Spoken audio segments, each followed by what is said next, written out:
Well, that doesn't work. I don't know what to do. Yesterday it was Discord. Today it's this one.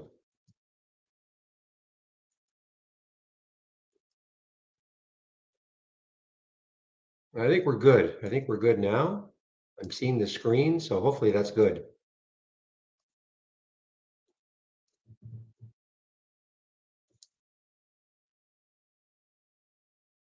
Thank you, Casa.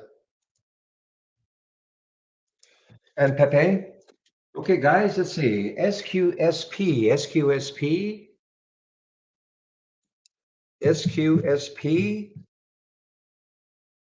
Earnings play. Nice gap up for it. 12%. Pretty low float too. 36 million in the float. Um, See the room, let's see on the weekly chart, 28, 27, looks like 28 and a half or so is a bit of resistance. So this is sitting at 27.10 right now. So there is some room for this one to keep moving if it wants to. SQSP, also shortable for me, almost 1 million shares at Interactive Brokers. Grinder, GRND. I think this is its first earnings release. I believe it might be. Started trading as Grinder back here. So down 10%, GRND, almost an all-time low. WW, old Weight Watchers.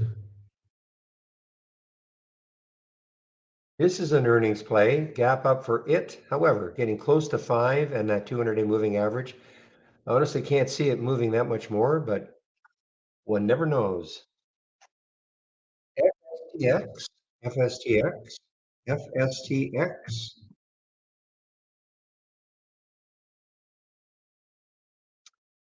This is up, achieves CFIUS clearance for proposed acquisition.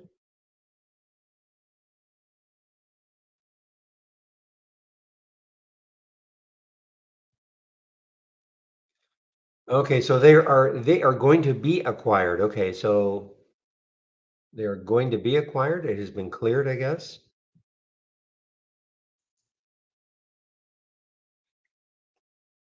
TRMR, Tremor, TRMR, another earnings play. A gap down, big gap down on earnings.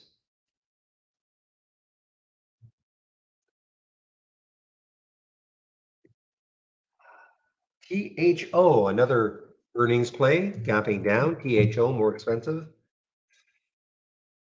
So this, again, for those of you who don't mind playing more expensive stocks, THO earnings play, gapping down. The 200-day moving average is at 82.36, so about a dollar to, excuse me, 360 away from that. So there is some room. The next low is looking left around 82, so there is some room to continue to move down.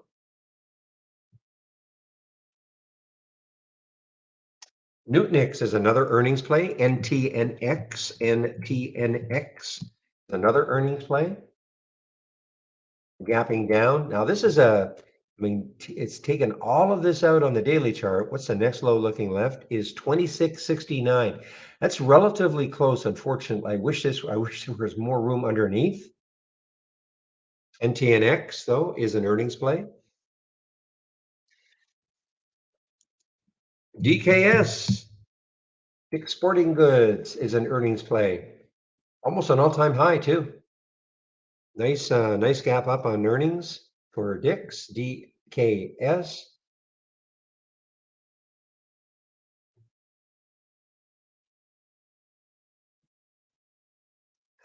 Remember, doesn't it seem like an eternity ago when Oprah bought Weight Watchers at about, I don't know, $5, $5 or $7 or something like that, and it went up to 100? Doesn't that seem like an eternity ago?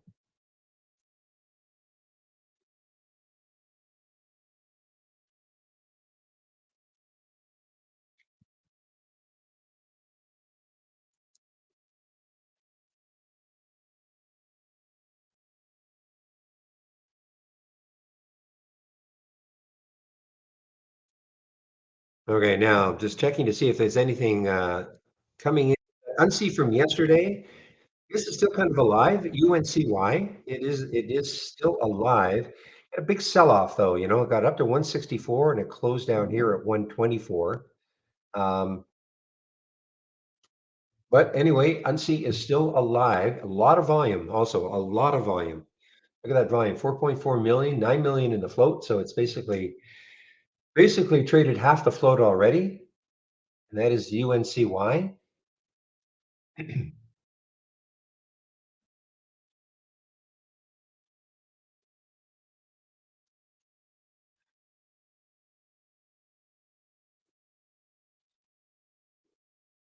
What I guess call it such a clever marketing campaign for that Ozempic. I've seen other companies do the same sort of thing, not necessarily with a weight loss drug, but just other products that keep you guessing. Like, what the heck is it?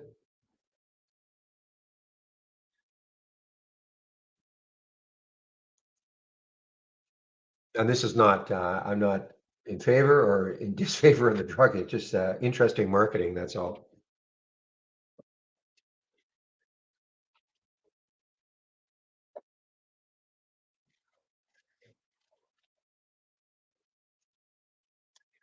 How about that AMAM yesterday, guys? It's funny. I was going to, before I shut the room down, I was going to suggest that people watch and see if it took out the high of the day. The high of the day at that point was at 1 o'clock. Okay, that was the high of the day. And I was saying I was going to suggest keep an eye on that high of the day at the end of the day in case it takes it out, because if it does, you're going to get some traders interested. And I just forgot to say it, but look, I didn't take the trade. I was doing something else. But look what happened at 3:30. Took out that high and did it ever, even after hours, up to 1352.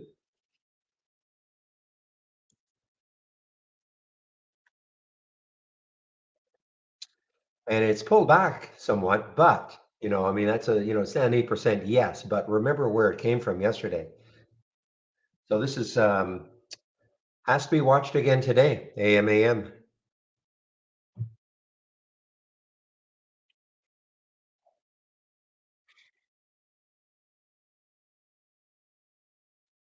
The other one that went crazy was the GNLX. GNLX. Another one that went crazy right at the end of the day. There's that 315 candle, got all the way up to $36.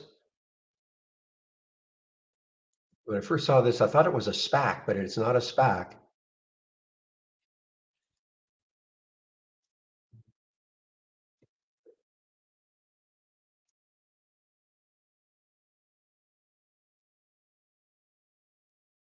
All right, let me take a look, see what sort of upgrades and downgrades we have this morning from briefing.com. Yesterday we had actually more upgrades than downgrades, not by a big margin, but let's see what we've got today.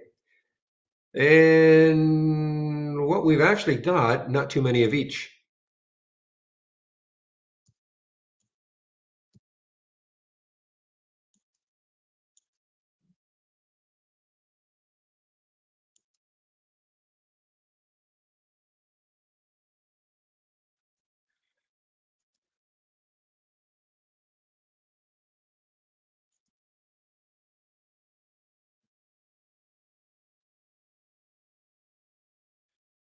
Okay, sorry about that. So let's get the upgrades in and then the downgrades.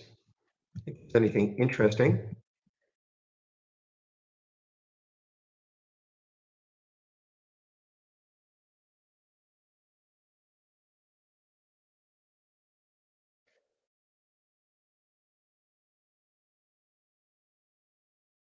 DraftKings has an upgrade. BKNG.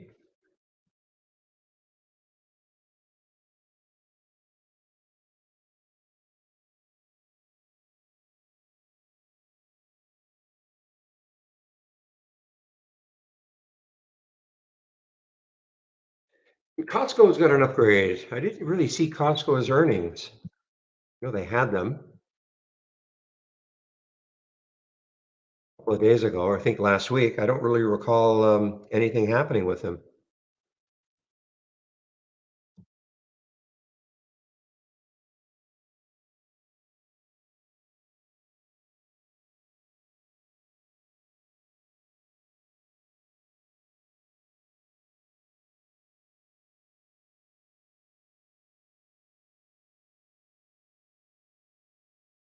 Just a few more downgrades to go.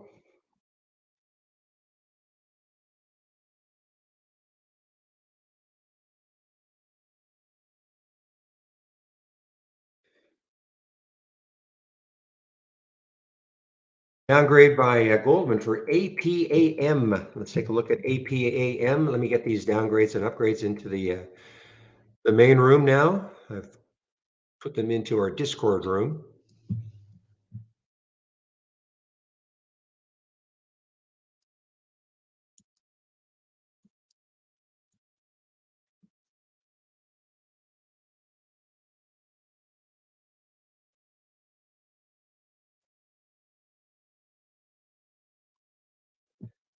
We'll look at APAM with the Goldman downgrade. Let's take a look if it's had any impact yet. Not really. I mean, 500 shares are traded, but boy, look at this though. Not an earnings play, April 25th. So earnings not for a couple of months anyway. Hmm. Yeah, it could get interesting on the way down. There's not a lot of support for APAM, maybe until 29 or so, 29.50. So we'll see if that Goldman downgrade has a big effect on APAM.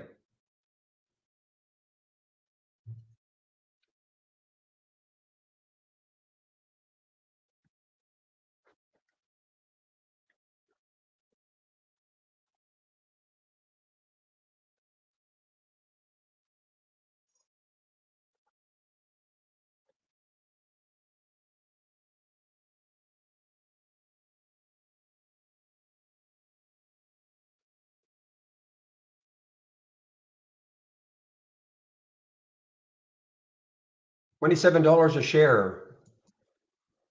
Yeah, okay. So they're putting a price target of $27 a share on this APAM. That is Goldman downgrade for APAM.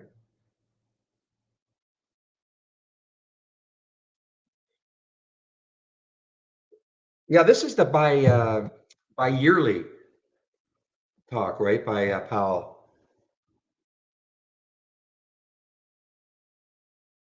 or biannual.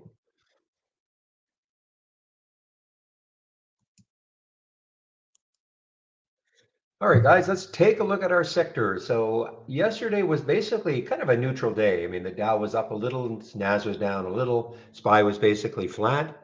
Let's take a look at the sectors and see what's happening. So I'm going to click from our toolbar, click on New, and then Doc Channel Bar. Take a look at the major sectors, click on Show More.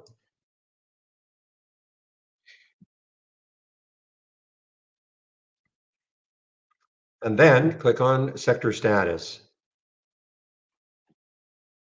Now the market's flat right now, so I don't expect any major other than energy. So again, what you're seeing here, these are the major sectors, XLE, the major ETF for energy.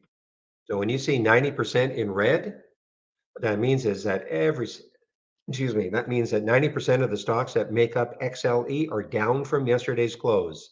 That's what that means, okay? So when we look at the other sectors, communications, 81% are above yesterday's close.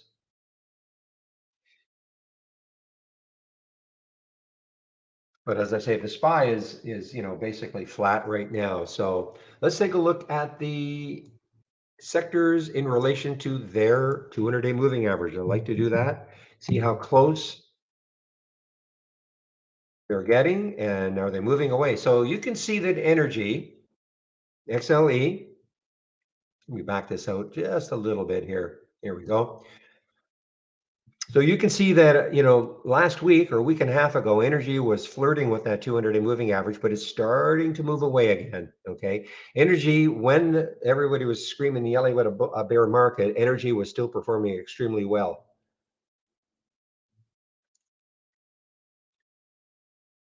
But it was, again, flirting with that 200-day not that long ago. Retail, XRT.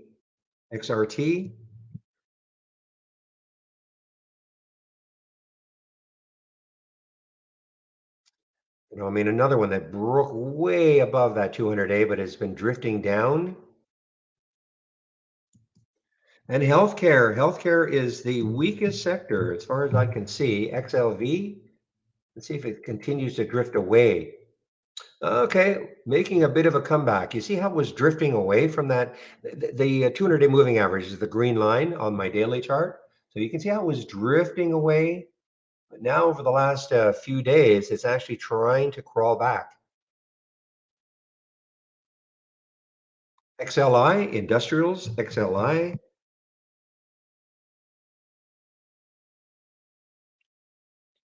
well above it, well above it. Never has been really in jeopardy of breaching it. Financials, XLF,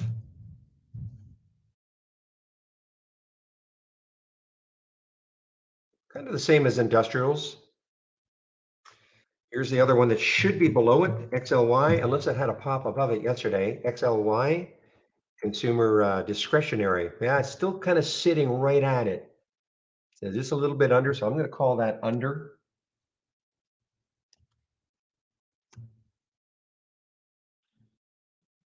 I forgot to look at staples, XLP. XLP, that's the other one that should be under. Yeah, you can see consumer discretionary and consumer staples just a little bit under, but you know what? It's trying to get above it again.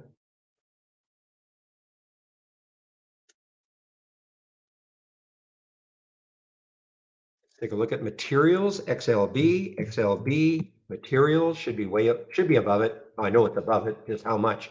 Yeah, it's above it. And now communications, which was getting closer to it.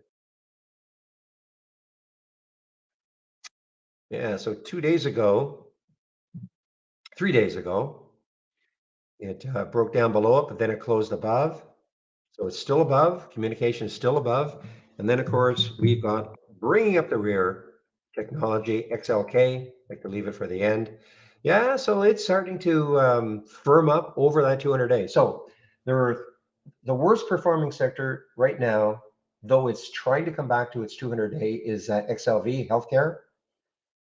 And then we've got XLY and XLP, consumer staples, and discretionary, still a little bit below the 200-day moving average, but not by a lot.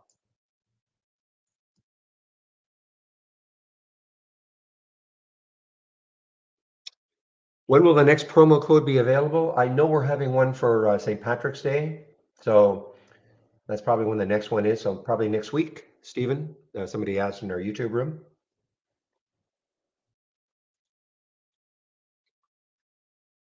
It's Tuesday today, right? So yeah, so there's a marketing meeting today. I'm sure I will find out when they're going to release that code.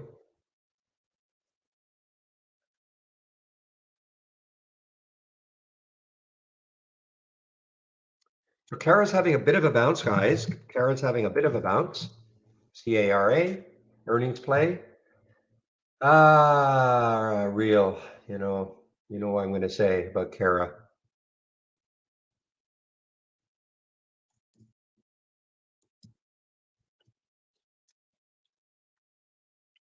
And those of you who've been in the room for a few years.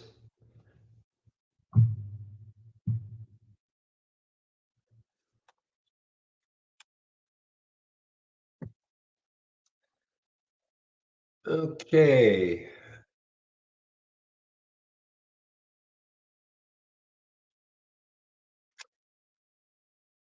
So market is flat, completely flat right now to begin.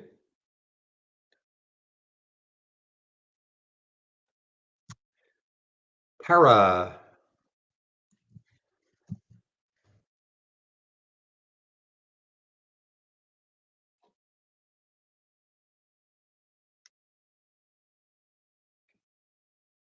There's that news that Real was talking about. That was from yesterday, I guess, after hours. Yeah, yesterday after hours, mulling the sale of majority stake in Black Entertainment Television, BET.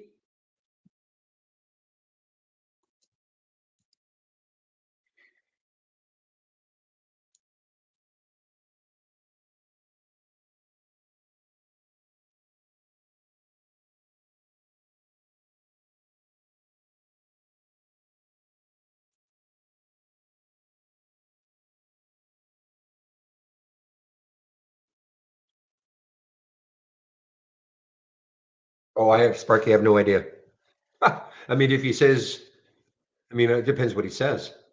How do I think Powell's testimony will affect the market today? Depends what he says. I mean, the conjecture is that we're still not done with rate increases, but hopefully, we're not going to have severe ones. But I mean, depends what he says. If he comes out and says, "Yeah, we're going to have rate increases for the next 10 years," look out. But I don't know what he's going to say.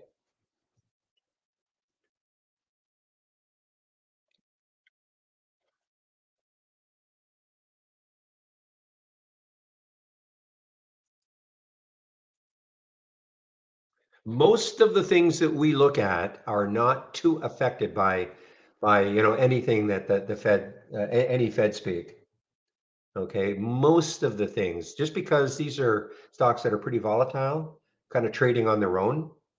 But obviously, if you're going to trade a Meta or a Google, Microsoft, Amazon, trade, like, stocks like that, more affected, like more in tune with what the whole market's doing, sure. But a lot of the things that we look at, they don't really care. At AMAM, I don't know what it's going to do today, but you know, Powell could say anything, and if AMAM was doing this, it wouldn't affect it at all.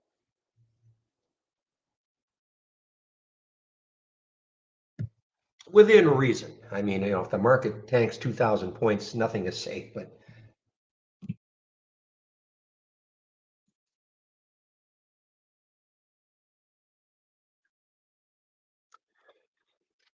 okay, anything else sneaking in? Remember Azul from yesterday? Is it AZUL?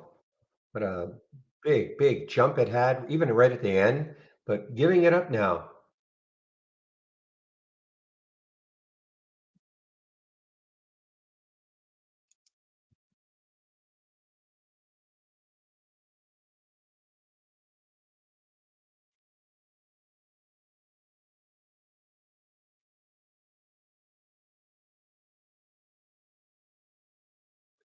Take a look at VRAX. Yeah, VRAX is still at the top of the list here, guys.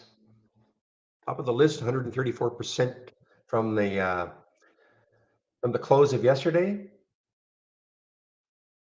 Big area to try to get through is right up here around, between 160 to 180 is a lot of, if it can do that though, 253 is the next high. So if somehow it can get through that 180 mark, 253 is the next high looking left. And of course, it's a low float, 5.8 million in the float. It is out of, yeah, so interesting, these ones that are out of, foreign, out of the UK.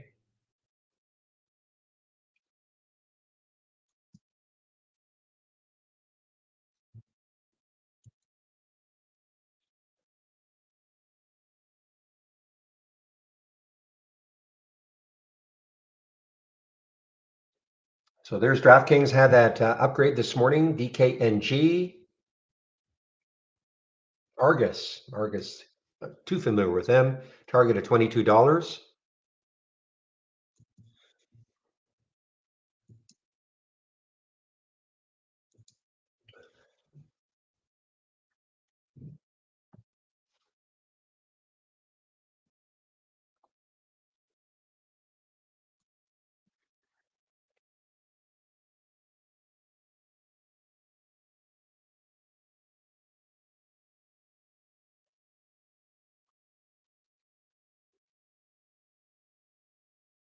I got the right stock, VRAX. Very good.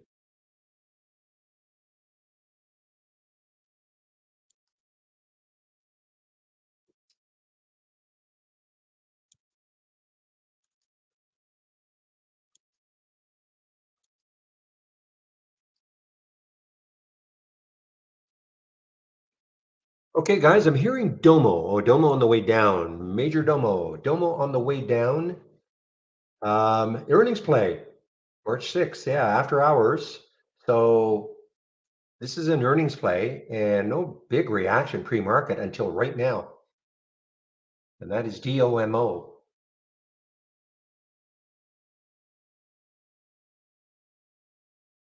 even though JMP Securities has reiterated a $30 price target for Domo.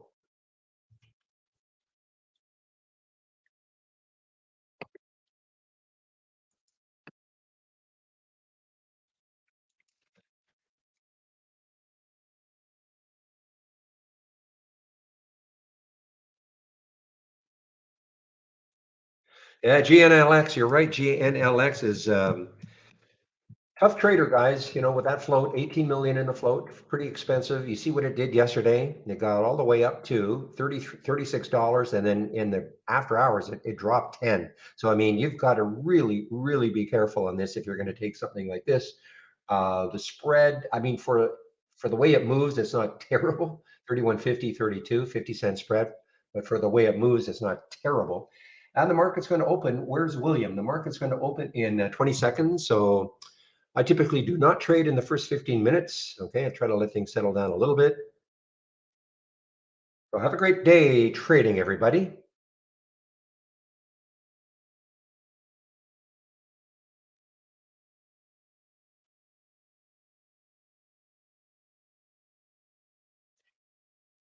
All right, we are now open.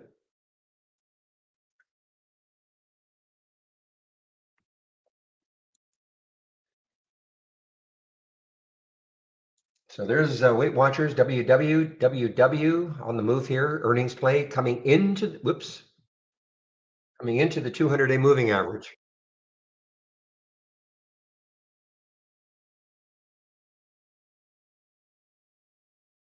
So coming right into the 200-day moving average for WW, which is at 519 over the VWAP. So right in between the VWAP and the 200-day moving average.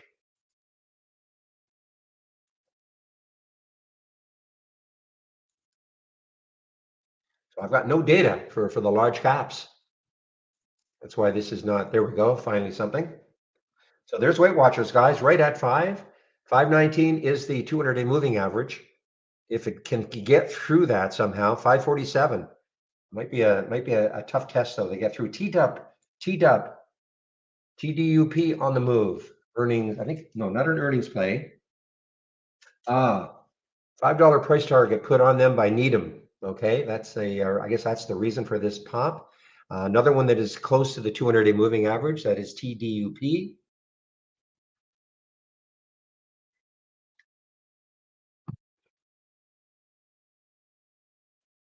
Snap continues, guys. Snap, yes, from yesterday. Had a great day yesterday, I guess, with the talks about TikTok maybe removed from some platforms or via government decree. Okay, so that's going to help Snap, obviously, and that was the reason, I guess, that Snap was up yesterday.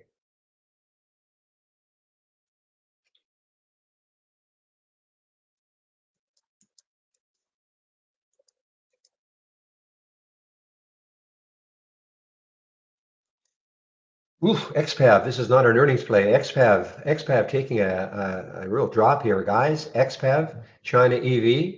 Let's take a look at China overall, KWEB, and see if XPAV is an outlier. No. So China's getting hit right now, guys. China stocks are getting hit. They were already down in the pre-market, but they're moving down further. Okay. So China stocks are being hit right now.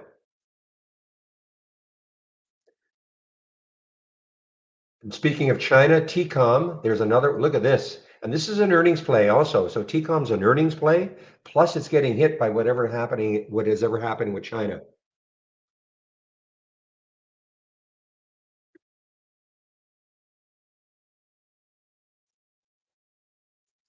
And Snap continues. This, I didn't mention this one, but this is an earnings play. SE is an earnings play. Did not mention this one.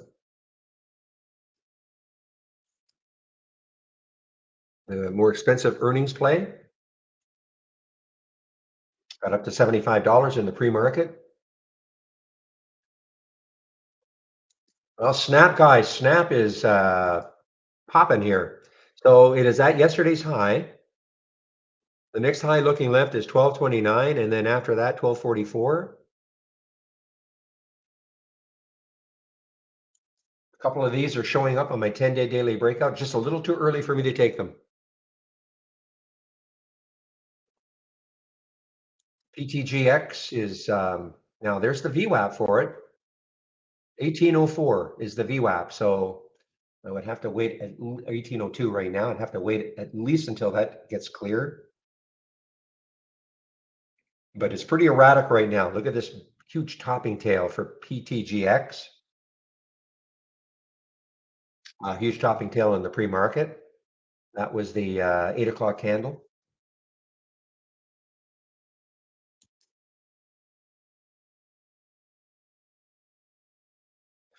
All right, Kara, guys. Kara, looks like it's going to show up my 10-day daily breakdown.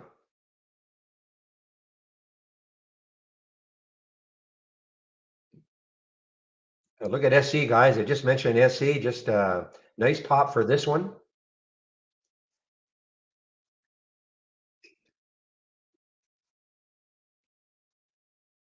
United Airlines. I think United Airlines had an upgrade. I think UAL. I think it had an upgrade.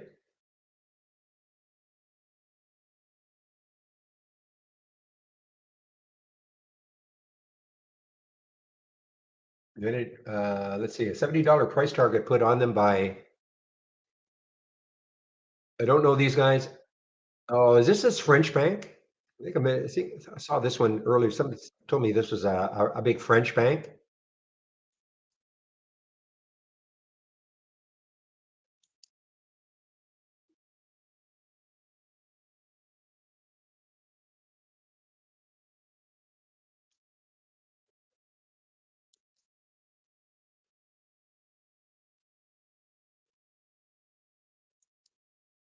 Wow. BlackBerry is just getting absolutely crushed here. I thought maybe it was an earnings play, but it's not an earnings play. Something's happening. Guiding. Okay, they're guiding. They don't release earnings until the March 30th, but they're guiding poorly right now.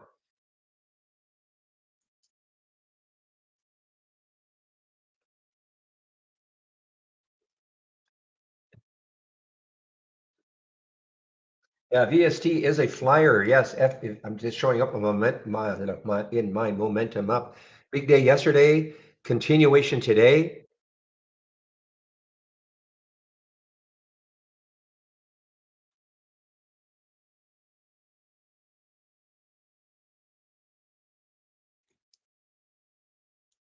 All right, keep an eye on SQSP. This is an earnings play. SQSP earnings play got as high as 29.60 or so in the pre-market.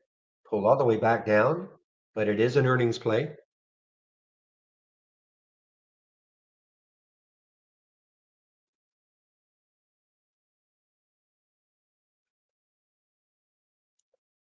All right, WW. So WW, what was I saying about this one? About the 200-day moving average? Where are you? 519. So it's very close.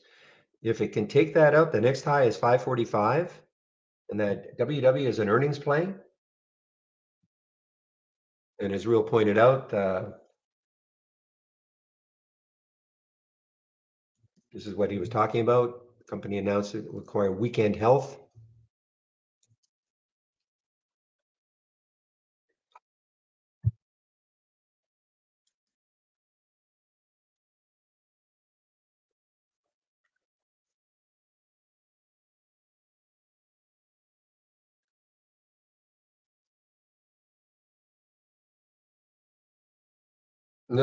T-Dup, shoot, I missed this one. I completely missed it. Hit a little early still, but wow, T-Dup hit my 10-day daily breakout at 228. That was the price. Right through that 200-day moving average, like absolutely nothing. TDUP,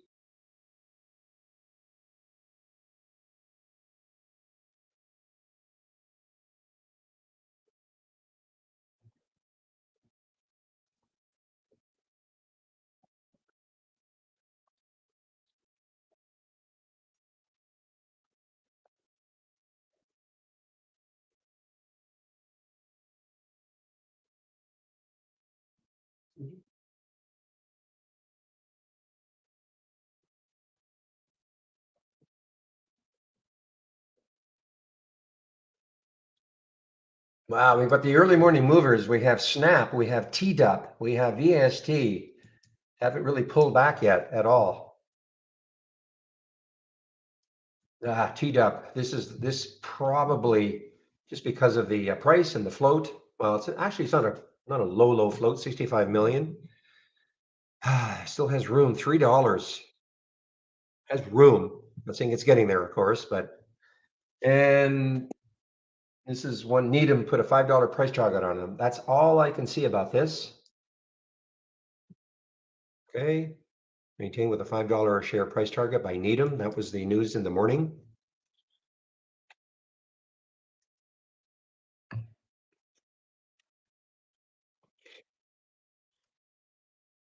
Nothing in my 10-day daily breakdown yet. Interesting. What's the market doing? So Dow's down a little, NASDAQ's up a little, SPY's basically flat. So no real action.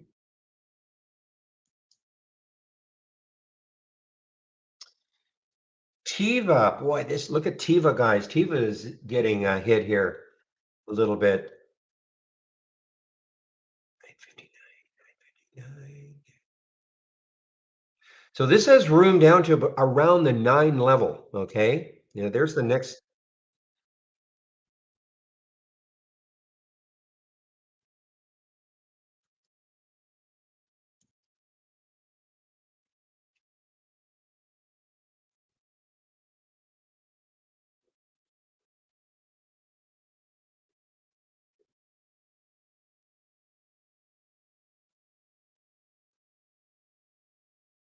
Oh, just got halted.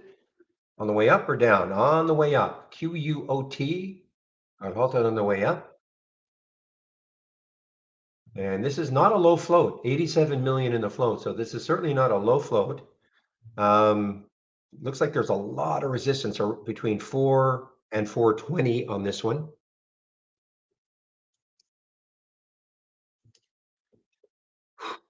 Oh yeah, I saw it. Absolutely. This teed up right there, teed up 228. Oh, you can't see my screen. Alert came in at 934, 228. This is on the Needham upgrade to 5.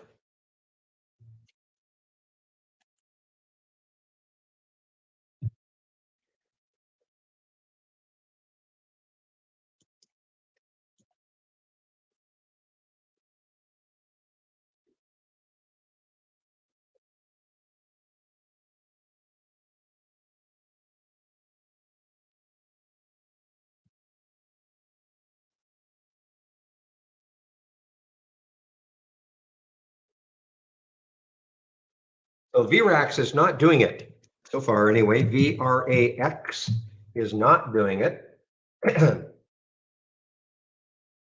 yet anyway. Excuse me. It is now just at the VWAP really, 149. So it's a little bit underneath the VWAP. This is not shortable for me at Interactive Brokers. I don't know why this one. Okay, who wants to buy a 0.000? How many zeros? 3 zeros and 3. STRE plus. I don't know why that showed up there.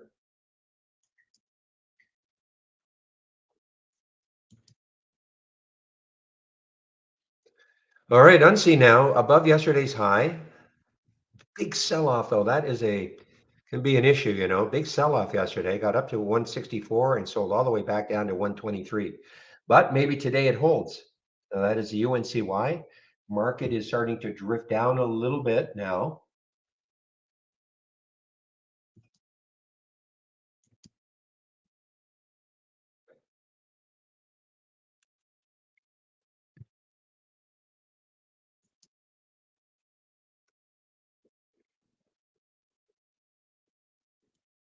Aha, TDUP is shortable for me. Interesting.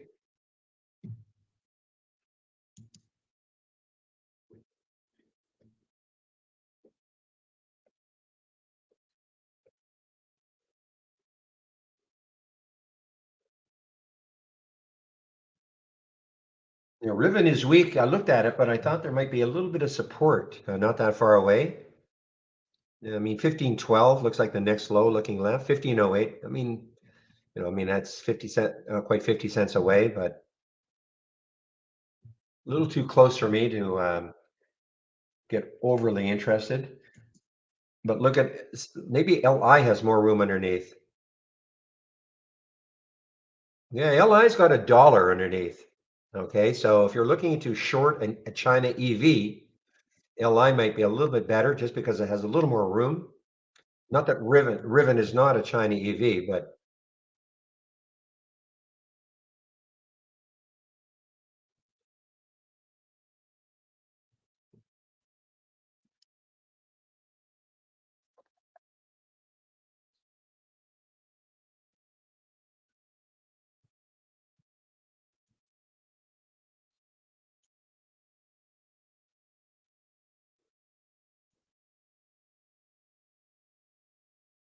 Lion got halted on the way up, I guess. Okay, I guess it got halted.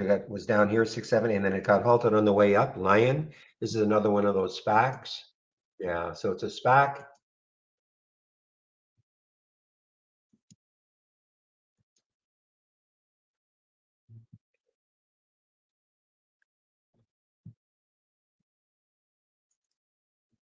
Well, again, for those of you who don't mind playing slightly more expensive stocks, that SE has had a nice run. Now, if you're looking at it, 74.68, well, it's above that high. So I guess I have to back this out on a weekly chart to see where it could go.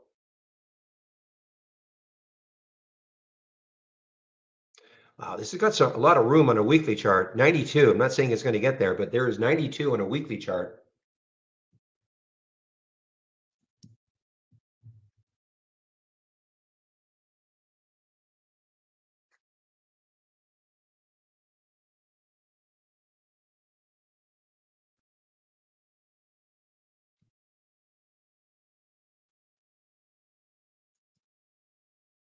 Okay, cool. All right, so quote just opened. 389 got halted at. If it takes that out with any oomph, I may take this one. No, you know what? Too much resistance. I'm just looking left here. There's just too much. It's not a low float, 87 million. So it'll take a bunch to get through all this. So I'm not that interested in it. Famous last words if it just pours right through 426. But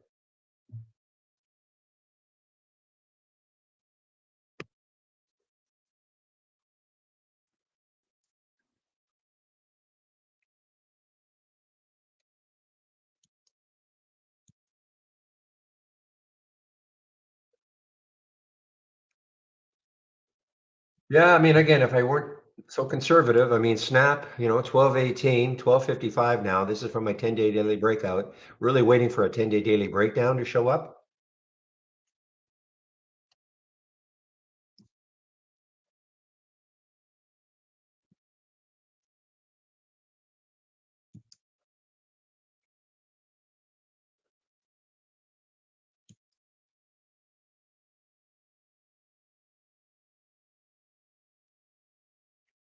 And VST moved off that 2610 alert. Heat up, of course, 228 alert, right back down now. So when you said, did I see it? Were you looking to short it to real?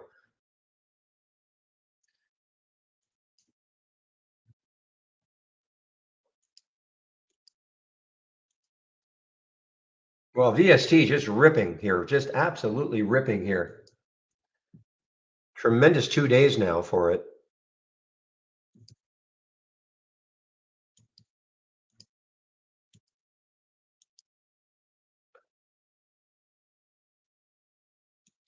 The T-Dup, when you mentioned it, I see T-Dup. I was wondering if you were looking to short it. Boy, CSE, just congrats for those of you who play the more expensive ones. This has been sensational. And I mean, again, looking left, I guess, I should have looked left. I was more fixated on the weekly chart. Looking left on this, I'm sorry, in the daily chart, looking left on this weekly chart, look at the room this has got, SE.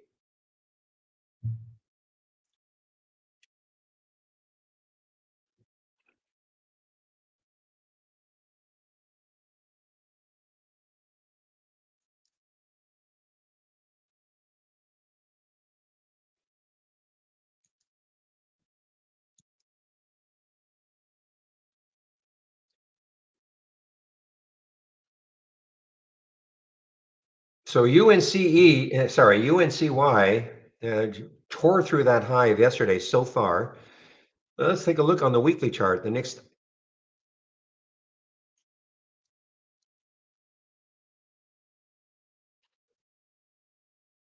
looks like the next high is around 2, so it's pretty close to that high. Look at the market. Look at this big green candle here. Second 15-minute candles.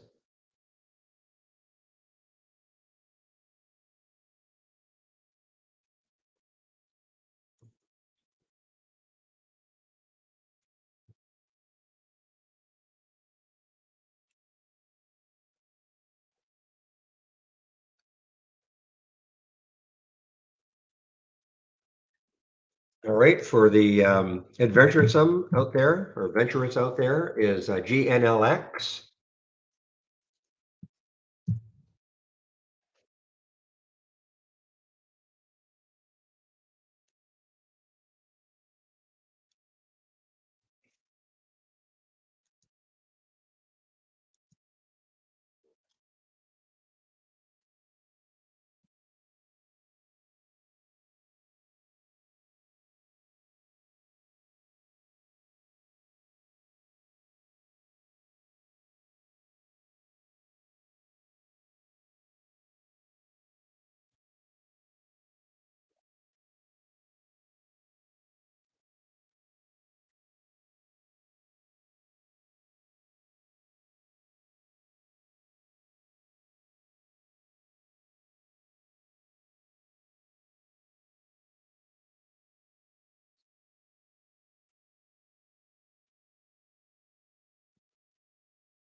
Nutanix, guys, NTNX weakening, weakening, weakening. This is an earnings play. So let's take a look left on the daily chart. Back this out just a little bit so I can see a little more clearly. 2648, 2648. So it looks like 2648 is the next low, and then 2621. So not that much room.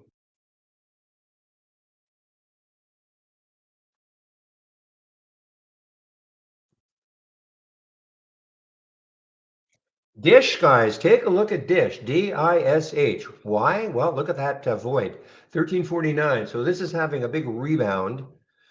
Dish is having a big rebound here. See if there's any specific news on it. I don't see any news on it other than, just bottom fishers obviously coming in, but that is a big, I mean, it's taken out that high over here, which is 1181 over here, meaning 5 days ago. Yeah, 5 days ago. But more importantly, when you look left, 1347 is the next high. So let's see if it can, kind of base a little bit. I can't chase this right now. Look at GNLX. I mean, again, if you're going to take this one, it has to be fewer shares, wider stops. Spreads now about almost $1, 36.05, 36.98.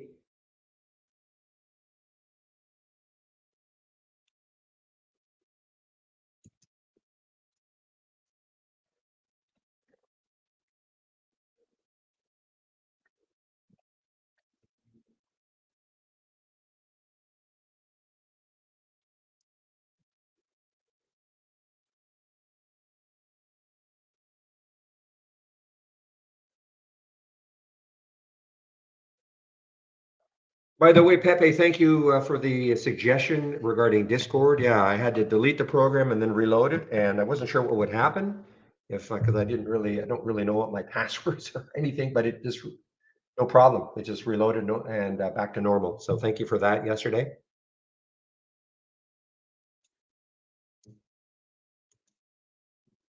And there's green in there.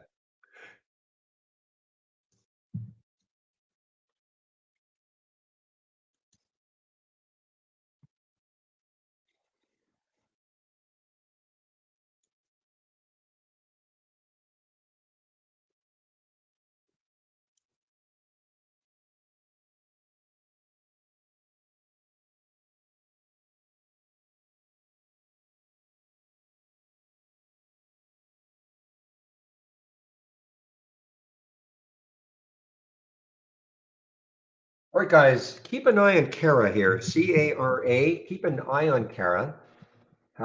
Still flirting with that $7 level. This is not an all-time low, but boy, if it takes out 7, I mean, it's an earnings play. It's still below the VWAP, 717.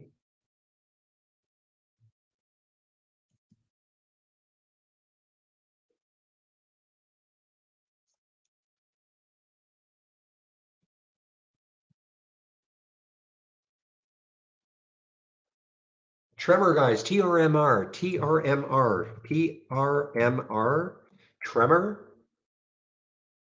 And this is making this is an earnings play, so hit the low. Yeah, maybe too much support between here and 6. Too bad.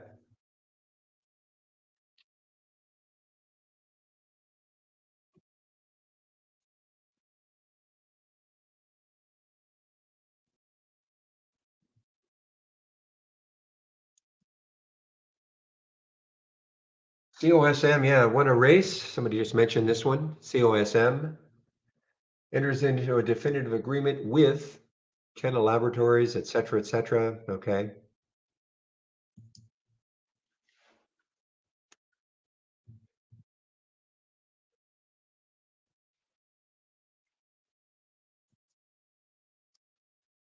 Okay, so Powell will speak at 10, start speaking at 10. So let's see what sort of impact that has on the market.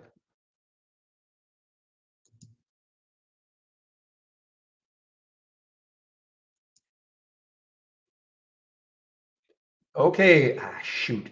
NTNX just showed up on my 10-day daily breakdown. Um, yeah, I just think there could be some support around 26. But I kind of missed it. There's the alert at 26.62, 26.12 now. I think that really dropped quickly.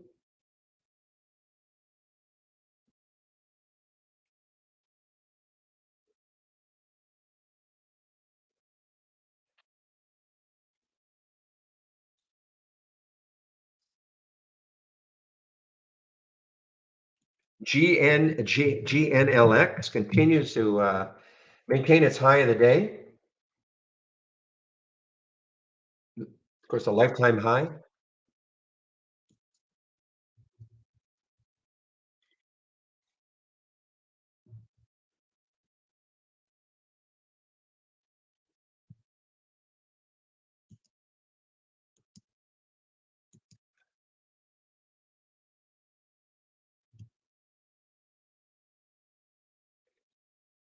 All right, GPS, the gap has a little bit of room. The next high looking left is 13, so it has a little bit of room. But I'd be, this is the type of stock that can get affected by whatever Powell might say. So I'd probably lay off.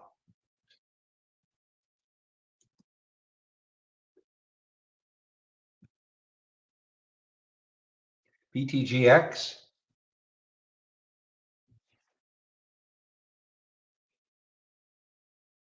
Looks good on the daily, not as good on the when you look at the what happened in the pre-market, but looks good on the daily. And there it goes, guys. PTGX. Briefly, anyway, it took out it was got to 18.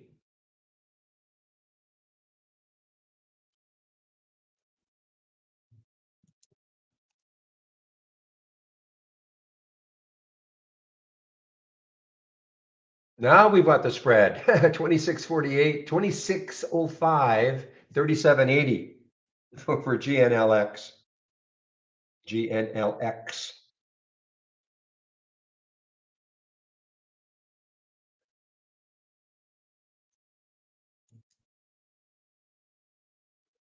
Ooh, ASLE earnings play. No action in the pre-market really. ASLE is an earnings play through the 200-day moving average, and that's the VWAP and the 200-day. I wish 17 weren't so darn close.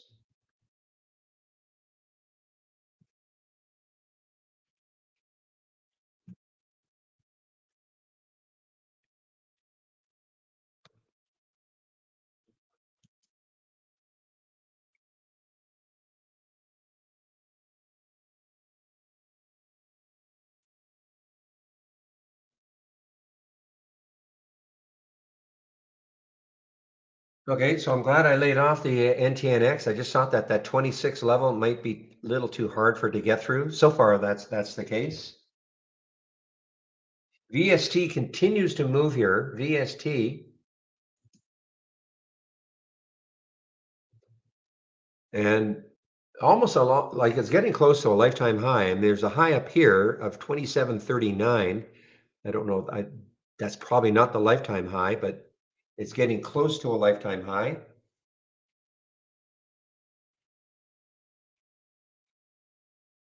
So let's see if there are any major fireworks at 10 o'clock when Powell starts speaking.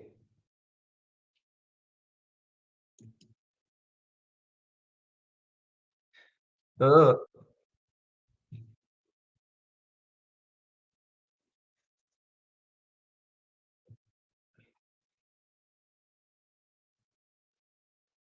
okay, so he's talking about speeding up rate rises, and then there's the market is reacting.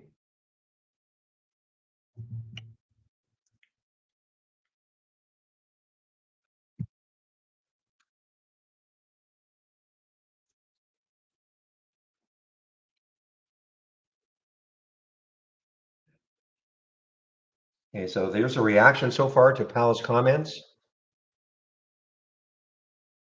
Big red bar, big red bar.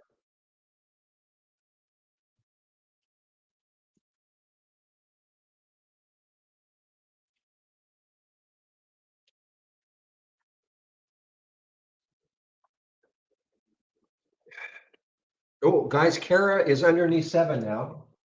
Kara's underneath 7. CARA underneath 7. So yeah, the market's dropping on Powell's comments right now. Look at this big giant red bar here, guys. So if you're in a stock, that more or less follows the market, my recommendation was not to be in it before his comments. You just don't know which way it's going.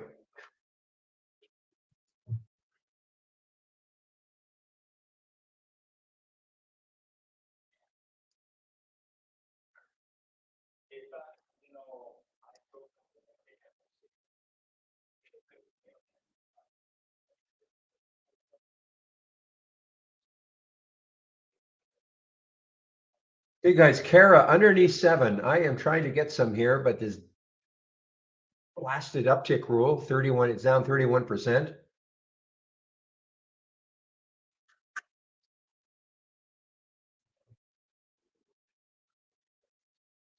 Well, to be fair, this is a biannual one, so to be fair, on this particular one.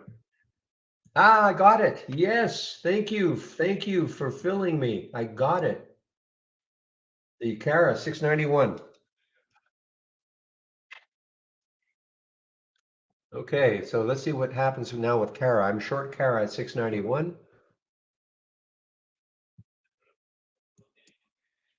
Well, it's not like we didn't know that he was going to talk, okay? There'd be a huge difference if all of a sudden he had a pop-up conference, okay? So you got to be prepared. That's all.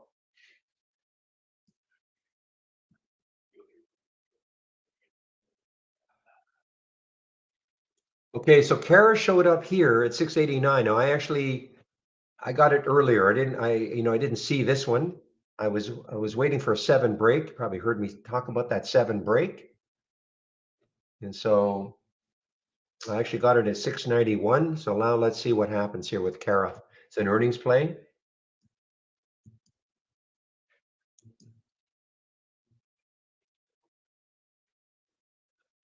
And this might, I may get popped. Oh, in fact, it just jumped a little bit here. Same thing might happen to me that happened to me with the other one yesterday, where I got stopped out early and then I re-entered and it went down and it really worked out well. So you can see that, I mean, Akara does not really care that much about the market. Look at this market, red bar in the market. Wow.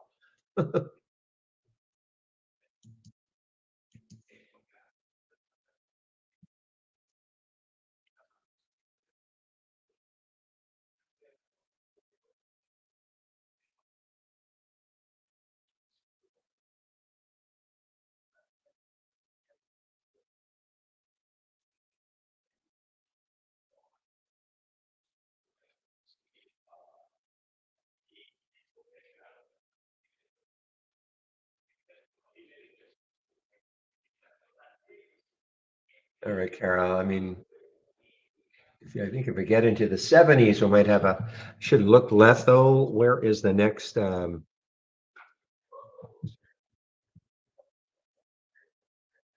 I mean, I can't really see too much support. I've got to go back to 2017 for, so I don't think there's too much support for this one near term for Kara.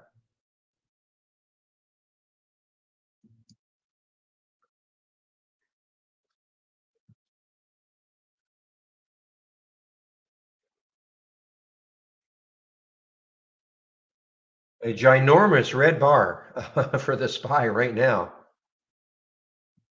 flirting with that 400 again.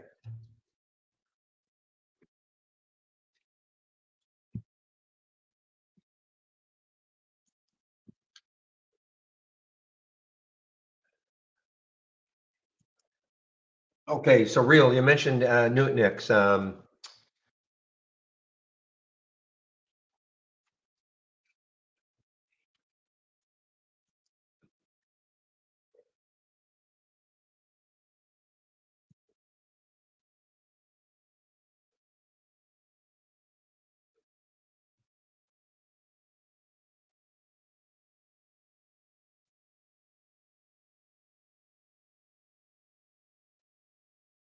Okay, put a price alert, Kara.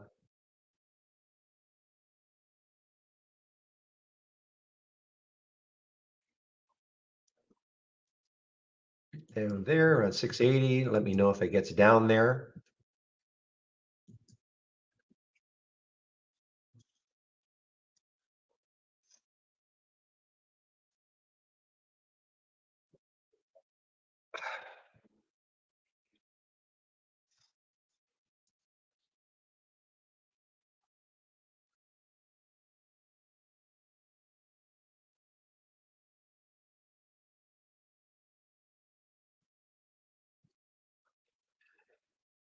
When will this market stop doing moving down? So we were 10:06, so another 7 minutes or so, 8 minutes or so for this candle to close. 7 minutes. See if there's any sort of rebound here. Come on, market, drive Kara down.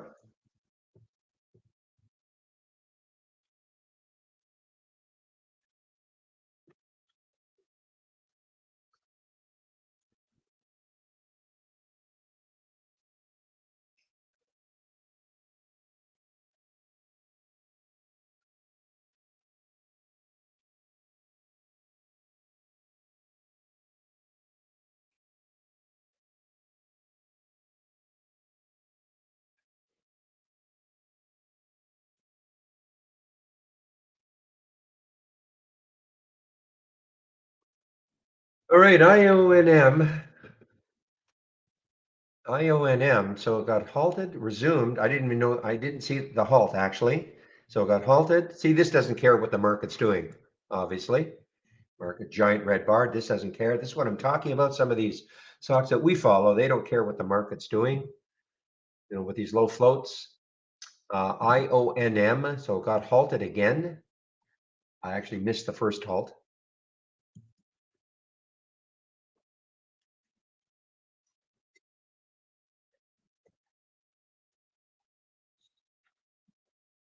Yeah, it's just not.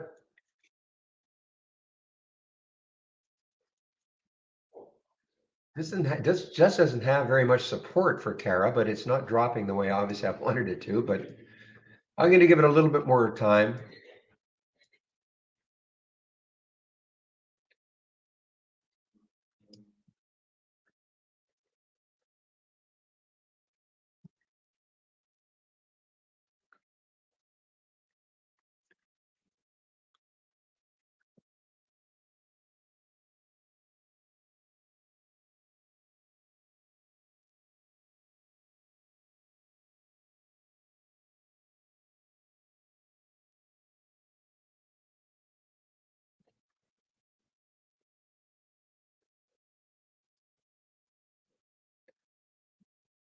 All right, EUDA. So this is another one, doesn't care what the market's doing. Look at this giant red candle Another still has 6 minutes left. 5.5 minutes left to close on this candle. EUDA though doesn't care. It's sort of opposite. Giant green candle versus a giant red candle. Low float, 3.6 million in the float. Hong Kong stock. Oh, sorry. Excuse me, Singapore. Excuse me.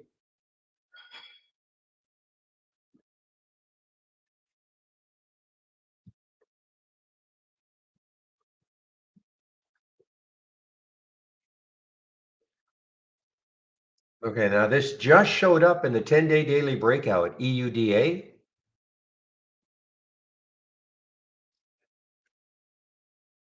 Oh, boy, this has got room too. I mean, it's got room. 347 is the next high looking left. What did it get to? Got up to 340, got up to 340. 347 is actually the next high looking left. If it can take out that 350 mark, the next high is 5. All right, Kara. Yes. Thank you. Into the 70s, briefly anyway.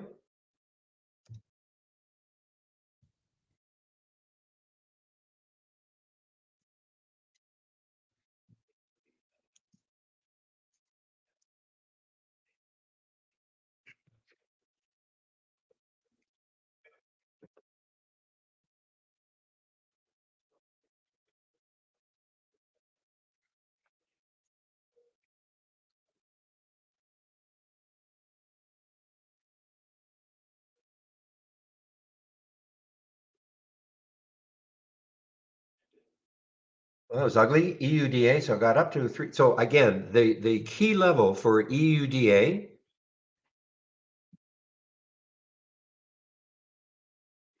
is 347, and it got up to 340. Now, it may not happen again. I'll put an alert up here though, just in case, okay? Just in case it does pop right through again. With that float, anything can happen.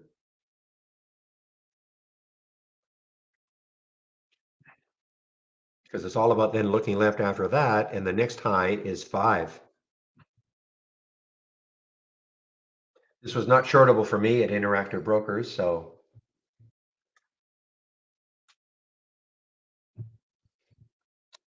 well, I guess we could call a little bounce off 400 for the market, a little bounce, but I don't think it's certainly not a major bounce. The key one will be the next 15-minute candle. We have another, it seems like eternity for this candle to close. We still have another 2.5 minutes for this candle to close.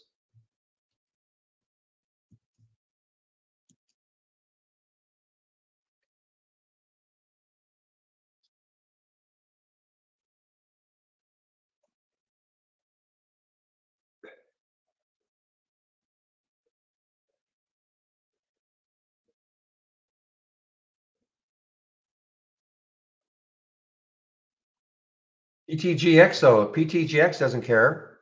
PTGX is on the way up here, guys.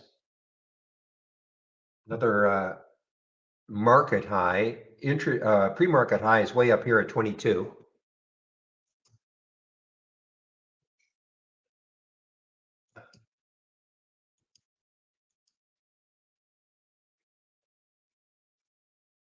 What's the float in Cara?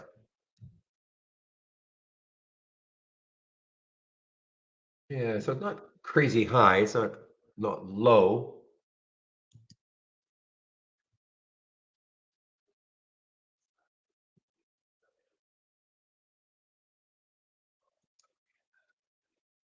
So a big one from yesterday, BBIO, above the not above the high. The high is 1950, but trying to come back, still maintaining the big gap that it had yesterday. BBIO.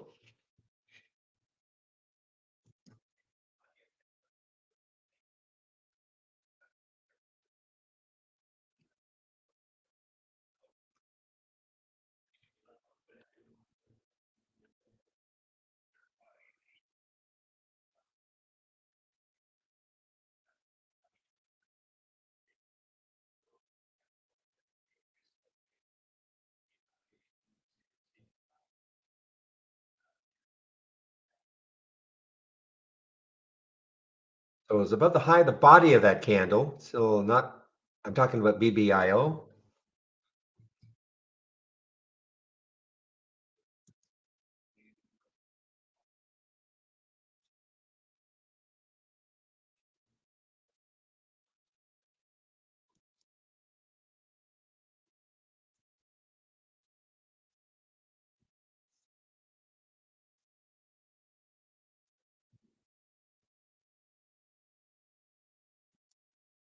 Well, you guys have been talking about this TRKA for a while, and I hope nobody's in it.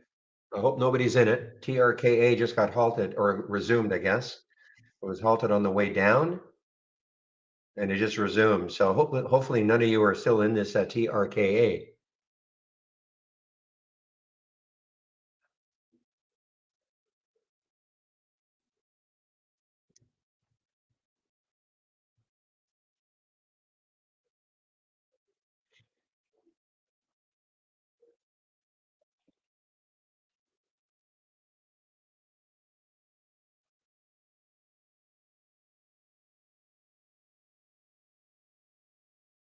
Shady on the GSBD. GSBD. This is just triggering now my momentum down.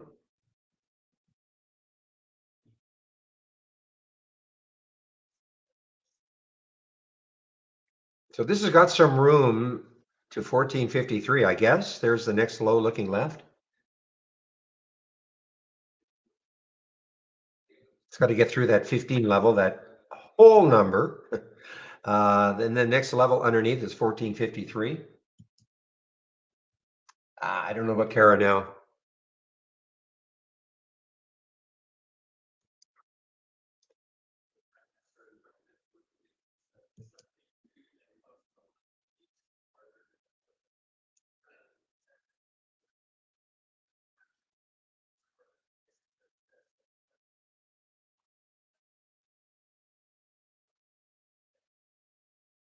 All right, guys, I knocked myself out of Kara for about a 6 cent loss, 690. Had some gain in it, but now I'm going to keep watching this. Reminds me of the one yesterday. Now look at that, it's right back down. Reminds me of the one yesterday that I took a little loss to begin, and then afterwards it just did what I wanted it to do. So I'm going to keep an eye on Kara. Oops.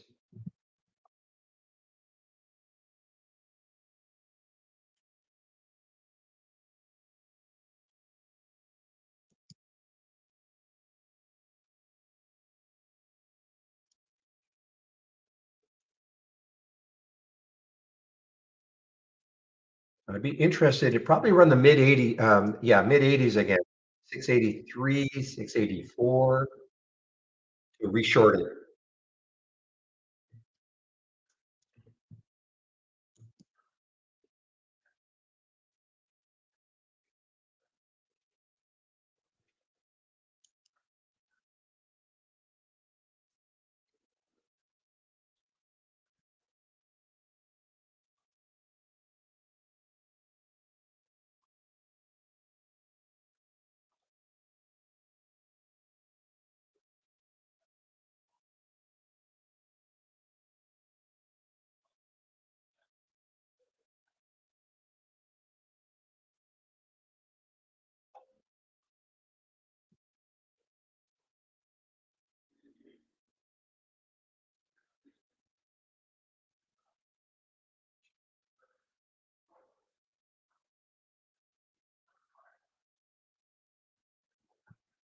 So GSBD now, the VWAP's at 1515, so it's just above that whole number and in between the whole number and the VWAP for GSBD.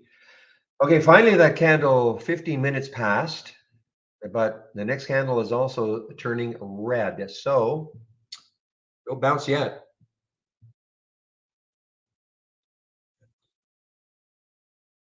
Yeah, BBIO, I mean, it's getting closer and closer to the yesterday's high, still about 70 cents away. Of course, the huge attraction for it is the massive gap, potential gap fill for BBIO. You know, I mean, look left on that weekly chart and it's $43. Nobody is saying it's getting there, but at least not in the near future. But man, Look at that gap.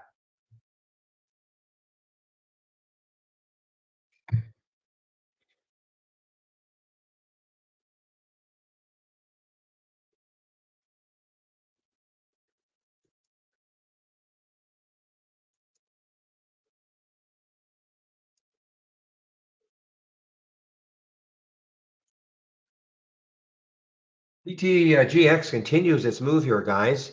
Now, the next high looking left on the weekly is 1907. Okay, so has a little bit of room, about 50 cents to that level.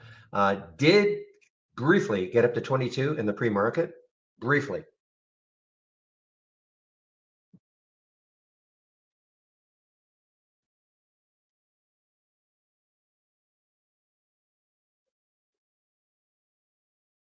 VRAX, I think, is a bust. Doesn't look like it's going to come back. Yeah, just a bust.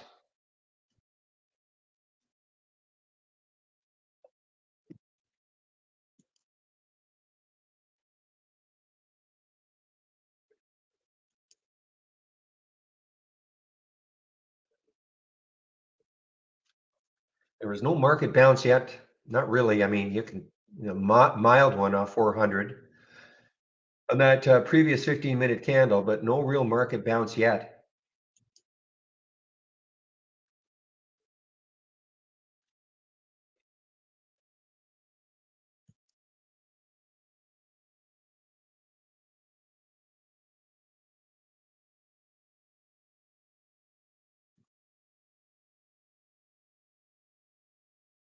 Whoa, ORMP.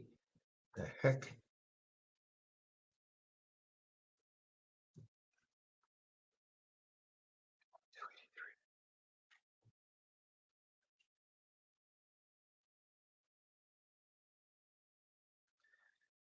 Well, you can see right here. I mean, I don't know what's going to happen with this one today, but ORMP, not very much volume really, 320,000 shares. But the high it has to take out is 283.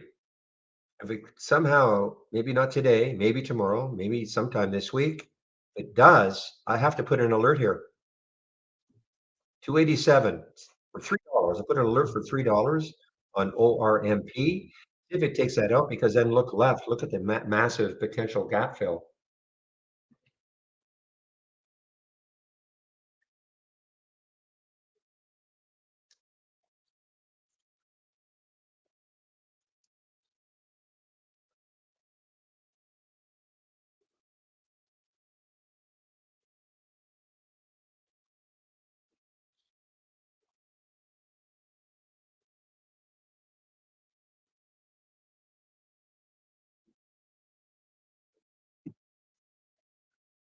All right, well, maybe now we've got a bounce. I think he's still speaking, right?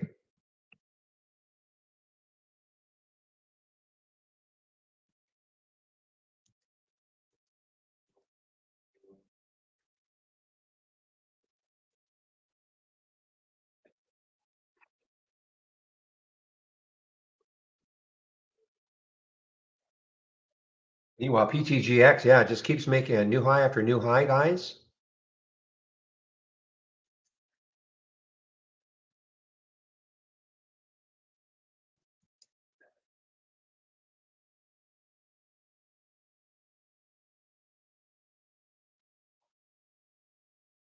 So you can see right there, there was the alert at 933, 1740, 1870 now, a dollar move. What's the EUDA doing? That would have to come all the way back to 3. Ah, terrible. Just a bunch of nonsense. How about Weight Watchers or WW International? Excuse me. 523. So it's still, there's the alert at 523. Still has to get through again the 200-day moving average. And teed up and back down, I think, 228. Yeah, came all the way back down from 260. It was a great initial pop. It came right back down.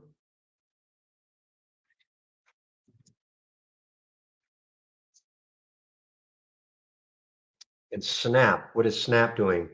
But what we're doing right now is, you miss the initial, look for, start looking for pullbacks. So there's Snap, 1218 was the alert. The VWAP is at 1233, so it pulled back kind of to the, well, VWAP did not hold it, but it's through the VWAP now. It is through it right now. Again, I'm sharing these scans.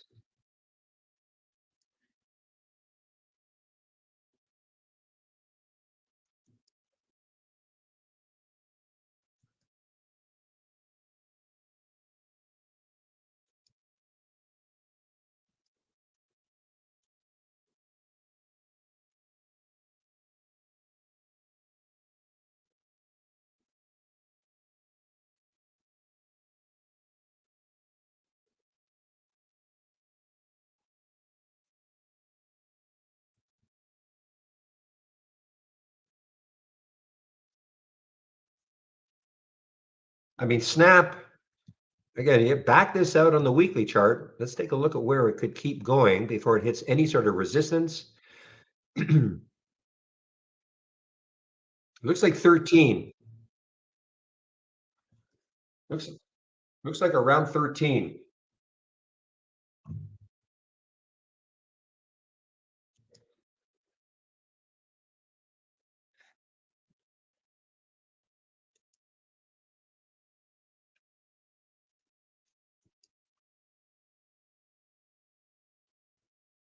Yeah, I mean, it's getting closer. Well, not quite close to that pre-market high, 22, but it's getting there. PTGX.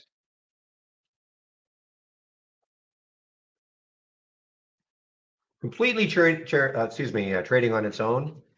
You can see there's that big giant red candle, 15-minute. PTGX didn't care.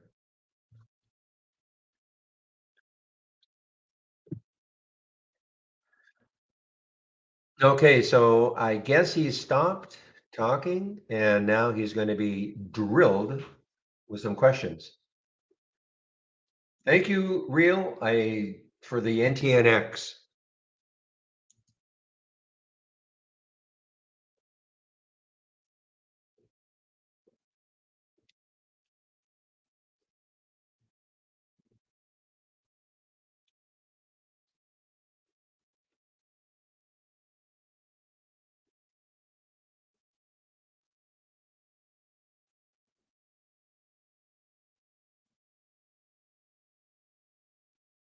Whoa, look at Azul, guys. This could be really interesting. This got up to $7 yesterday. Okay.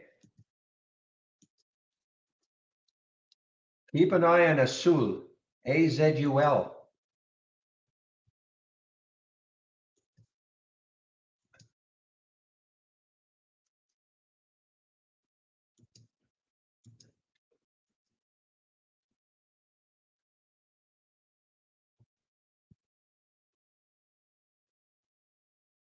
Definitely keep an eye on AZUL. I mean, it had a high. It was an earnings play yesterday, but also it had some other news,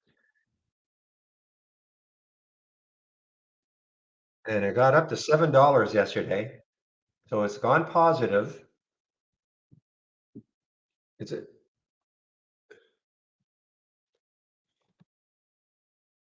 not a big float.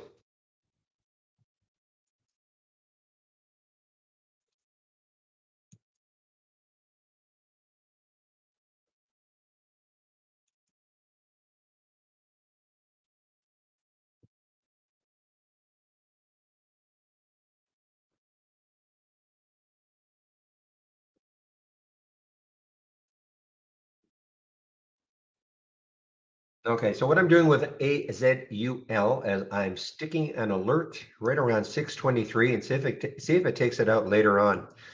Because this would have, if it get anywhere close to yesterday's high, that would be a great percentage move. And it really surprised me. I mean, look at the move it had yesterday at the beginning of the day from 5 to 7.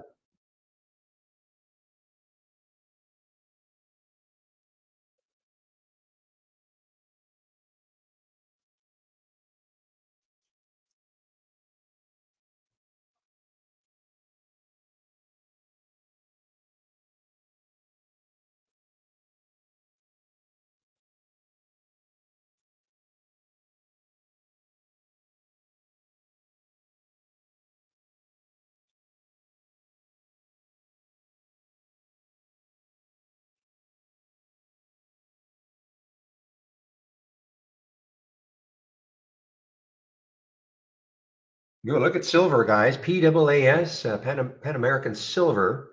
Excuse me. Yeah, too bad. The next low is around 15, so not enough room for it to keep moving down until it hits that area. So I'm going to have to take a pass.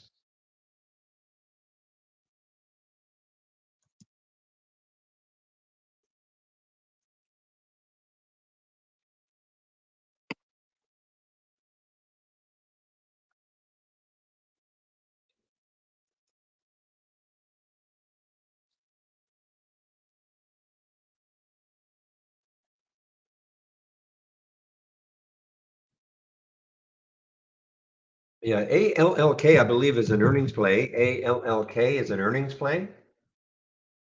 Hmm.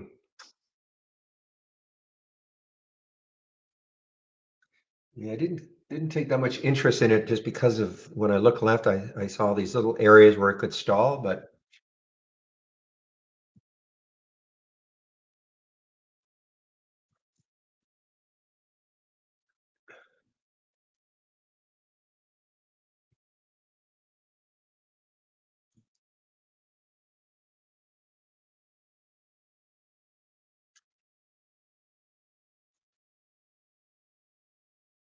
I may flip the script on Kara. This might be a bounce play now, a big bounce play.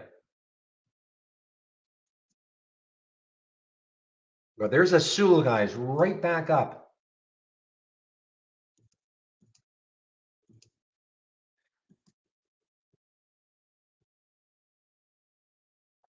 Okay, I wanted to see Kara.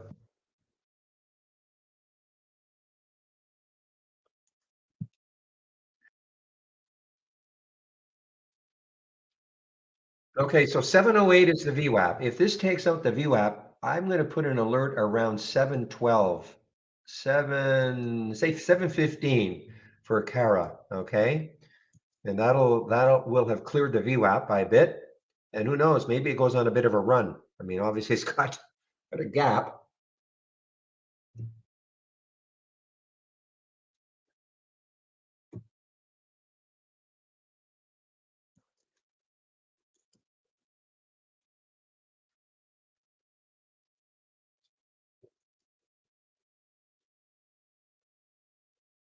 There's another one you might want to pay attention to is the TDUP, PDU pay, pay, PDUP.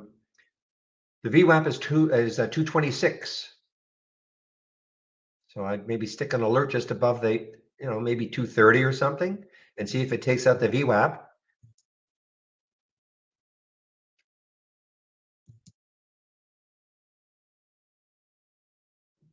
Well, WW through the 200-day. Next high looking left is 546.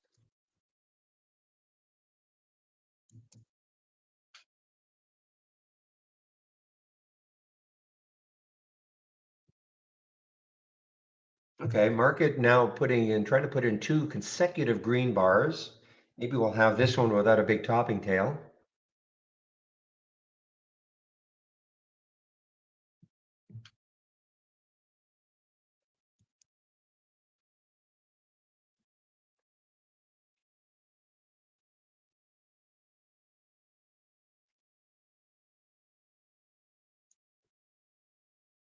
What a nice bounce for Nutanix, NTNX.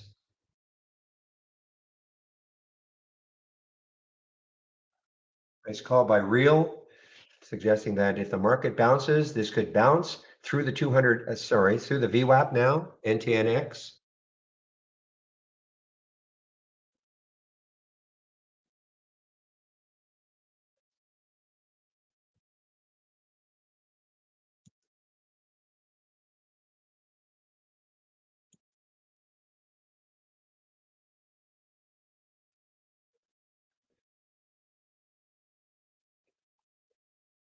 EMBK, guys, take a look at this one. The high yesterday was 276.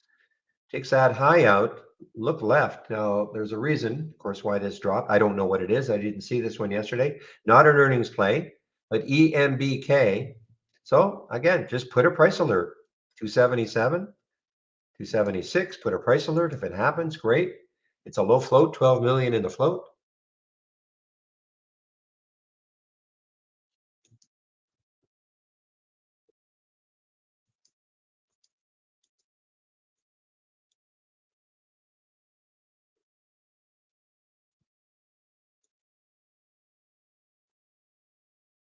As PTGX is approaching, getting closer and closer to that pre-market high of 22.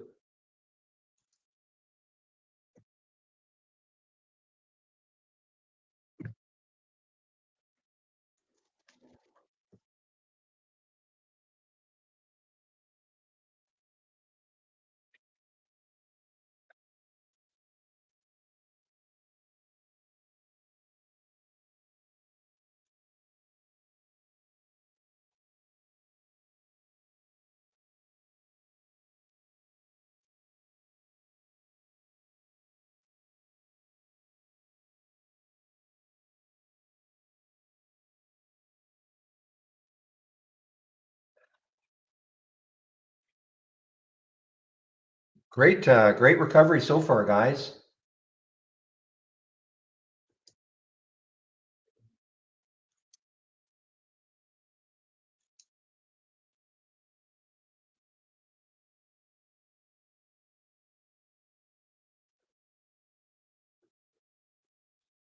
All right, Kara now is near the VWAP. Okay, right near the VWAP.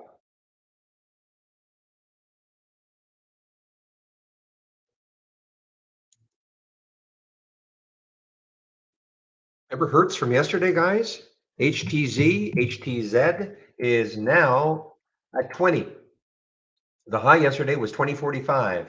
So if this market continues like this, we could see some nice bounces.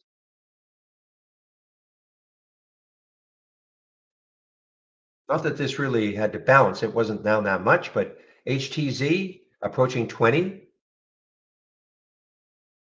I think I have a price alert set at 2048.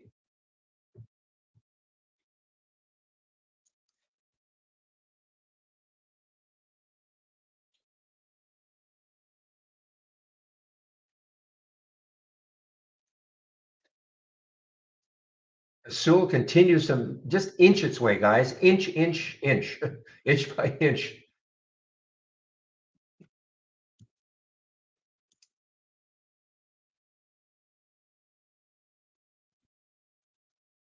And PTGX has shares available to short also at Interactive Brokers. So there is that. Just one moment, please.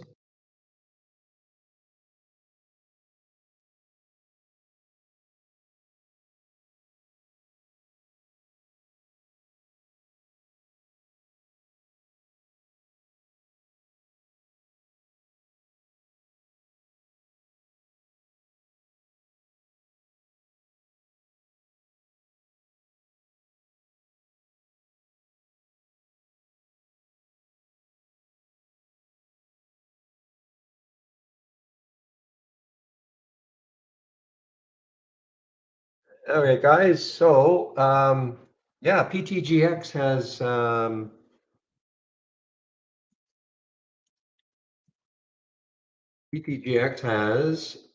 million shares at Interactive Brokers to short. I'm not saying I'm going to take a look at this one to short, but I am surprised to see how many there were available.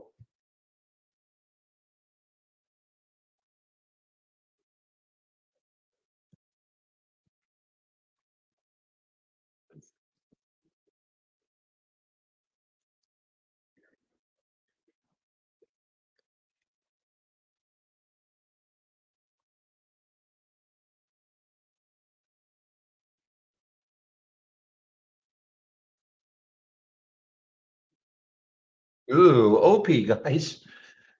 OPI is showing up on the 10-day daily breakdown. Now, where is the next low looking left? Yeah, it's too close to 15. Too bad. This takes out 15, though. It's not an earnings play.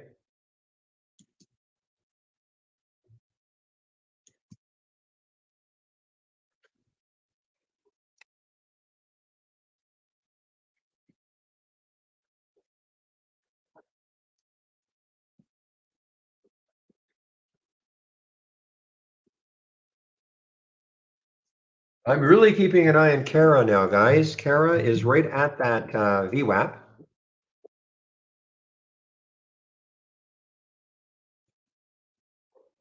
Kara's right at the VWAP. Well, it was.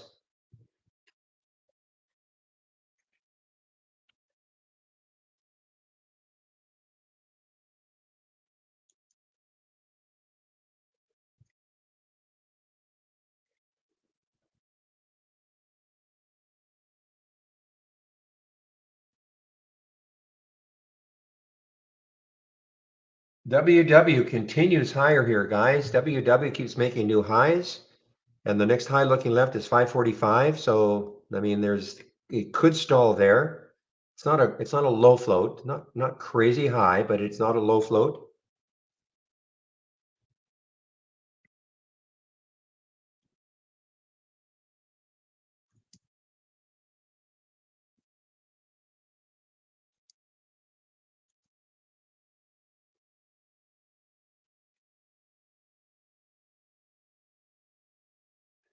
PTGX is just really having fun around 20.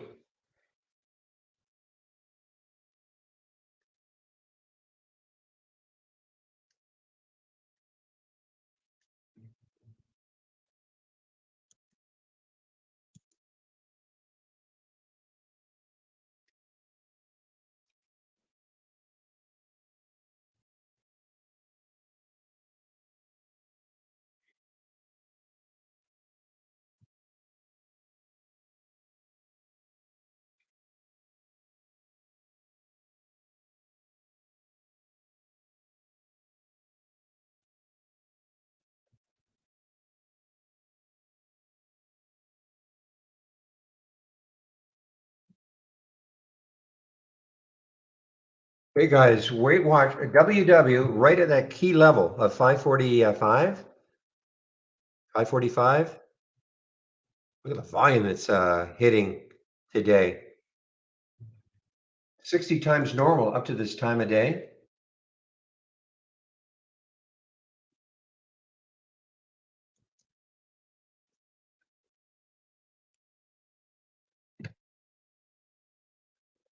All right, UNCY, UNCY, challenging 2 now.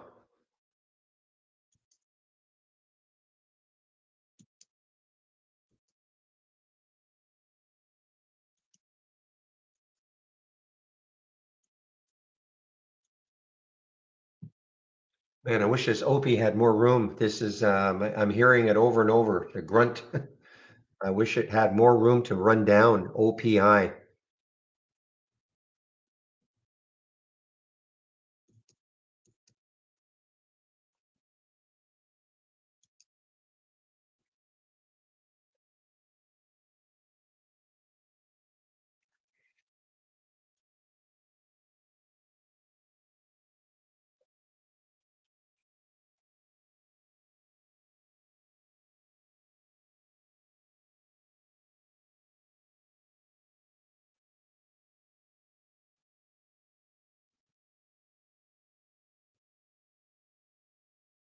Well, WW through that, I guess call it a critical level right there. 545, right at it still.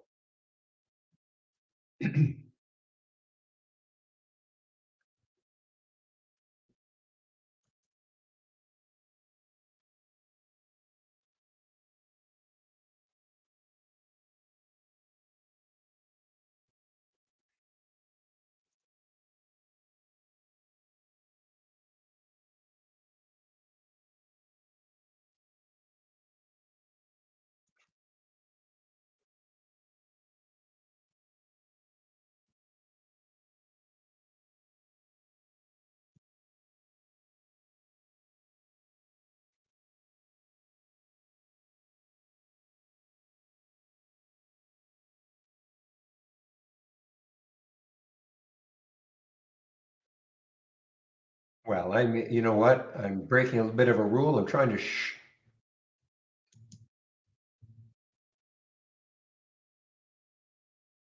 All right. Well, they gave it to me. I decided to short this OPI. rule I'm breaking. It has not broken down through that whole number of 15, but I'm going to see what happens here. They gave it to me at 15:03.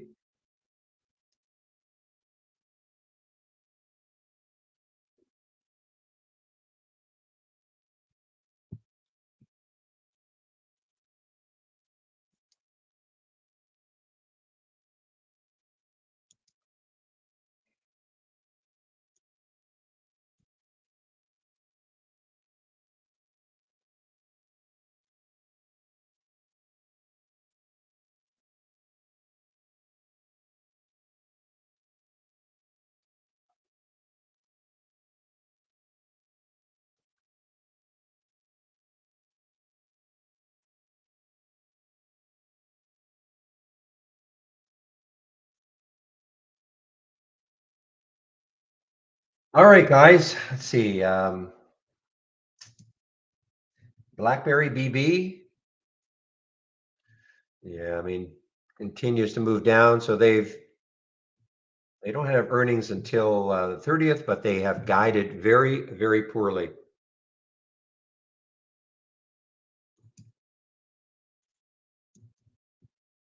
Wow, Weight Watchers, WW, just on a mission.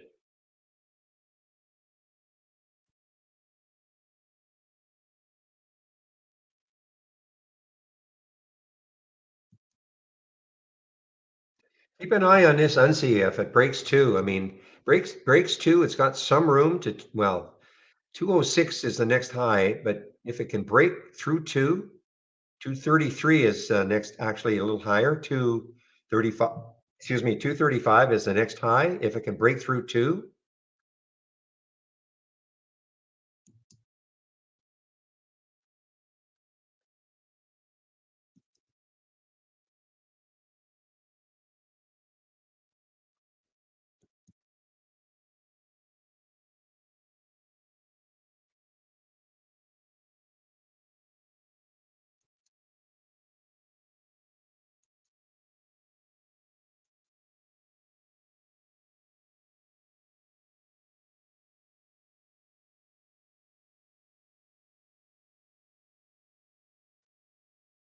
yeah, I'm going to give this OP just a little bit longer here. See, I shouldn't have broken my rule. Should have waited for that 15 break.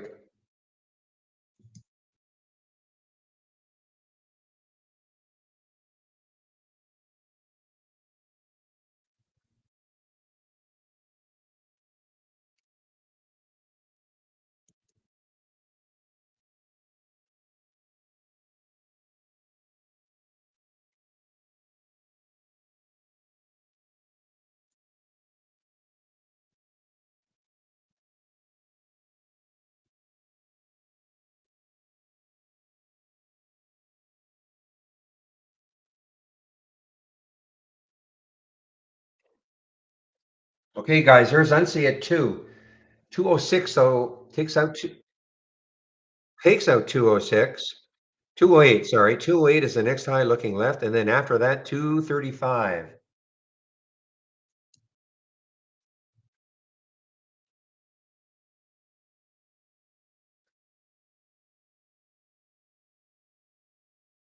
A Sewell, I mean, it's not a rocket ship, but inching its way up. As I said before, just kind of inching its way up. You know what, guys? I got out of the OP, basically flat. I'll look at it again if it gets underneath 15.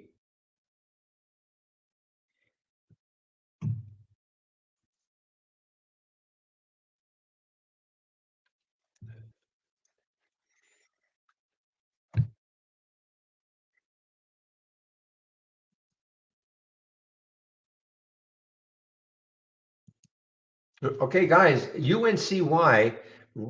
Sorry, I had the chart up, disappeared. UNCY, so interesting right now. 208 is the high, so 235, next high looking left.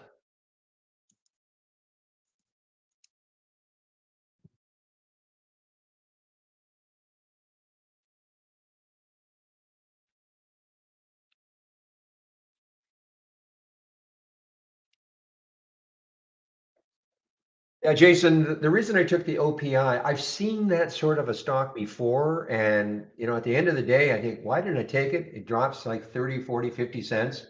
And okay, guys, UNCY now, UNCY challenging. It took out that 208, challenging the 237. Could challenge the 237. Okay, could challenge it.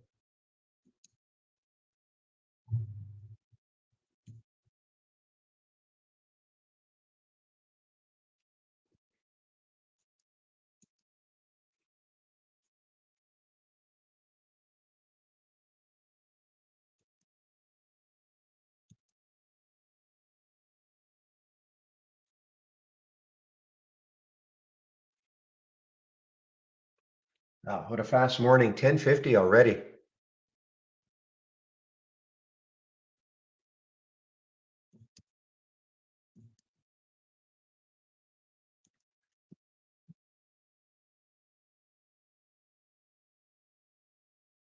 Come on, AZ, you will just keep inching your way up.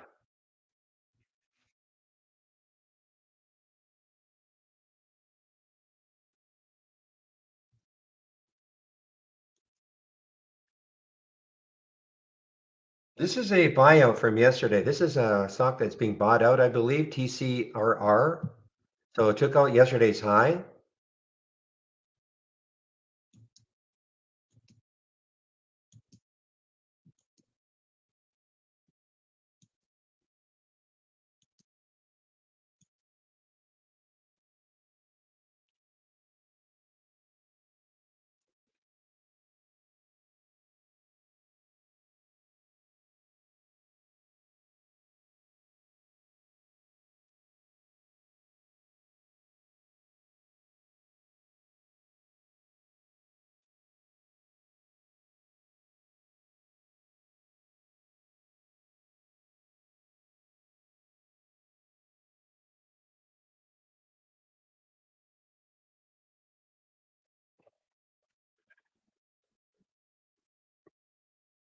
Okay, guys, Unsi, come on. Take your move. Make your move. UNCY, make your move.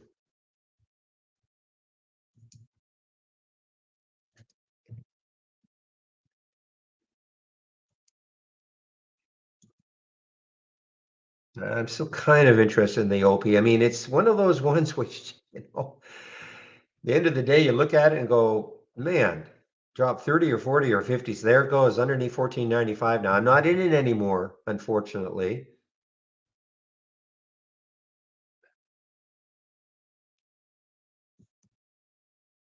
Teed up now, teed up. I had an alert through the VWAP, right? 226 through the VWAP. So here's your maybe shot to take some, guys.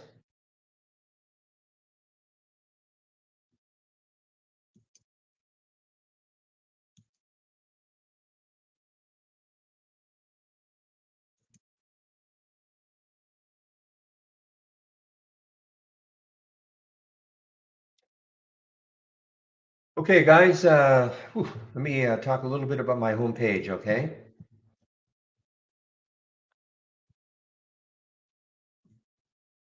And especially the scans that I'm sharing.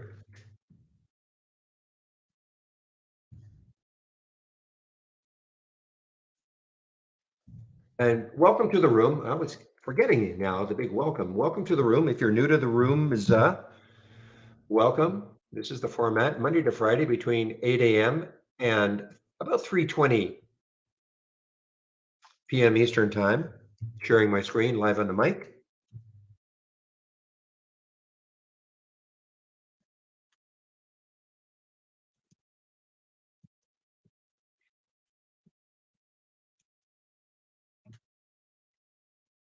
So if you click on my homepage link, give me one moment, please.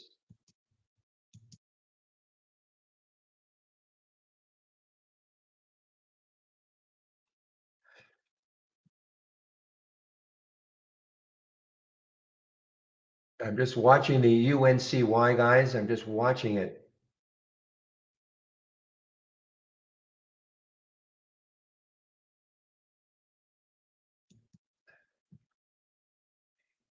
Okay, let me keep an eye on it and talk a little bit about my homepage. All right, so if you click on my homepage link, this is the, want to take out a subscription, here is a promo code you can use, Barry15 for 15% off the first month only or the entire year. You click on the Get Trade Ideas, you will see there are 4 plans. Here's an annual for both our premium and our standard service. Standard is fine, guys. I know I shouldn't be saying that, but standard is our fine service.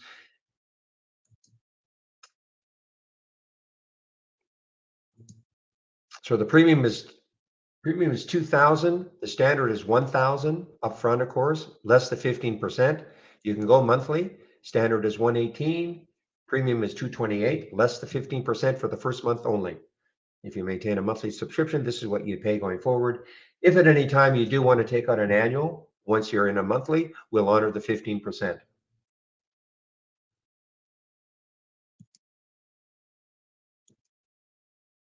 If you do, what happened here?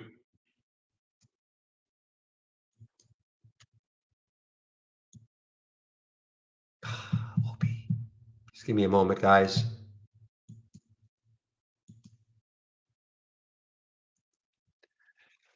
I'm trying to juggle a couple of trades right now, and I'm wondering if I should get back into the OP. That's my dilemma right now. I'm not normally in 3 trades at the same time. That's kind of my dilemma.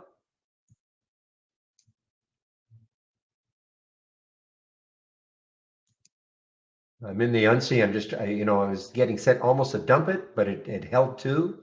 I'm in the Azul, and I'm looking maybe to get back into the OPI.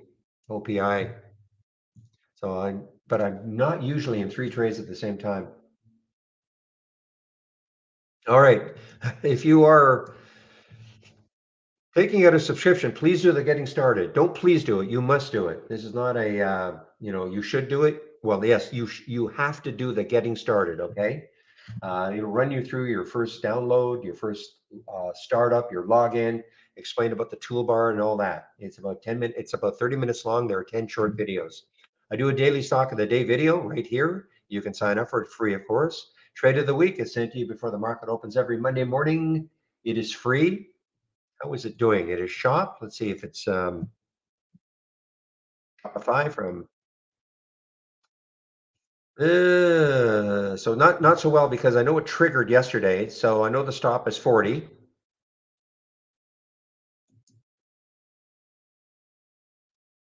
All right, guys, teed up. Just mentioned teed up. I said you might want. Great. I didn't take it. I did not take this one, but mention this on that VWAP break. You might want to take that trade in that area, and well, if you did, you took out it took out the high of the day.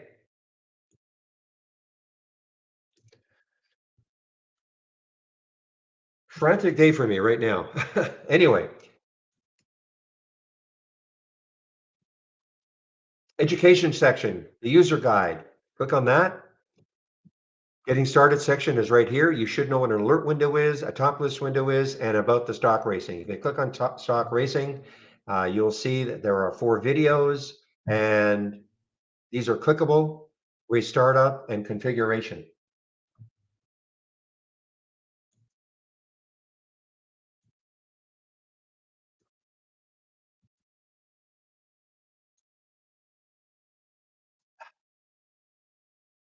This UNCI is driving me crazy.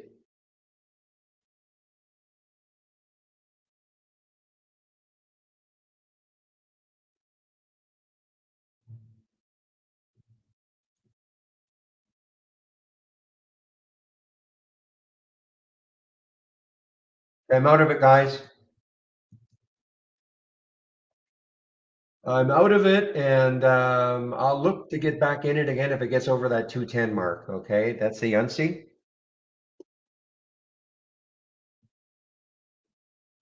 It was flirting with 2 again. The second time I said, the heck with it. So took a little loss on the UNCI.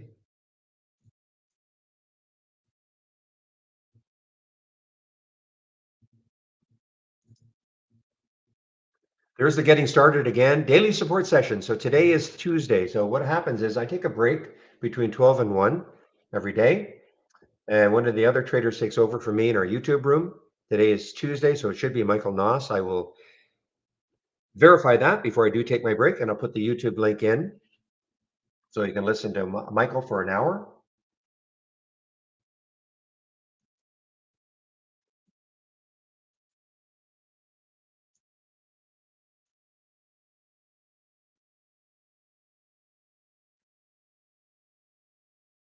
Okay. There's the free trading room. More educational video. Sorry, guys, I am distracted. I am distracted about trying to do something else. Kind of didn't get my OP short. Did not get my OP short.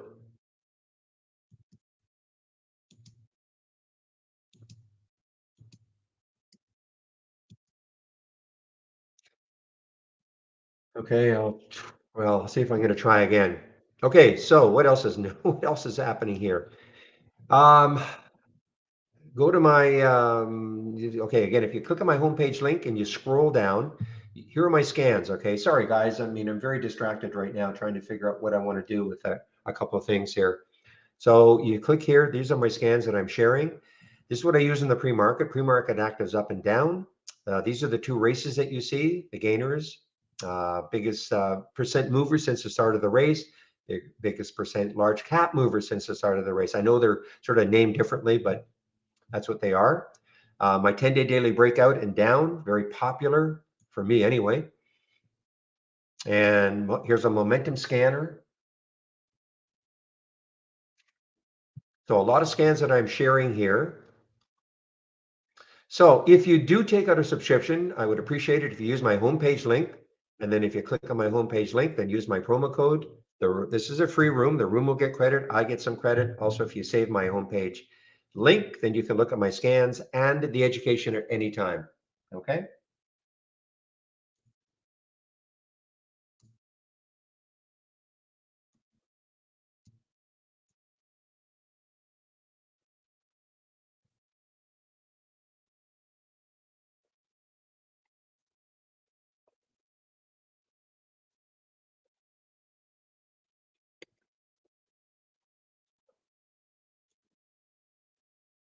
You mean how much money I make? No, we don't talk about that in this room. Obviously, do okay, but no, we don't talk about how much money we make in this room or how many shares we take.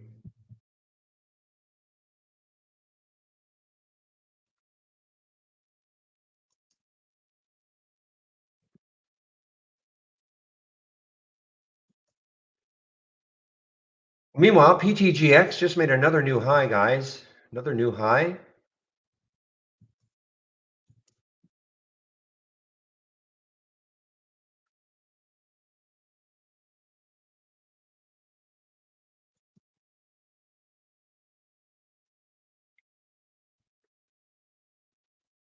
Again, the pre-market high was way up here. I mean, hey, who knows?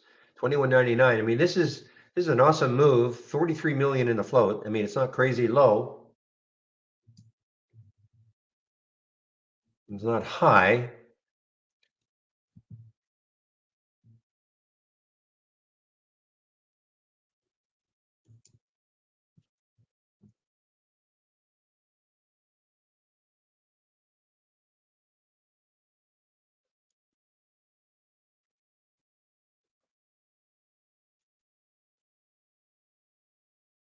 Come on.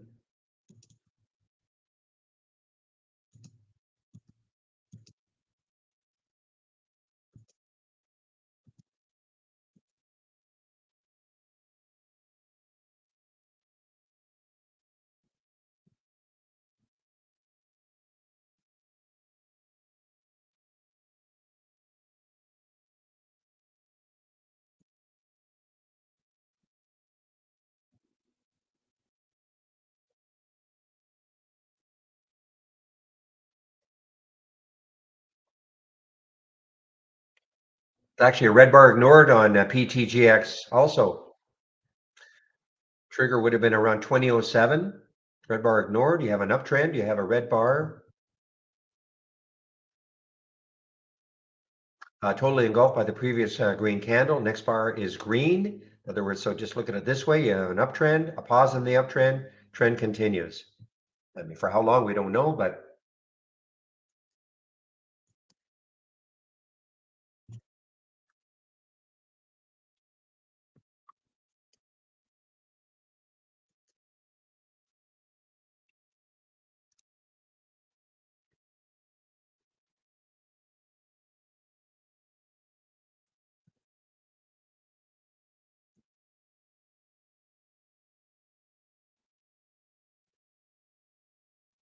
okay, so out of the UNSI, so I am going to take a look at it again, maybe later on in the day, get an alert at 210 or so. That'll take care of that high that I looked at before, 208, and see if it can continue, take out that whole number again later on. Maybe.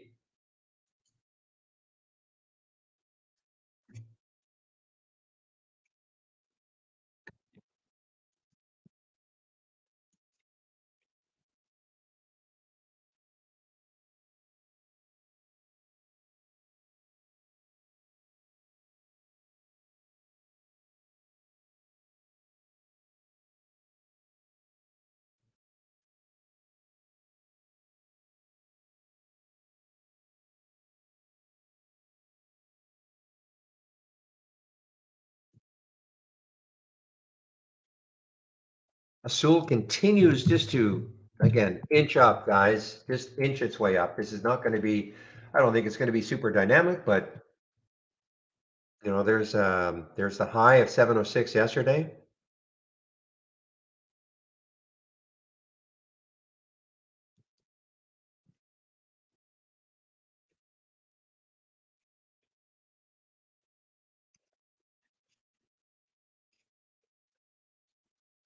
It has not been rolled out, Mookie, so I decided to take it off. I have it on on something, one of my charts that you can't see, but I decided to take it off. Tired of figuring out when it was going to get released. So okay.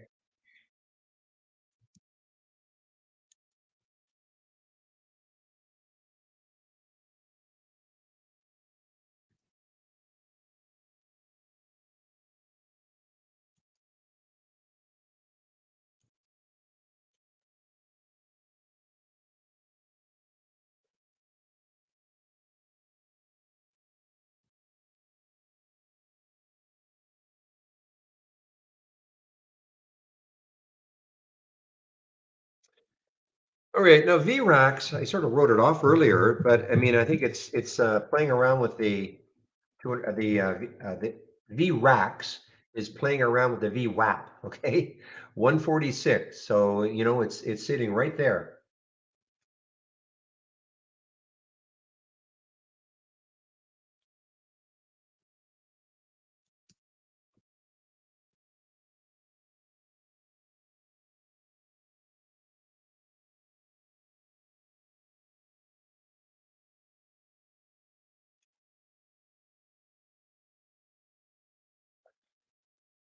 Yeah, Dish.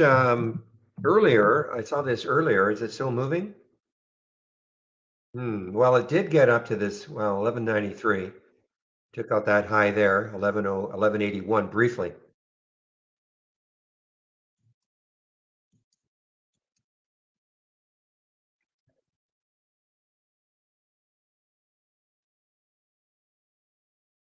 Oh, Dash. I'm sorry, you said Dash, not Dish.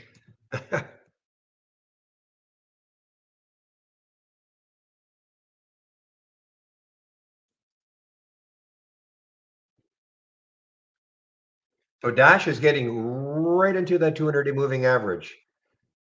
It's a little less than $1 away from that 200-day moving average, but Dash is on the move here, guys.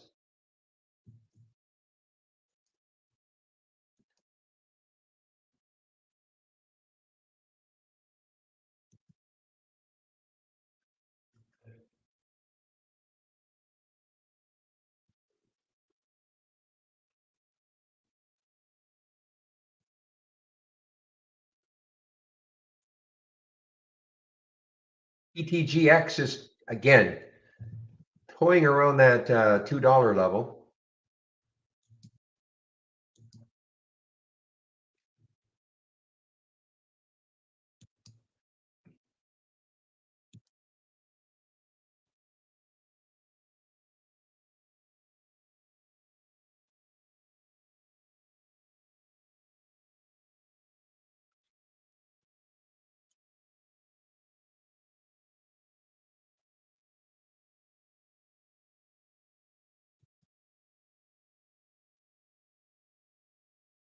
Yeah, for how long is this Lyft and Dash and Uber going to keep moving higher?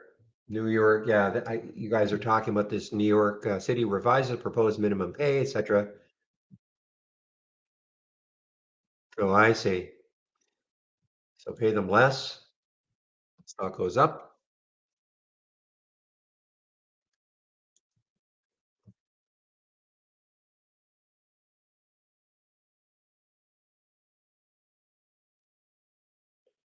Okay, well, for you who are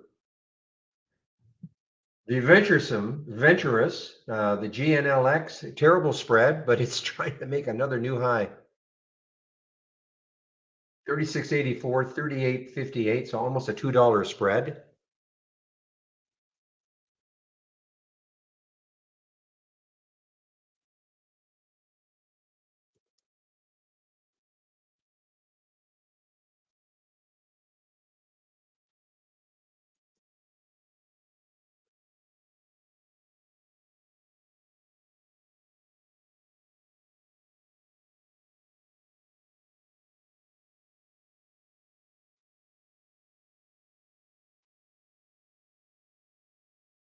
Let's really look at PTGX and what it's doing at 20.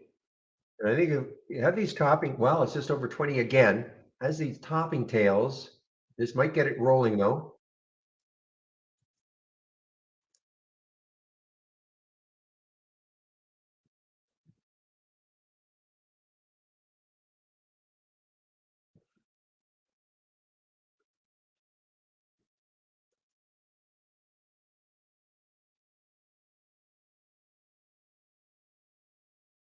Holding 20 now, a little bit better. Talking about the PTGX.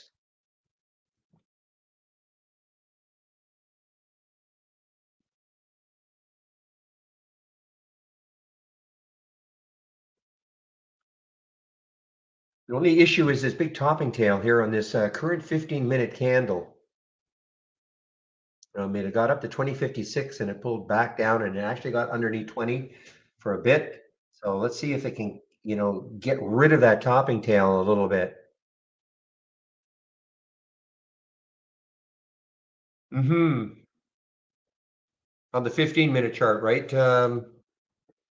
Real? At least I see it on a 15.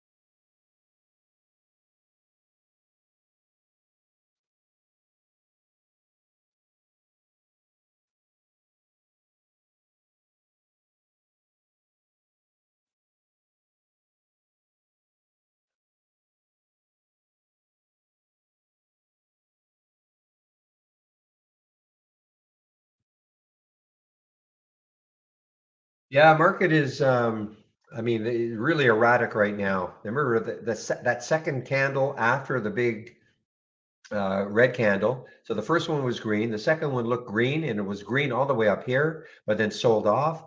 The next one tried to get green again, sold off.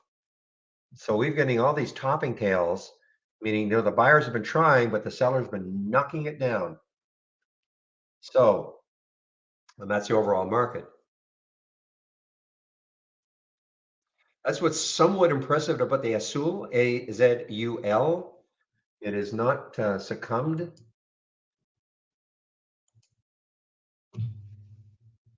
yet.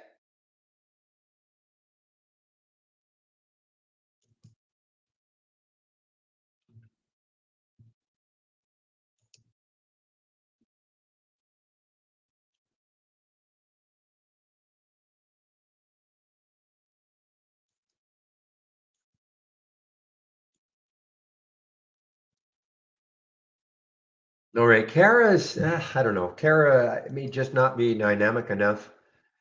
I mean, it's still sitting at that VWAP, 707, 709, just kind of sitting at the VWAP. I would have expected that if it was going to move. I don't think it's being affected by the market really.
Dice, Dice, what are you doing?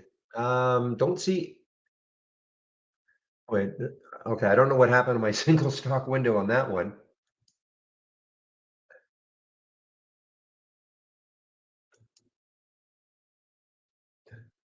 Okay, so Dice,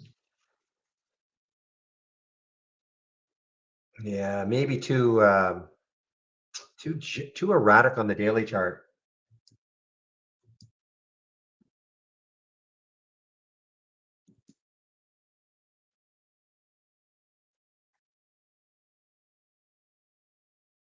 All right, well, PTGX is just kind of hanging around 20. So what I'm going to do is stick an alert in case it gets going again up and well, I've got one way up there, but probably maybe around 2026. I'm going to stick an alert around 2026 and see if that gets it rolling.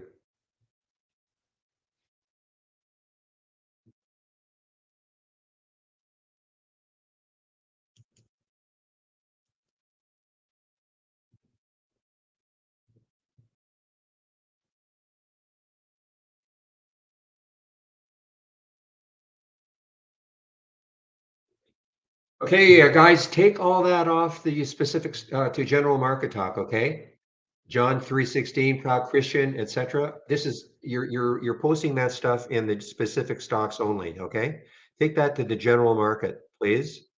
Okay, and that's remember specific stocks only is only for stocks, a stock symbol, maybe why you're looking at it, etc. Okay.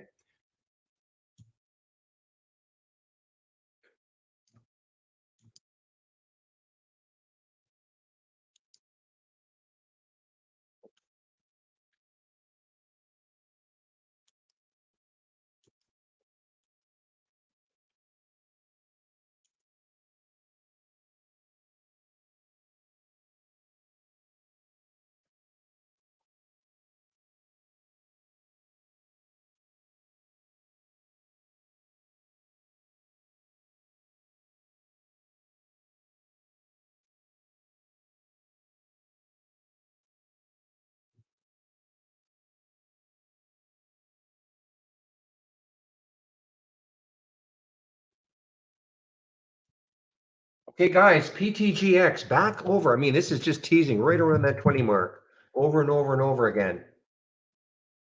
Just don't want to lose sight of it because it has the chance. I know it's at the top of channels and stuff, but it's got that just has that look, you know, just because of what happened in the pre-market too. A lot of traders will look at that.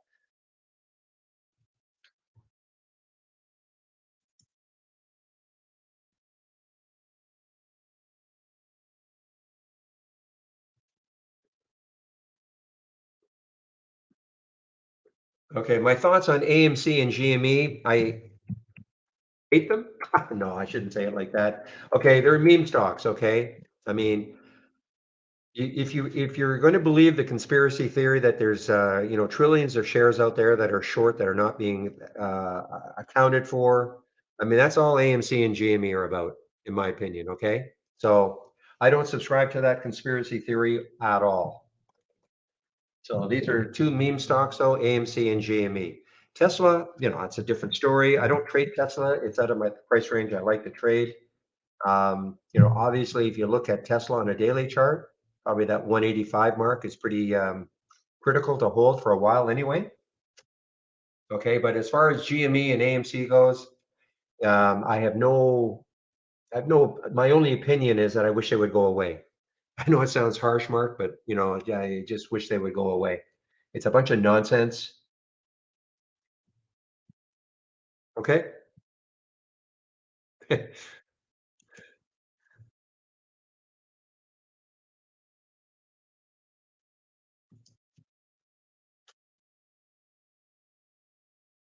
I mean, let's take a look at Bed Bath and Beyond. Also, I mean, that's the number three memer. I mean, come on. You go on the internet or you go on Twitter and you find some of these people saying, "Oh, it's going to rebound," and there's so many shorts available that have not been, or so many shorts that have not been accounted for. Eventually, they're going to get this massive short squeeze.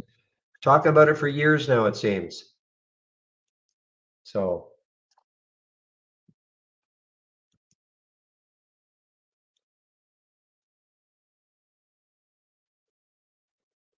okay, for PTGX, let's take a look. I'll put an alert there myself at 1950.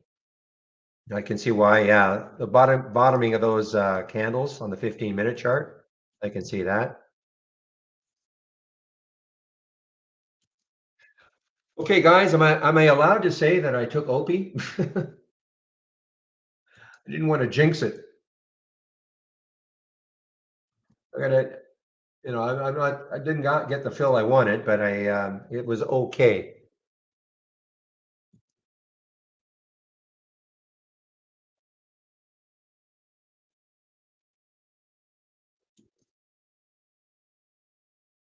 Okay, guys, PTGX looks like it. I know what you're saying, real, but it looks like it wants to go.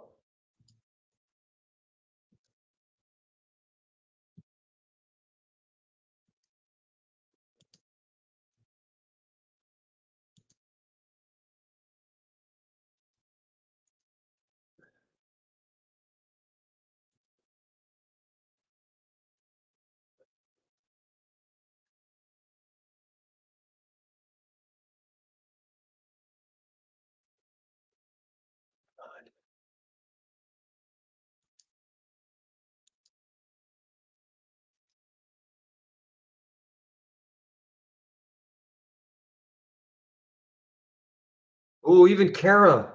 No, so much is happening right now. Kara is even on the move here, guys. Kara, CARA.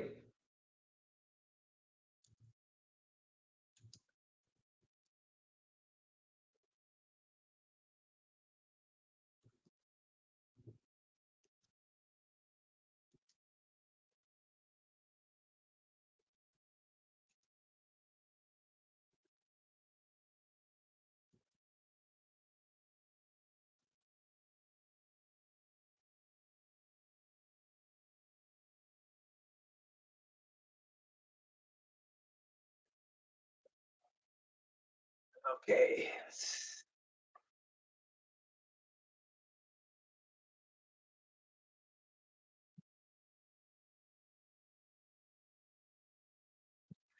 Ah, son.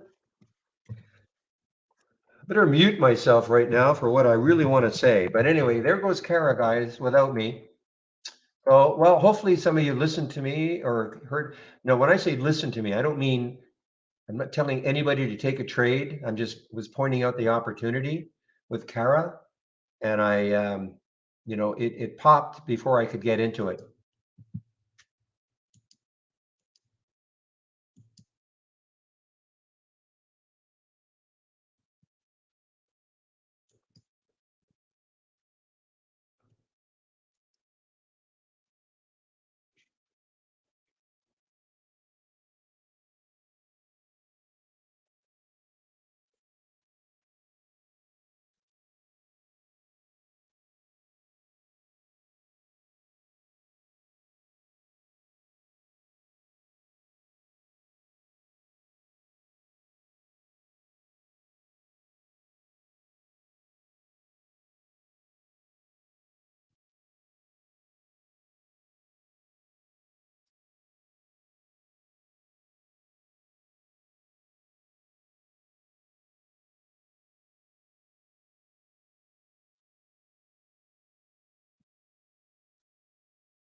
Okay, guys. Wow, AI is having a bad day, I guess. AI, the stock. The next low looking left is 24 or so.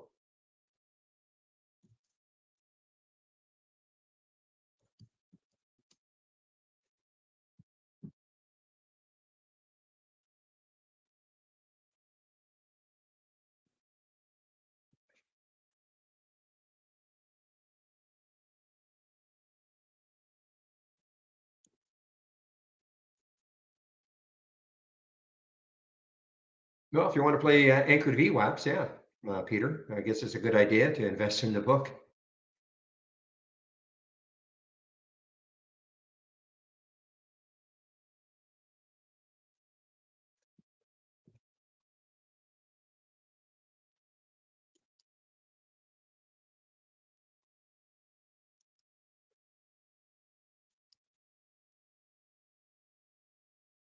Geo. Wow, look at Geo here. What a drop, Geo, a couple of weeks ago, 3 weeks ago, the big drop. Through now the 200-day moving average for Geo.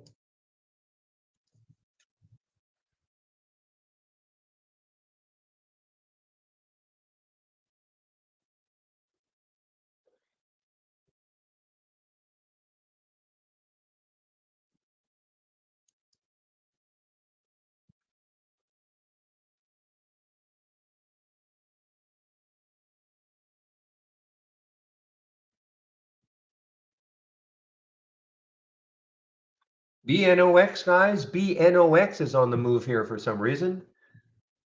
BONX. And this is a yeah, low float situation out of Australia. BNOX. Look at the relative volume, 100. This does not trade very much. 324,000 shares represents 100 times normal up to this point of the day. So if you look at the daily chart, it just doesn't trade. All of a sudden it's trading. I don't see any specific reason for it. It's not an earnings play. Had earnings on the 22nd.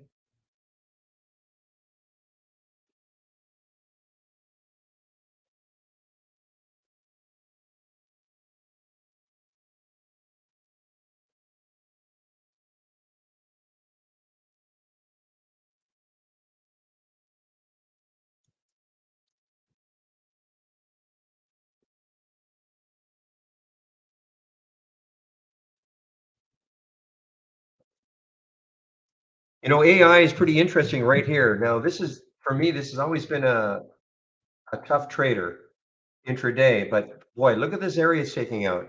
26 underneath the whole number, and when you look left, it's got a ton of room down to 24. So this could be interesting as a short, guys. AI.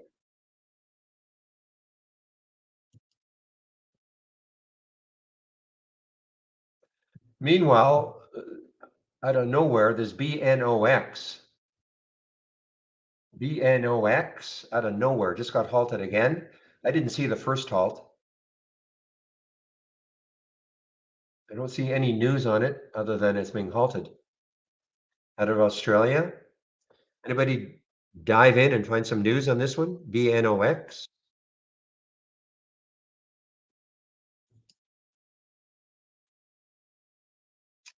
All right. Well, now Nutanix, after that pull up, the bounce, now it's making another new low, NTNX.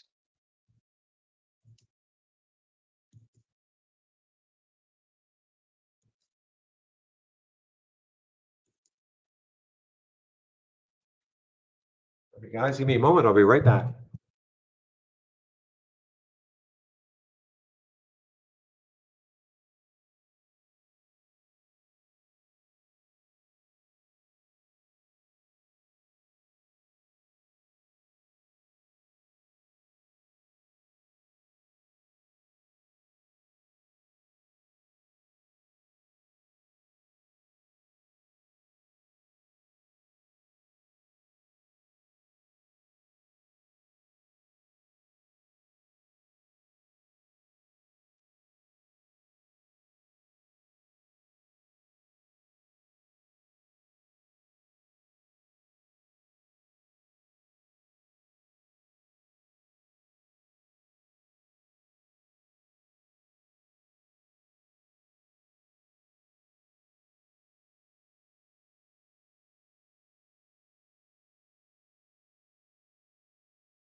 By the way, Peter, you keep calling it average VWAP. It's anchored. Okay, I noticed you were talking about it and calling it average. It's the anchored VWAP. Okay, look at Azul, guys.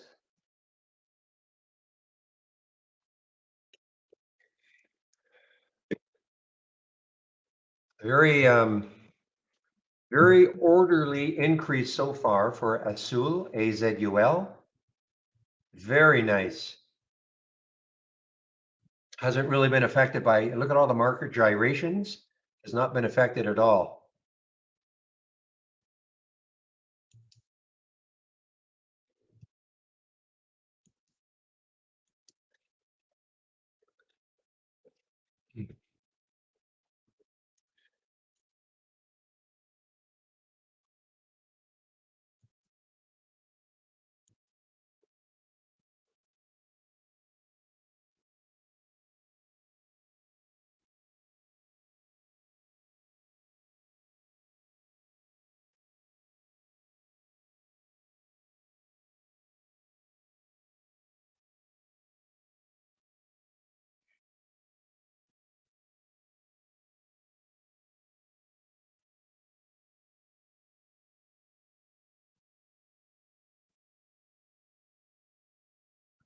All right, now Snap looks weak here, guys. 1232 is the VWAP, so it's just underneath the VWAP. It is giving it up to a certain extent. This looks kind of weak. Might be interesting short now for Snap, SNAP.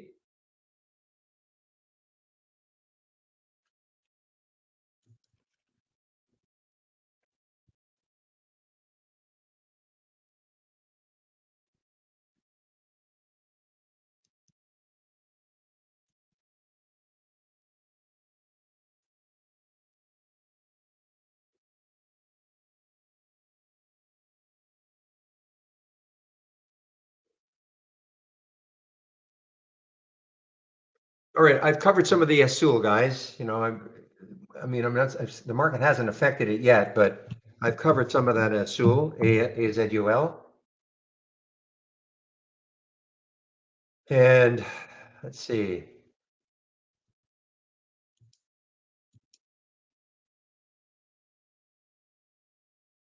I'll be taking my break pretty soon in about 20 minutes or so.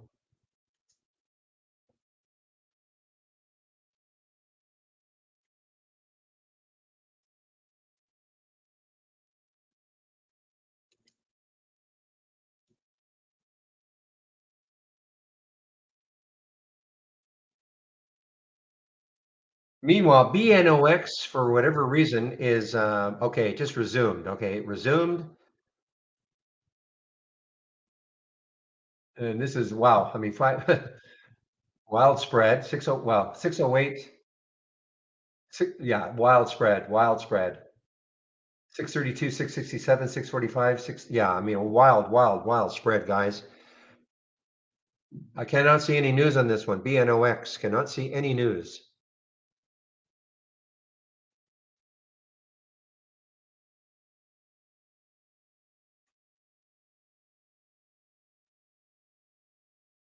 Yeah, the volume is, I mean, it's picking up.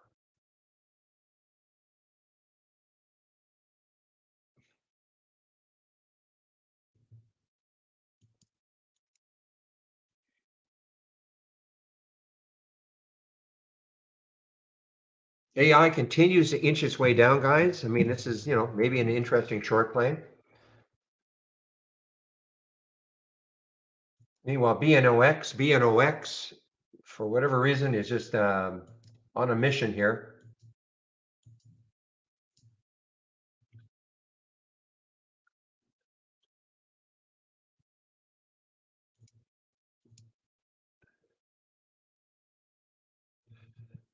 Well, let's take a look left. Where could it keep going to? Next highs look around 860 or so, 867 or so.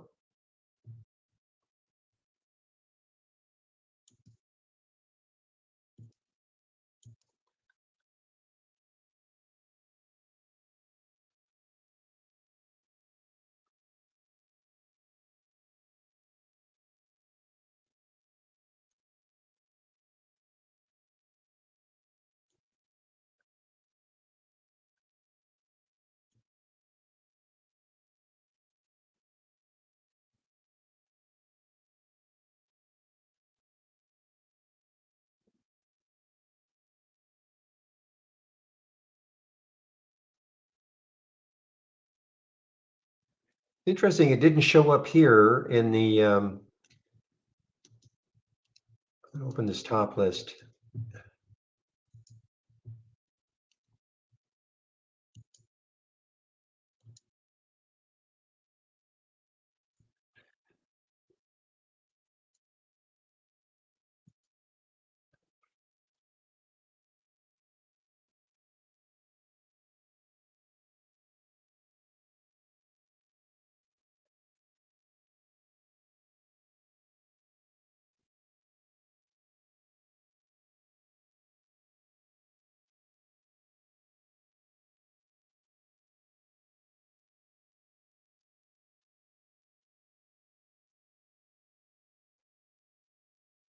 Boy, this is just going crazy again, guys, the BNOX. You gotta be careful.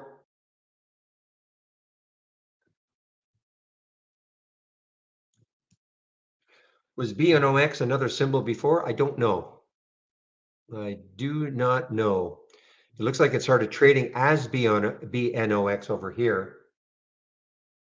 That was back in December of 2021.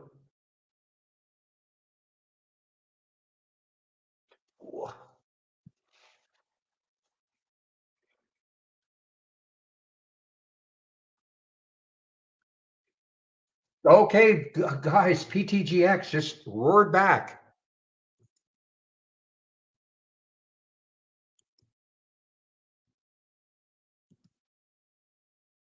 Roaring back.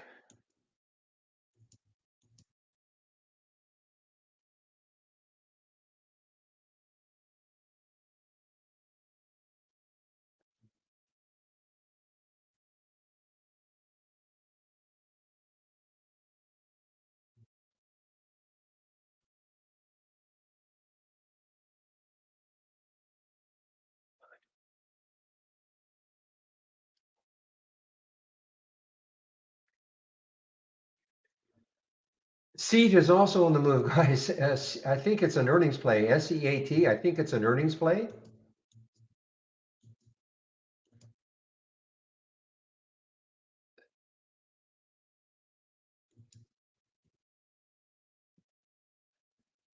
Okay, I'm going to put a big darn check mark right here for PTGX.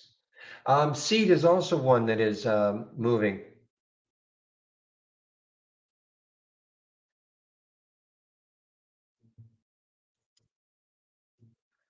Man.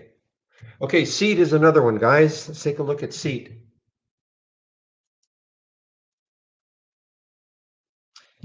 I think this is an earnings play. Yes, March 7th pre-market. So yes, earnings play.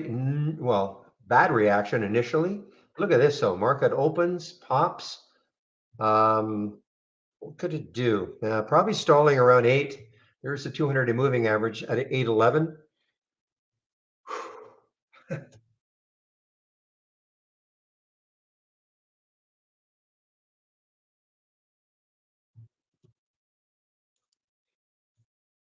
This has been one of the more active days I've had, guys. I don't usually trade this much, but there's been some stuff happening.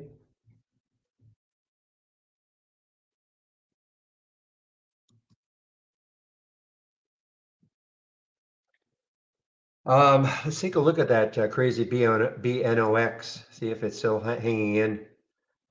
Yeah, I mean, it is million shares now. Remember when it started, it was putrid.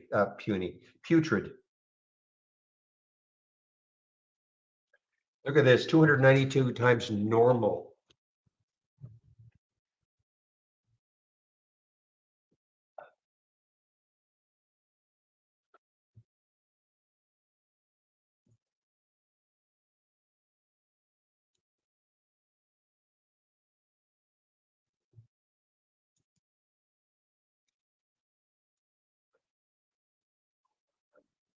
You know, I was trying to figure out a way to get in this. I just couldn't figure out a way, legitimately to get into this BNOX.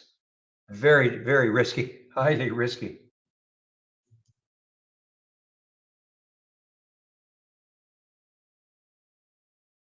And no news.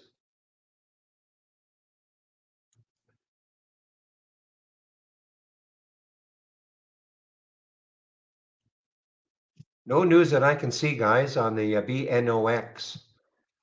It's one of those things that's a low float. Some group somewhere probably got a hold of it, and that's it.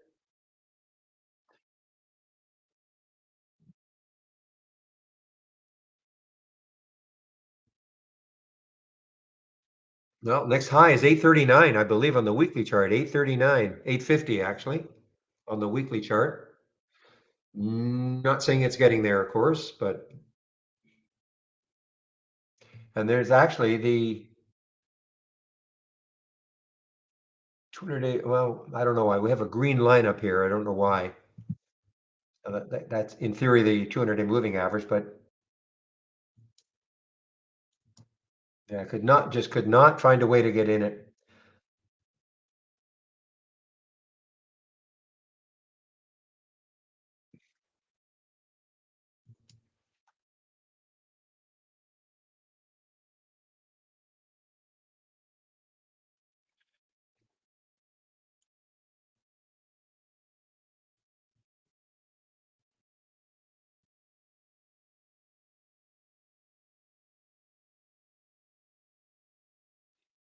Okay, I'm not going to beat myself up too much about the Cara because the Cara came right back. CARA. So I'm not going to beat myself too much about it.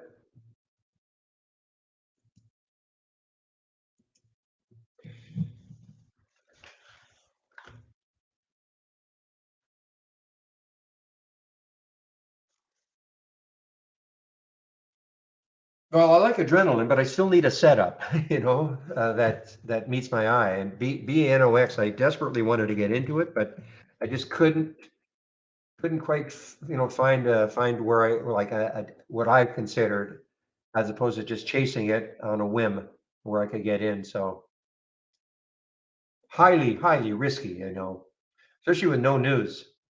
No news. It's just for some reason, somebody somewhere decided to take this and get a group into it, I guess, because I don't see any news on it. Azul certainly was not an adrenaline trade. Azul is like boring, but boring can be good sometimes. Well, in fact, if you gave me five as Azuls a day, that's what I would do. Just orderly, orderly, up, up, up. But you're not going to make, 200, 300, 400% on your money on this one, but still, really nice little move.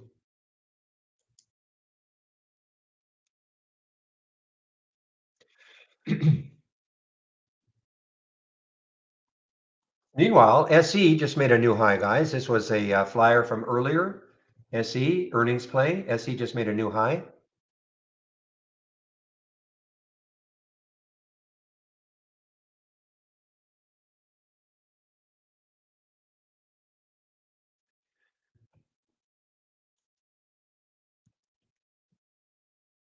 OP continues just to make its way down here. It still has some of this left.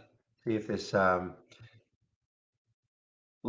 low looking left is 1460, I think, for OPI.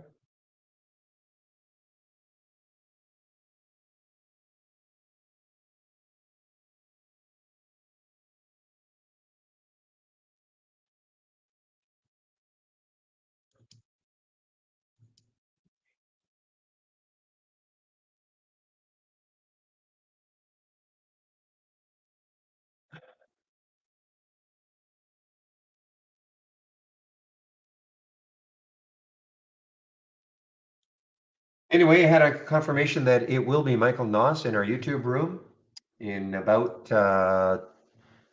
14 minutes or so. He'll take over for me in our YouTube room between 12 and 1 while I'm on my break. And I'll put the YouTube links into the two rooms so you can head over there and listen to Michael.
Ah, another nice little move for Azul.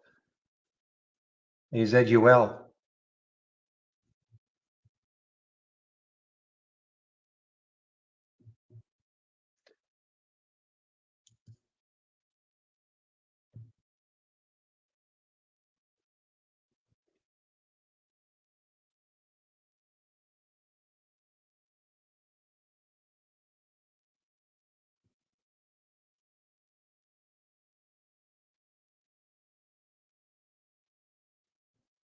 All right, guys, let's see. Anything else interesting happening? Like some of Zach's bounce plays. How have they done?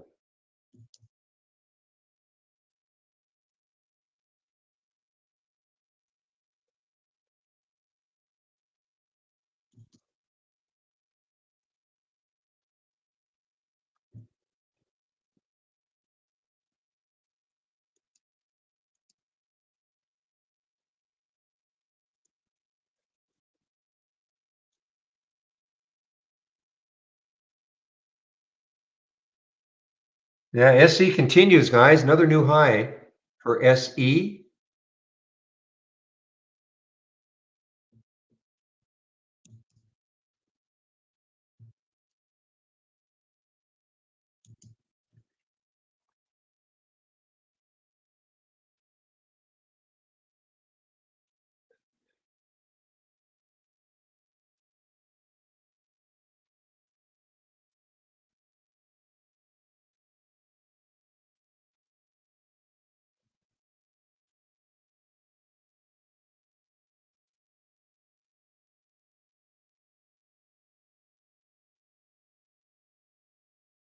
All right, BKSY, guys. BKSY over the VWAP, a little bit over the VWAP.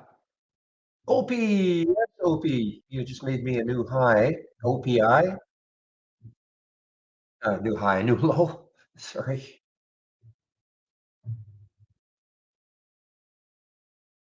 Oh, stop the presses. Real was wrong on something. Doesn't happen very often. He admitted it, right?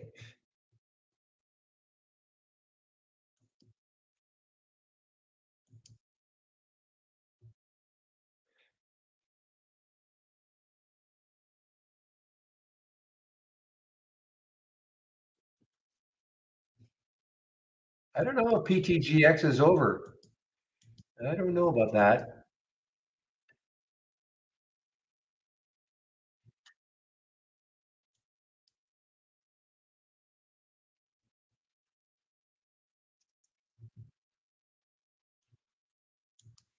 RBBN is on the move here, guys. RBBN. No, I see. Hearing it says Zach's under $10 stock pick. Okay, I guess that's the reason why it's moving. Yeah, to me, it's got too much resistance not that far away, so I'm going to forget about it.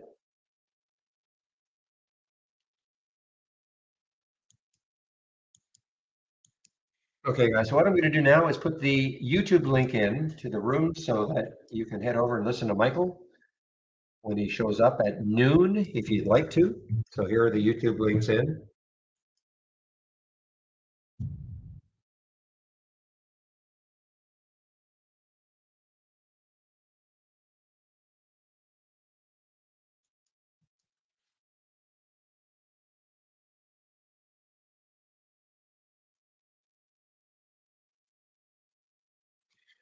And remember, Michael's going to ask you, do you have a trading plan?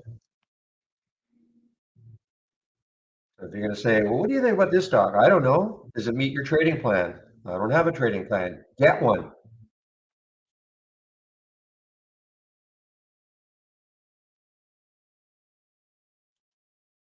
I'm just preparing you.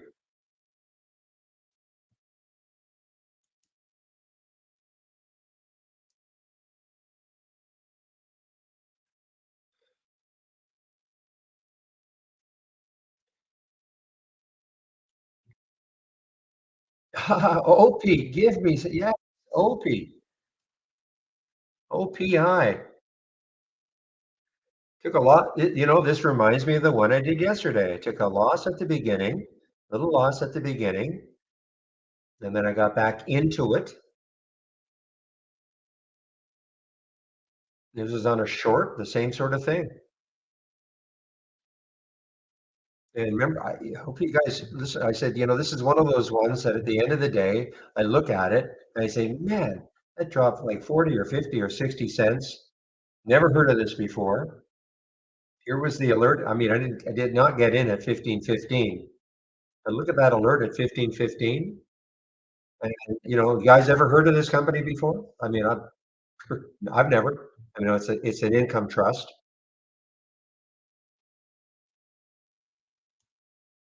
I love my 10-day daily breakout and breakdowns.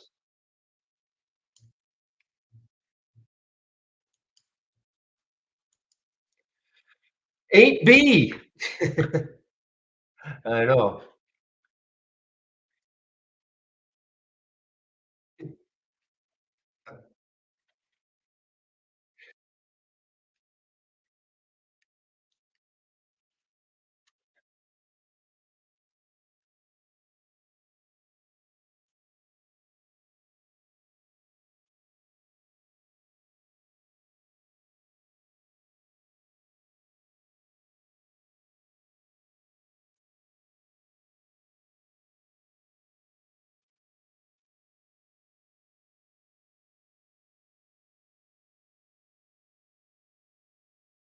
Look at this one, guys. Another one. Here we go. SQSP, another earnings play. SQSP, earnings play, over the whole number, new high. Traders will be looking at this high it hit, 29.67 in the pre-market. It's an okay float. Okay float. It's an okay spread.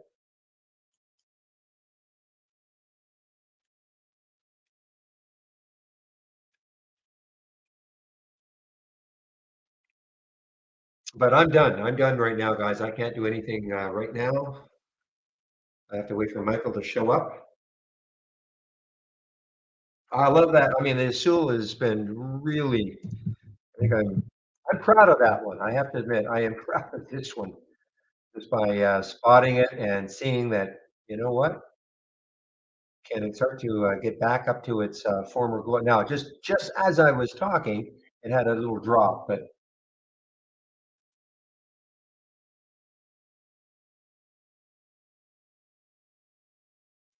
yeah, it's PTGX. I don't know if it's over. It's hanging in that 2150 mark or 2050 mark, sorry.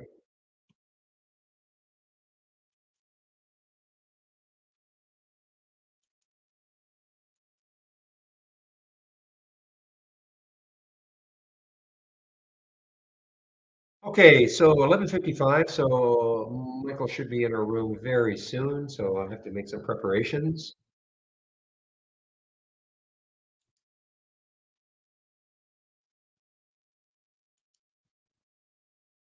First thing to do is get my announcement in.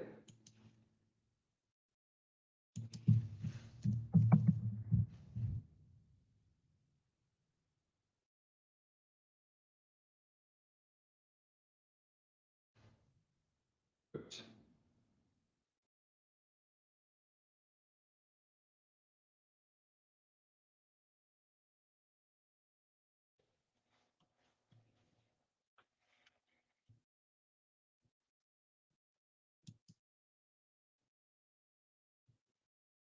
Okay, it might be over.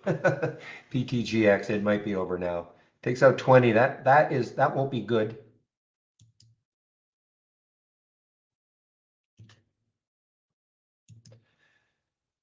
Yeah, sub 400 for the SPY. Yeah, it's a psychological. Where is the 200-day moving average for the SPY? 390 something still?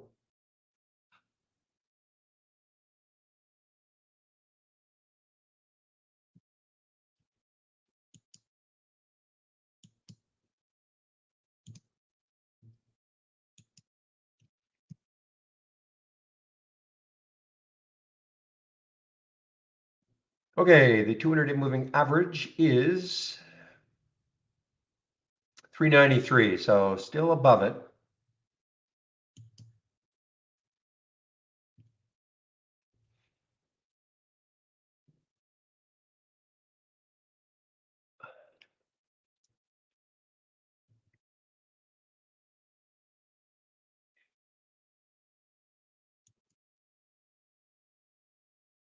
Okay, OP, where can you keep going to? Well, the next low on the weekly chart would be awesome. 1377. Again, this is my oink, oink, oink right here. This is the sound I've got on it. Sound alert every time I hear it. Needs a few more dollars.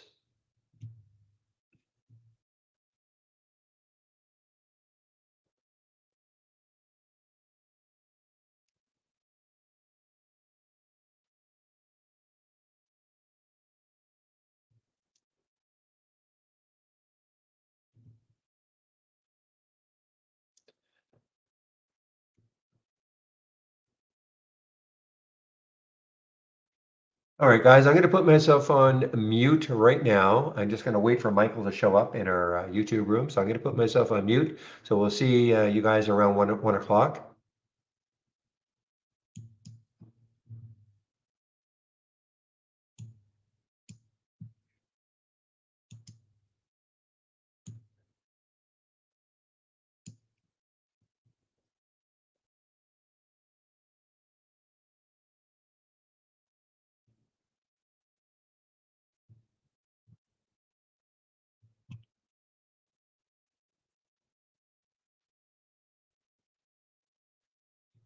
Michael!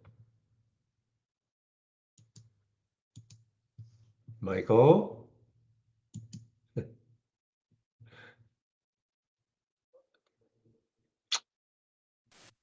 Michael. Very. Okay. Hear me now? Yeah, but your mic doesn't seem as clear as normal. I don't know why. Hold on, give me one quick second. I think it's using my AirPods and not. Just give me a moment myself. What about now? Much better. There you go. Much Still better. using Okay. that Yeti? Elgato Wave 3. Ooh. Elgato Wave, the Cat, Wave 3. Yeah, it's one I've been using for a while. It's pretty good. It's pretty good boom arm, pop filter, the whole 9 yards. I'm serious about my sound. Mm-hmm. Well, I've had quite a day, Michael. Take a look at You this rich now? OPI short that I'm in. Was it sorry, OPI? OPI Let me get a intraday chart going here. came on my 10-day daily breakdown.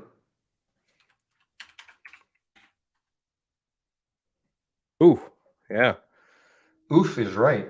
The alert was at 15:15. I waited for the 15 break. I actually took a loss the first time, and then I re-entered it. And man, I mean, who's ever heard of this? You know what I mean? It's like one of these obscure. I don't think I've ever seen this one before, but look what it's No, doing. and what did they do? Usually you don't like it's a REIT, right? Usually you Yeah, don't see exactly. this kind of movement out of REITs. Exactly. But look at this move. I mean, on a percentage basis, and as we're talking, it just keeps inching its way down, down, down. This is not to just be sales pitchy right away, but this is our superpower, right? Like everyone's like, well, okay, what's the different? A lot of places have charts, a lot of places you can do scanning, blah blah. It's the real time.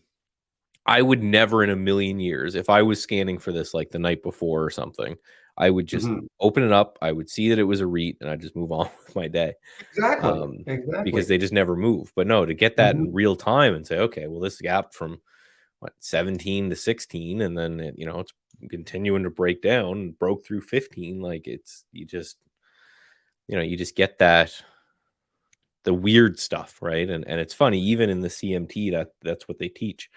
Um, when an indicator's asking the way it the way it should, that's not interesting, Mhm. right? When everything's Yeah. doing what it quote unquote should, that's not interesting. But you get something like this that just makes like this for a REIT, like unless a couple of their No. buildings burnt down and they don't have insurance on them, I don't know what the hell they could have And done. I couldn't see any news on it. Nothing, zero. I mean, the only thing I see is, downgraded to underperform RBC. I'm trying to see if they even put a price on it. I don't see a price target on it, but I mean, so RBC put an underperform on them, big deal. Yeah. But the funny thing, Michael, is that I have seen this before with some of these sort of REITs, and they've showed up on my 10-day daily breakdown, and I never usually take them. And then at the end of the day, I look and say, man, this thing moves, 50, 60, 70 cents in a very nice way, like not all over the place. And I think that's why I took it today. I said, you know what? I'm just going to do the darn thing and see what happens, because it's not what I normally would do. But it's as you say, completely out of nowhere. And where it's going now, I don't know. Yeah, just well, and Yeah. again, this is why I always kind of preach, right? Not to look. I know you look at the news a bit, but it's the reason that I'm not interested is because they'll tell you later what Hmm. happened, right? If you're looking at CNBC or whatever, like, oh yeah, this thing moved down because of this reason. I don't care because you're telling me after the fact. All I need to know is the price is going down, so I should be Hmm. short until the price stops going down, right? Yeah. With So, that in mind, my friend, I am going to leave you. And yep, now, can you go to one, or do you have to leave yes, early? sir. 1 o'clock? Okay, I'll probably show up a little early, but Spend all the okay, my time you friend. need at the pub. Yeah, I'll meet. Yeah. Okay, we'll see you later. Later, India. All right. Uh, yeah, it's a JPOW speech. No, that wouldn't be that wouldn't be a reason for a REIT to go down. What are some other REITs? Well, you can just go XLRE, right? So yeah, the whole real estate index isn't down more than 2%, right? So there's definitely something else going on. And it doesn't always have to be news. It could just be there's some large institution that needs to get out, and maybe they need to get out today, and that's just what's happened. But that's what we do. We try to find inefficiencies in the market and exploit them. All right, guys, time for the speech. Um, we give Barry some much needed time where he can go to the pub and hammer down about, probably 75 beers and then come back. And we open up the room for some Q&A. So the every day, and this is something that I think that's really cool that we do, we will all be here. So for the next hour, whatever you guys want to know about trading or trade ideas or anything like that, feel free to shoot away. So the more you guys ask questions, the less I am waffling on about random stuff. So we do appreciate the questions for sure.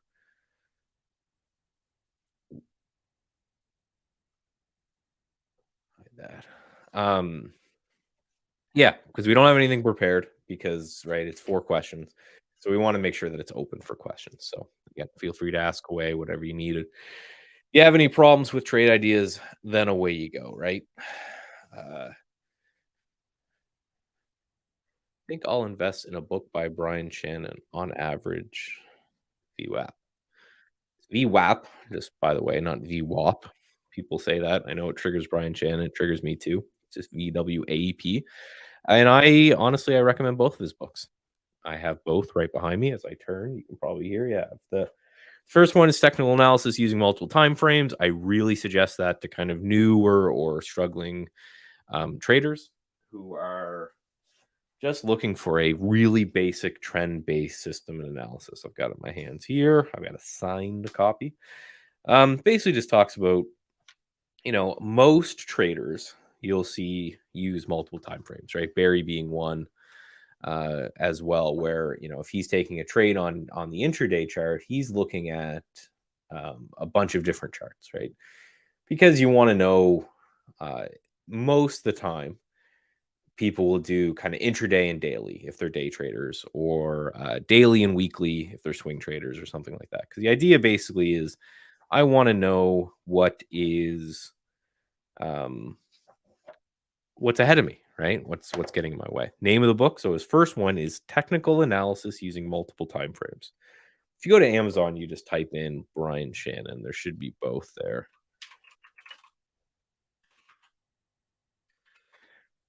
I really suggest that as just a very basic kind of a and he wrote this one years ago. I've had this book personally. I bought this book, had to have been just looking to see if there's a date, had to have been 10 years ago.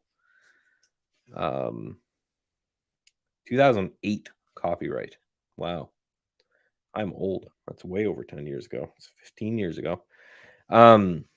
Yeah, so he just talks about, using multiple time frames for your trading. Because you got to think about it, even if you're day trading, you're trying to predict what the daily chart will look like at the end of the day. That's what day trading is. If I'm buying ASO right here on a 5-minute chart, well, what I'm trying to do is I'm trying to say, well, I think there's a chance that ASO is going to make a new high a day, hopefully, or more.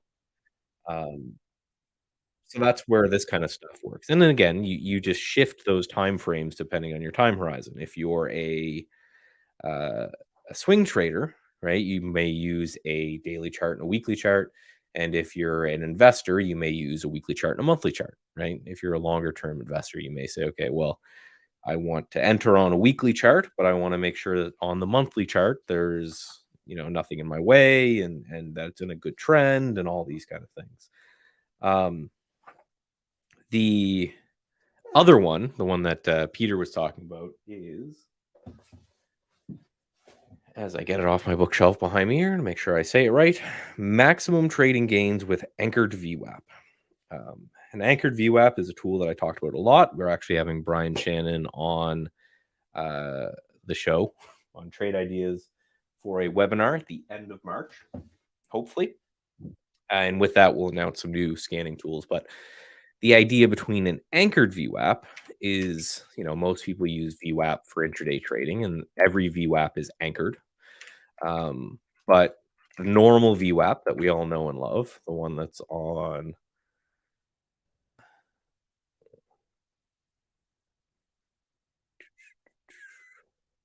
most intraday charts as you see it, this black line, this VWAP is just anchored to the beginning of the day, right? So again, every VWAP is anchored. The question is just where. So anchored VWAP, he talks about being anchoring it to certain points. So for example, I did a tweet earlier today. If you follow me on Twitter, it's just Michael Noss CMT, where I talked about this TNK, mega strong stock, shippers of all, just like a rocket ship on shippers. And this thing's doing really, really, really, really well. And then it pulled back. And I wonder if I can see. I signed into Twitter here.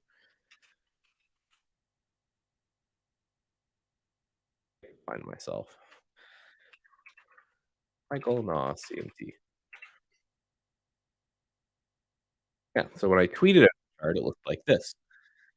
And a red candle, a little bit of a bottoming tail, but it was coming into the anchored VWAP. So basically, where the normal VWAP will say this chart is, or this, the VWAP is the average price of where the market participants are. The best way to look at it. Basically saying, hey, the average price since this earnings gap, right, which is a big gap and a high volume, that kind of stuff, that exists kind of right here. So if one were to say, okay, well, you will notice the uncanniness if you start studying this, which I have been more and more since reading the book, of these things kind of bouncing. And yeah, this thing saw that anchored view up, turned tail, and ran. Another trade with them. Yeah, see, hold on, I gotta take a screenshot here.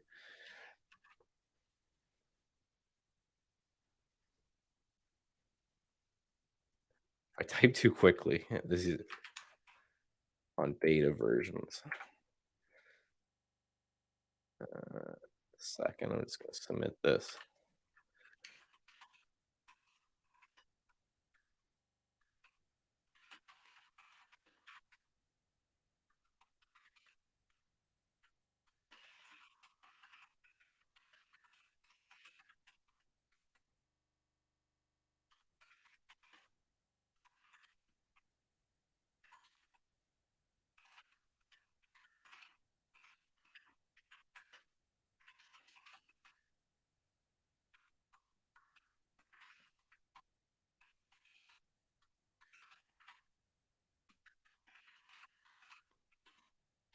I just we do anytime you see any of us using trade ideas, we have like a really early version before you guys see it.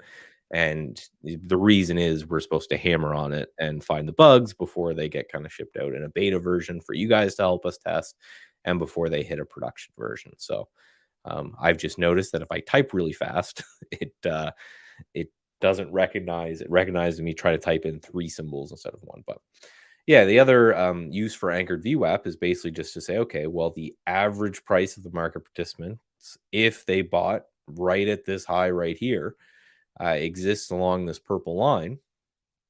So if we're over that purple line, that's it just means that those people are happy and they're making money, and they're more likely that that sentiment is going to drive the price higher versus vice versa and drive the price lower. So ASO, and the reason I know this one is it's a holding that I have. I bought a little bit uh, here, and then I bought a little bit more today. Where when the market just nosedive off JPOW talking, ASO actually held up pretty good, and this one has a 27% short float and is right near all-time highs. And if you are a short float trader, you want to find the stuff with a high short float that's hitting highs, right? It's I know I've said this many times, but the people who are short Bed Bath and Beyond or AMC or GME or any of these junky stocks, they're not worried because they're making a bunch of money, right? So they don't need to cover anytime soon.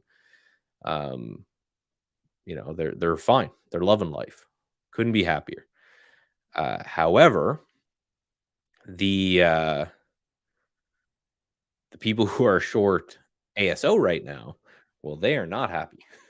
There's no way, right? If you zoom out and you look at this chart, 30% nearly, 27%, so nearly 30% of this float is short, and there's no way they're happy unless they all 30% of them got in right there, and they're still not up a lot of money. So when you see something that's really, really shorted and it's in a nice, steady, slow uptrend, those are the best things, in my opinion, that are really poised for short squeeze because you know and you you flip this and you look at a BBY. Did I type too fast and really mess things up again? Yeah, this is the problem. I just type so fast. I used to game. I used to be a StarCraft player, if anyone knows. So I used the really fast keyboard. Yeah, so anyone who's short this thing is loving life, right? It's like I think new all-time lows today.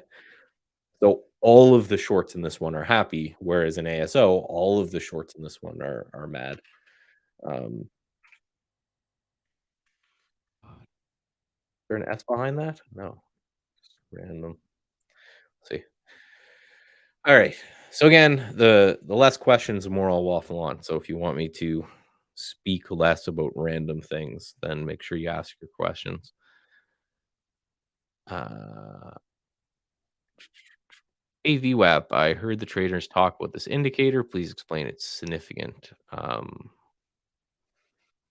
Yeah, so VWAP, and there's the easiest way to think about it is always to look at the intraday chart, and then just know everything I'm about to say about the intraday chart, you can expand out to the daily chart with our AVWAP drawing tool. So just so I don't have to say it all twice, just know I'm going to talk about the intraday chart for a minute, but also this applies to the daily chart. So VWAP is essentially calculated by taking the average price of all market participants at any given time, right? So we're looking at, I don't know, let's look at this one, just PCG, a random stock, power distribution company. And let's do, just to make it a little bit easier, let's zoom in to like a shorter term chart. Um, so this is the beginning of the day on PCG right here. So that's where the VWAP starts its calculation, right? It ignores all the data that happened before and starts its calculation right at this day right here. And basically what it's saying is that this price, this black line, which is the VWAP, is the average price of every single trade that has taken place today on PCG. Now, the reason that that's important is A, it shows whether or not the average participant in this stock is making or losing money. Right now, the average trader who has bought PCG today is losing money because it's at 1650 and the VWAP is at 1670. So actually losing a fair bit of money. That alone can be very powerful information, just because it kind of gauges sentiment, right? Anyone who's bought PCG, sorry, the average person who has bought PCG today is down money. Well, it's hitting new lows, so everybody who's bought it as well. But the average person is down money, and people who are down money are kind of more likely to get out of things, and people who are up money, that kind of thing. The other reason that it's really important is that institutions use it to reward or to monitor the performance of their traders or a company that they outsource trading to. So PCG, let's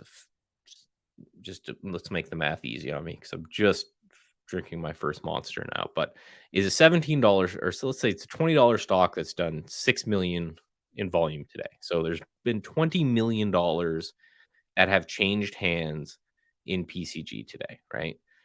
So if I'm looking to buy $100 million worth of this stock, I can't just hit the button, right? If I'm Berkshire Hathaway or any large institution or broker, I just can't go, okay, I want to buy $100 million worth of PCG. For whatever reason, I just can't hit the button and do it. So how hedge funds work, and I know this because I worked with the hedge fund community for about 10 years, and same with these pension funds and things like this. If they're large, they have in-house traders, and if they're small, they outsource the trading to other firms. But let's say the large ones, the in-house traders, basically what they'll do is they'll say, hey, over the next 3 days, right, you have to buy 200 million shares of PCG. And what I'm going to do is I'm going to judge whether or not you got a good price or a bad price by how close your price was to the anchored VWAP. Because I need something to monitor whether or not you did well or poorly, right? If someone says, "Okay, I came back and I got you $17 a share," I don't know if that's good or not, right? Obviously, if the share price is higher, I'm going to be happy, but that's not up to the execution trader. The execution trader's sole job is to get me a good price. They're not, right? Whether the stock goes up or down, that's based off me as the portfolio manager. So I need to use a metric. So what will happen is if they want to get close to or around VWAP, there is a lot of games and algorithms that will happen where, if PCG is really, really strong, and every time it pulls back to VWAP, I'm going to turn on a buy program and say, I want you to buy it as long as it is within X amount from VWAP, to sneak my order into or out of the market. So what you'll notice is quite often these things will become support or resistance, or they're bounce off VWAP, and it's because these kind of games that are being played when it comes to these execution traders trying to get a good price. And again, this is all for intraday, but that applies quite a bit on the daily chart as well, right? Whereas instead of saying, okay, you've got a day to get me the price action, I could say you have, you know, 3 days or a week or a month or whatever, and I'm going to use an anchor VWAP to determine whether you got me a good price or not. So that's the main reason why it has significance. And then your other question was what it fails to do. Well, it's one of those things. It's a potential level of interest. If there's no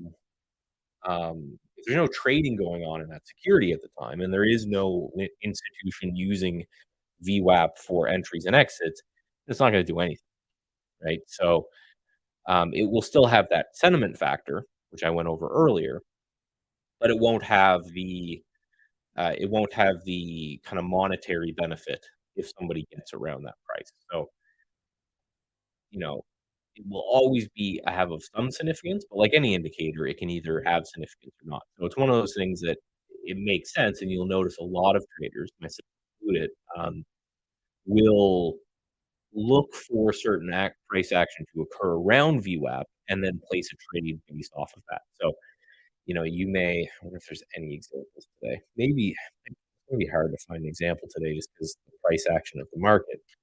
I think the SPY just popped. Yeah.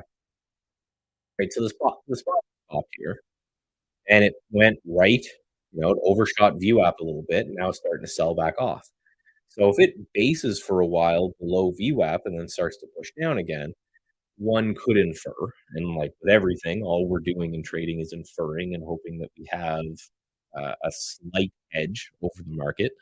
But one could infer that maybe there are some large institutions or traders that are using this VWAP and the liquidity that occurs there in order to enter a short position or to sell a long position or whatever, right? They all got spooked by J Powell, but they're not just going to short. Nobody trades off of news or fundamentals, right? They may trade off news and fundamentals and then incorporate charts with that. So that's the kind of thing. And again, you can see that kind of happen here as well. Right? You had the initial J Powell scare, and then it bounced back to VWAP and failed at VWAP and started to move lower.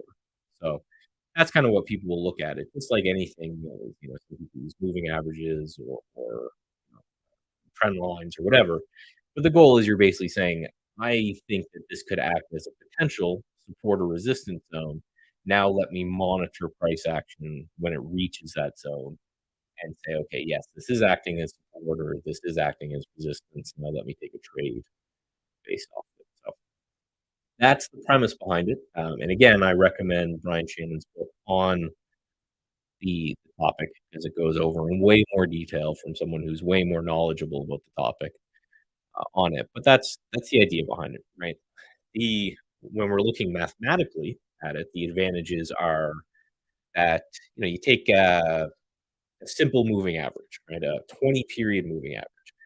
Well, a 20 period moving average is just the last 20 prices divided by 20, right? So 20 period moving average is calculated by summing up all the last closing prices and dividing them by 20.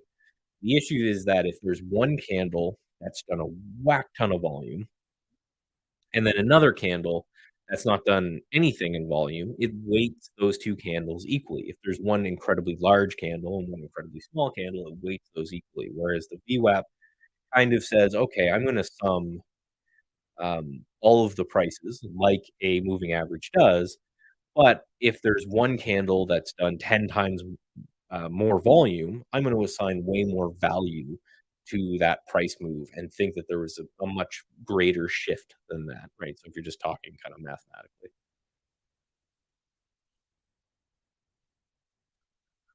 Do I trade VWAP crosses? Yes, I will trade VWAP crosses, right? So the other way you could use VWAP, and again, this is mentioned in the book, is let's say, okay, we don't reject from VWAP here on the SPY. Say we break through and we base a little bit and then we start to push higher.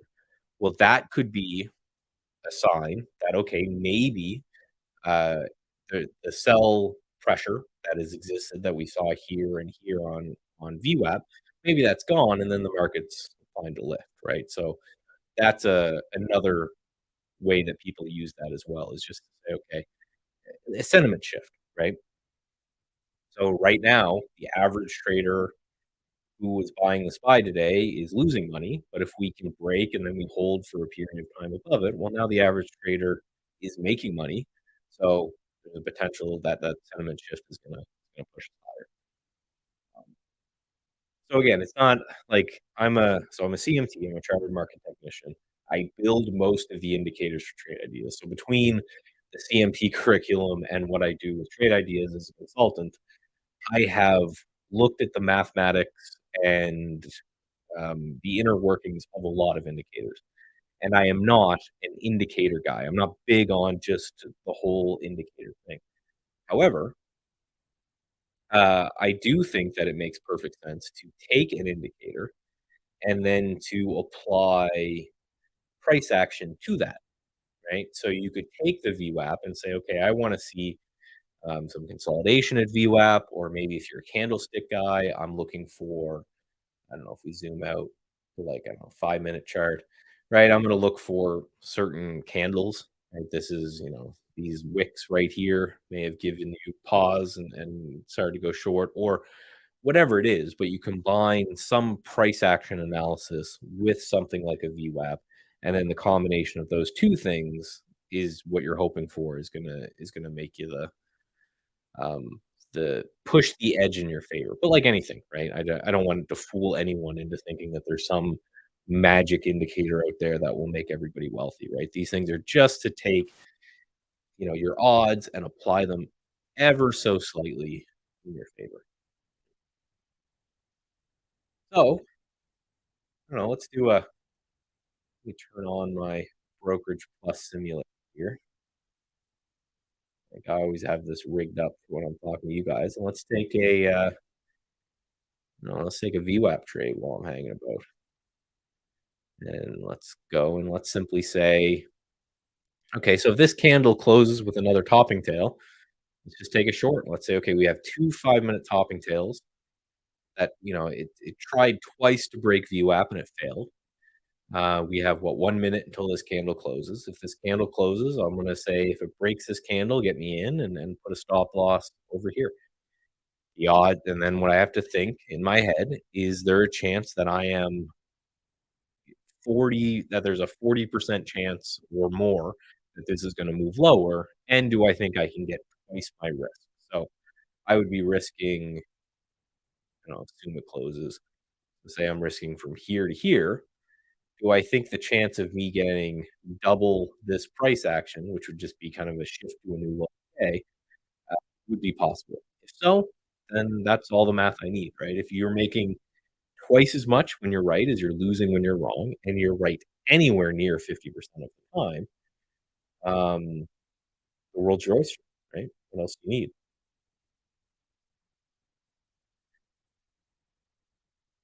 Let's see here.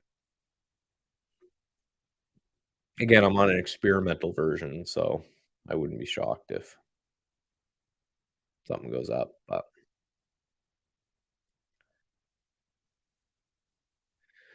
speaker, my Twitter name. So my name, which is also my Twitter name, it's just Michael Moss, and then you just put my CMC on the end.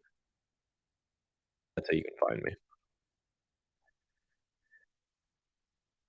So again, I'm on this experimental version, so there may be an issue here. So I'm going to short.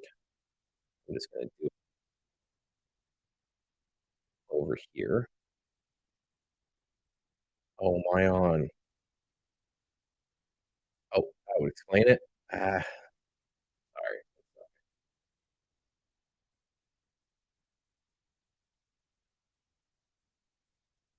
I'm on the wrong server. I have my own server for playing around with stuff, and I was on my playing around with stuff servers. Give me one moment.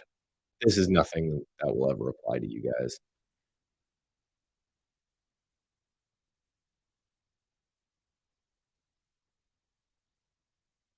Let's try this again.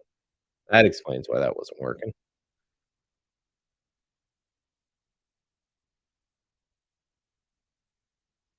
All right. So there's our entry order. We'll drag our stop loss order in place, and then we'll see what happens. Would you draw an anchored VWAP from today's high and use it as a target place to go long? I like the anchored VWAP. It all depends. So, like, if you draw, and I'll do it here, but if you draw an anchored VWAP from today's high, it's going to be roughly close to the one that exists right now. So, yeah, that's close enough that I really don't think it makes a difference. The reason for that is that again, it applies more weight to where there's more volume, and we know like that opening, 5 to 30 minutes of the day, there's just like a crap ton of volume, right? And then this candle right here also has a bunch of volume in it. So it's going to be close enough that I really wouldn't matter. But yeah, drawing the anchor VWAP to major swing highs, major swing lows, um, large gaps. big volume day. These kind of things are really important. Also, some will use a week to date, month to date, year to date kind of thing as well.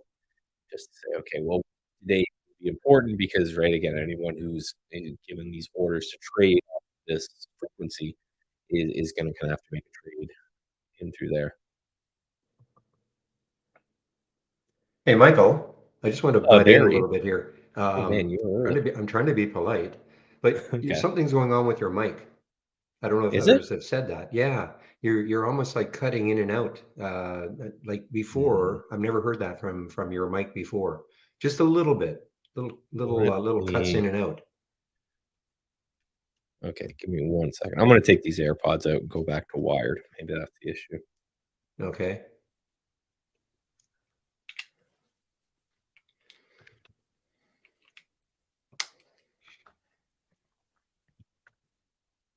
Well, maybe it's only on my end then, Michael. Others are saying it's okay.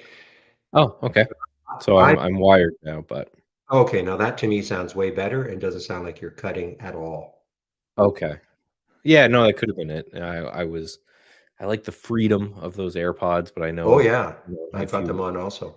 wire everything in, it usually works better. It was my first day Okay, experimenting, but I'll mute myself now, Michael. Didn't mean to pop in, but it's the first time I've no, that's fine. ever heard anything like that. So I thought I'd Yeah, I'm let you usually know. pretty anal about the sound, but no, if you hear anything, don't feel bad. Just come in and let me know. Okay. Cool. Yeah, Michael's okay. Yeah. So no, again, it could be both, right? But yeah, I usually uh so I have my own little YouTube channel and I do a lot of the webinars and external stuff with Trade Ideas. So I usually make sure my mic quality is pretty good. So I appreciate and I like to hear the moments that it's not. Like I've got like those like weird soundproofing panels up on the wall in the office and everything. Um, I just know I get triggered if I ever tune into a webinar or anything and the sounds just doesn't sound good. So it has blips, but I can hear well. Okay, well that's cool. But I think we got it good. So again, just let me know if anything goes on. But yeah, so the whole point of it is just you're looking for, and again, you wouldn't just take a trade because an indicator did a thing. Just like you wouldn't take a trade because like a 10 period moving average crosses a 20 or a golden cross or death cross or anything like that. But what you may do is you may start to observe the price action around those points and put that into a longer context. That's why actually the first book I talked about with Brian Shannon I recommended was the multiple time frame analysis, right? So you may incorporate that and you may say, okay, well I need the overall chart to be uptrending or downtrending, and then from there I will place my trade based off of the smaller term chart and the UAP that I get from there, right? Still no trigger on this one. I don't know if I'd be shorting something, expecting it to go new lows at the end of the day here anyway. But again, we're just playing around. It's all fake money, so it's fun. Uh,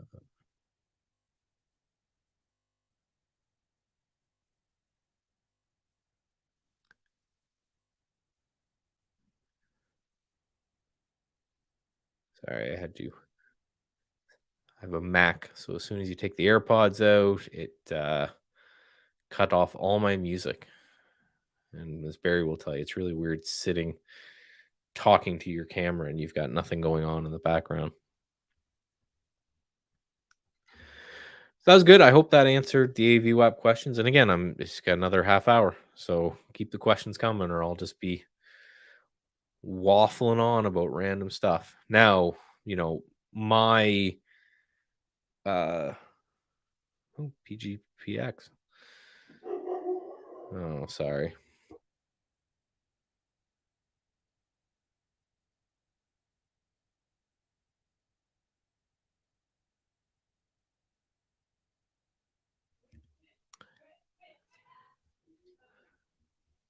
Our dog's defending us from the Amazon man, I think. But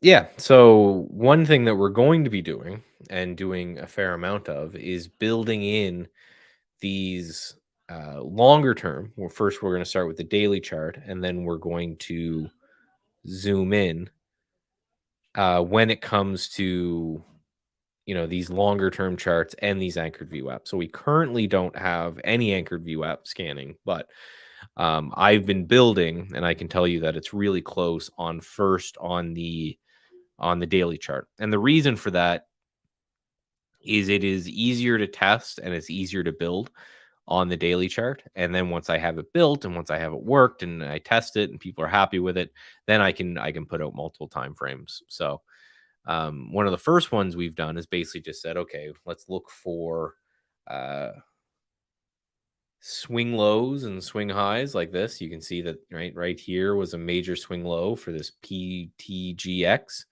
We had a big swing low right there where it pulled back and bottomed out and then ramped. And you can say, okay, well, what if we anchored a view app to there? What happens? You can see it got back to that area, and then today, it's earnings, so you wouldn't have taken that off there. So that's one of the first scans, and then the you mentioned the AVWAP pinch. That's one that we have that's going to be going for the daily charts as well, where you're just going to be able to. So people who don't know, just so I'm not using weird terminology, anchored VWAP pinch is just something like this, where you have a VWAP from the lows, and then you have a VWAP from the high, and that's pinching, right? So price is hanging out between those two levels for a long period of time. And the idea is simply, think of it like a bull flag or something like that. As soon as that breaks and you get that expansion, then quite often it can go in the direction of the trend and you can get a pretty decent trade out of that. So soon, quote unquote, soon. It's being built on my end. I've gotten the go ahead to start testing some of them. And on my little test environment, that's why you could see I was there. And that's why stuff wasn't working the way I wanted to. After assuming I don't just completely break this test server I have, then I'll be able to push these out live and you will see them in the Market Explorer. So you'll just right click on any Market Explorer window and under select strategy, you'll see a big list here. And soon there'll be a list for AVWAP. And then from there, you'll have all your different AVWAP scans for different time frames when and if they start to allow and to come out. So I'm actually going to restart this because I keep forgetting to when I switch servers like that. Sometimes, so that bug that I report, it may not have been a bug at all. It may have just been the server that I was on. So we're going to test that again live. Which again is something that I think that we do really cool at Trade Ideas, where the development process for people who hang out and for people who pay attention, we really open the development process to a lot. Right? You'll see Barry on new new versions, and you'll see Barry on versions that might not be working and things like that. The idea basically just being that a lot of people, I almost said everyone, but definitely not everyone, but a lot of people in Trade Ideas are traders. So we basically just give it to the staff internally and just say, hey, pound away on this. If it doesn't break for you, that's great. It doesn't mean that it's not going to break for everybody, but it just means that we can now kind of comfortably give it to the outside world, who are you guys in the beta version. So if you're ever interested in the beta version, you can always just go to our website and from there just go, okay, well, I'm interested in you basically scroll down. I can go to the website in just 1 minute.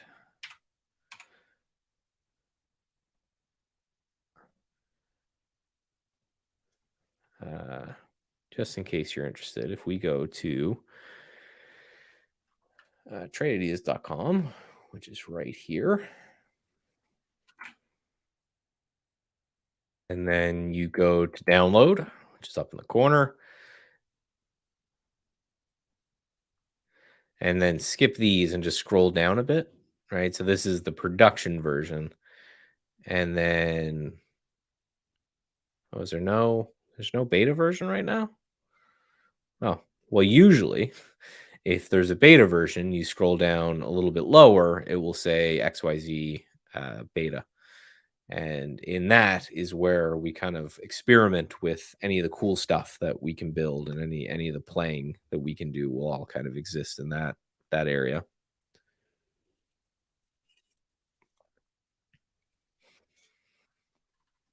But other than that, I would not be shocked. Oh, we did get triggered into our short here.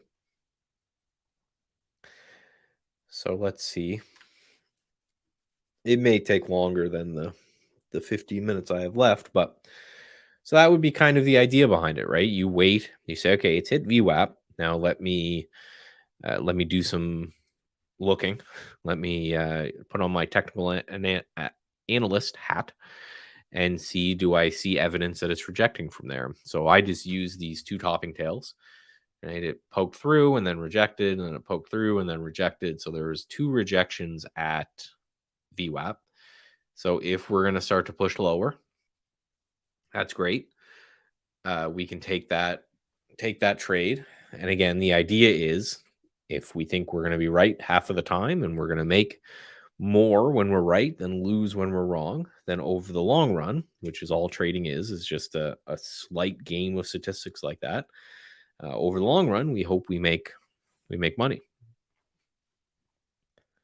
I always say, if you're ever concerned with one individual trade, you're doing it wrong, right? My kind of mantra is, what about the next 1,000 trades, right? If that's the question I ask myself every time I pull the trigger in a trade. If I were to do this 1,000 times, do I think I would make money?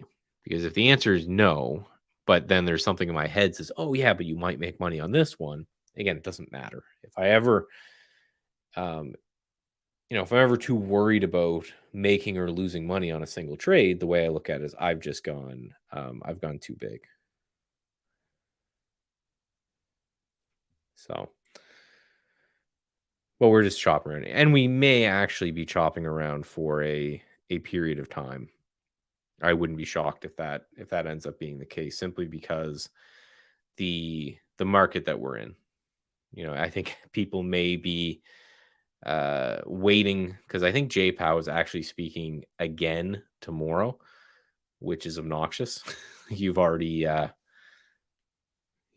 talked today. How about you shut up for a bit? Just let the market do its thing. But I think he's back tomorrow, and I don't know if the market's going to wait for that, because we saw what happened today when he started talking. So maybe tomorrow we'll get another move. So question, are pivot levels the same as Fibonacci levels? No. So the word pivot in trading can mean 2 things. Now, one is just, when did the stock pivot, right? So this would be a quote unquote pivot point, right? Where it moved down and then it moved up again. And you could see kind of the pivot point right there. Now, that's one thing. Normally speaking, when people say pivot, they mean the actual mathematical pivot points. And these were something that were used by traders a long time ago, maybe still used today. I don't know. But the idea is basically, it takes the high-low open close of the last day, and it runs some math behind there to find out, based off that last day's price action, where kind of some overextension levels are on it, right? So, it would take, I think it's right, this price plus this price plus that price divided by 3, and then it would plot some lines in the charts and basically say, this is where I think, based off this mathematics, this is where some levels that could stop price action. That's generally what people when they look for pivot price or pivot points. Now, Fibonacci's are and it's an interesting thing if you're a nerd just to go like on YouTube and look up the Fibonacci sequence, but it's one of those things that exists all the time in nature where it's these weird series of numbers that seems to come up over and over again. So one is 61.8 and the other one is 31.2 or something. And the Fibonacci sequence is basically you take 1 plus 1 and that equals 2, right? And then you take 2 plus 1 and that equals 3. And then you take 2 plus 3 and that equals 5, right? It's a sequence of numbers where you add the number before it and you expand that out. And what some people will do, we don't have the drawing tool yet, but this is actually something else that's coming soon with the new charts that we're building out. They will draw from like the high to the low of the chart, and it will draw out these numbers of, this would be a 61.8 retracement, and this would be a 50% retracement, and this would be a. Now, the reason I think these things may work is that 61.8 is close to 66% or 2/3 of the retracement of the initial move. 31.8 is close to 33% or a third retracement of the normal move. And basically what people are trying to do is they're trying to say, okay, if the price went from here to here and then starts to bounce higher, where could I short into retracements, right? Because if you can get good at it,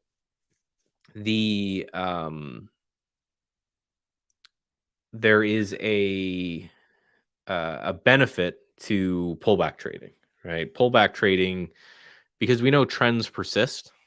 Like that's just something that mathematically we know things trend longer than they should if the market's random. Price is not mean reverting. Some people would like to think it is, but it's mathematically not. So getting pullbacks into trends is an interesting way to trend, knowing that these trends should persist for a long time. So the idea is with Fibonacci's is that just you try to kind of guess at where a pullback may reverse so that you get a good price on kind of an overall existing trend.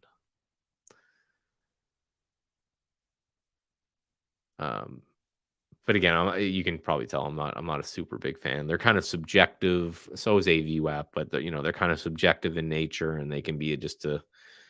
I've never had luck with my experimentation with them, I guess. Do machine traders use them? Machine traders will, but the machine traders and large institutions and stuff, they don't move the market solo, right? That's why none of these things kind of work on their own. It's always got to be a combination of things. And again, all of this to try to get a 51% win rate. So yeah, they can use them, but again, I think if I miss a stock go from $1 to $10, right? I'm probably not going to buy it at $10. But if it pulls back to like $5, then in my head, that may be a good deal. So it's a lot of psychological stuff. And that's one thing that's important when you're trading is that, I could literally talk all day about the mathematics of all of these different indicators. But what it will always come back to is what is the psychological reason why something should work.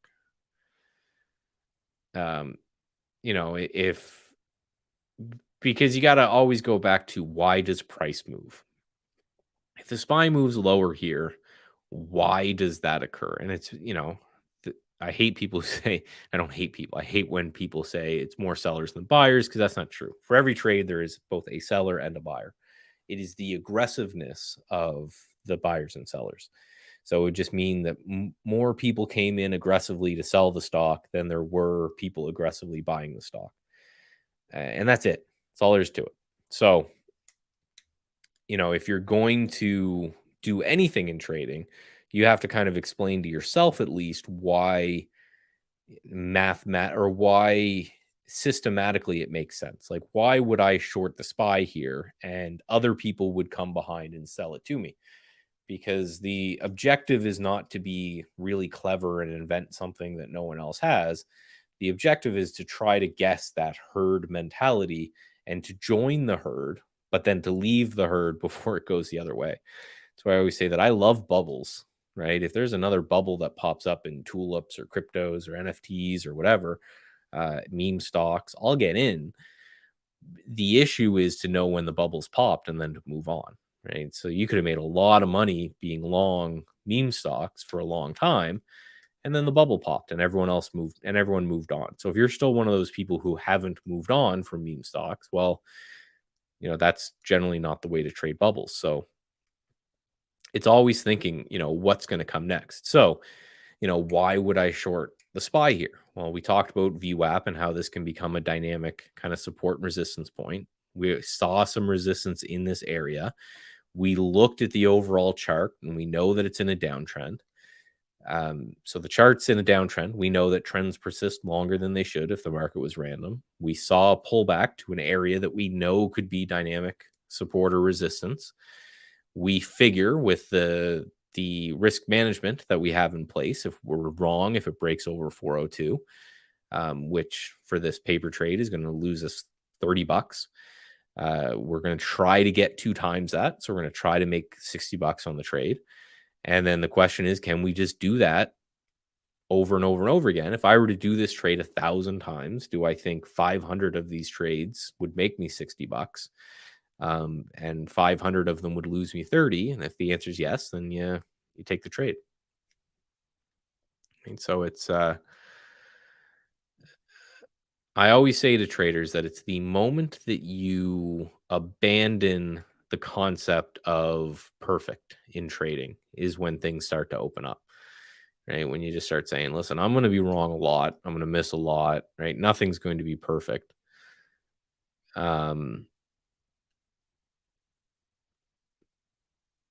I just need to be good enough that in the long run, things work out okay. So, But Michael, I see guys on YouTube with 87% win rates. yeah, So sure. what are you talking about? 50% is garbage.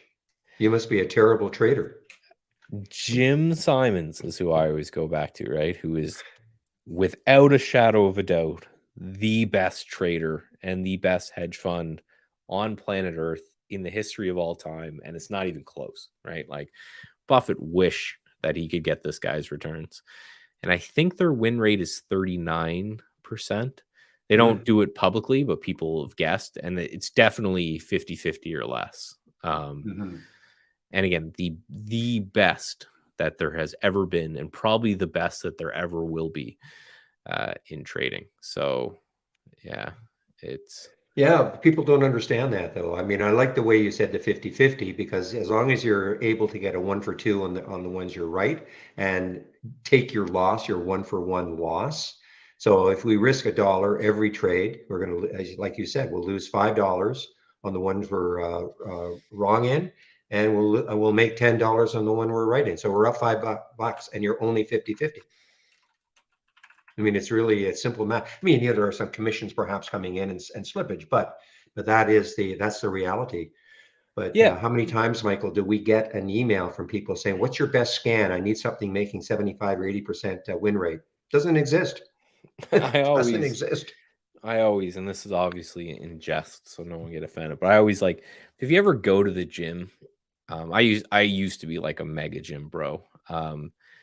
And you could tell people who never lifted because they would ask like how much you curl or something, like just a random lift that doesn't make any sense. Where it's like the actual gym guys, they're like, okay, what's your bench? What's your squat? What's your dead?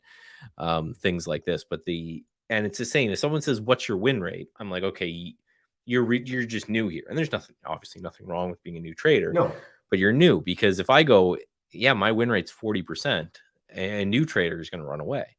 But an experienced trader, they're like, I don't care, right?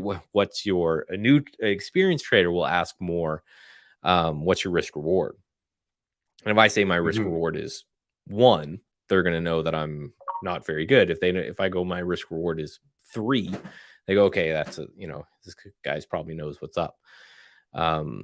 Because yeah, it's really at the end of the day, it's all that matters, right? Is what's the at the end of the day, what's the and the math is easy to do, right? So if you're making 2 times when you're right as much as you're wrong, as long as you have a win rate over 25%, you'll make money. If I did that math right, you'll make money in the long run.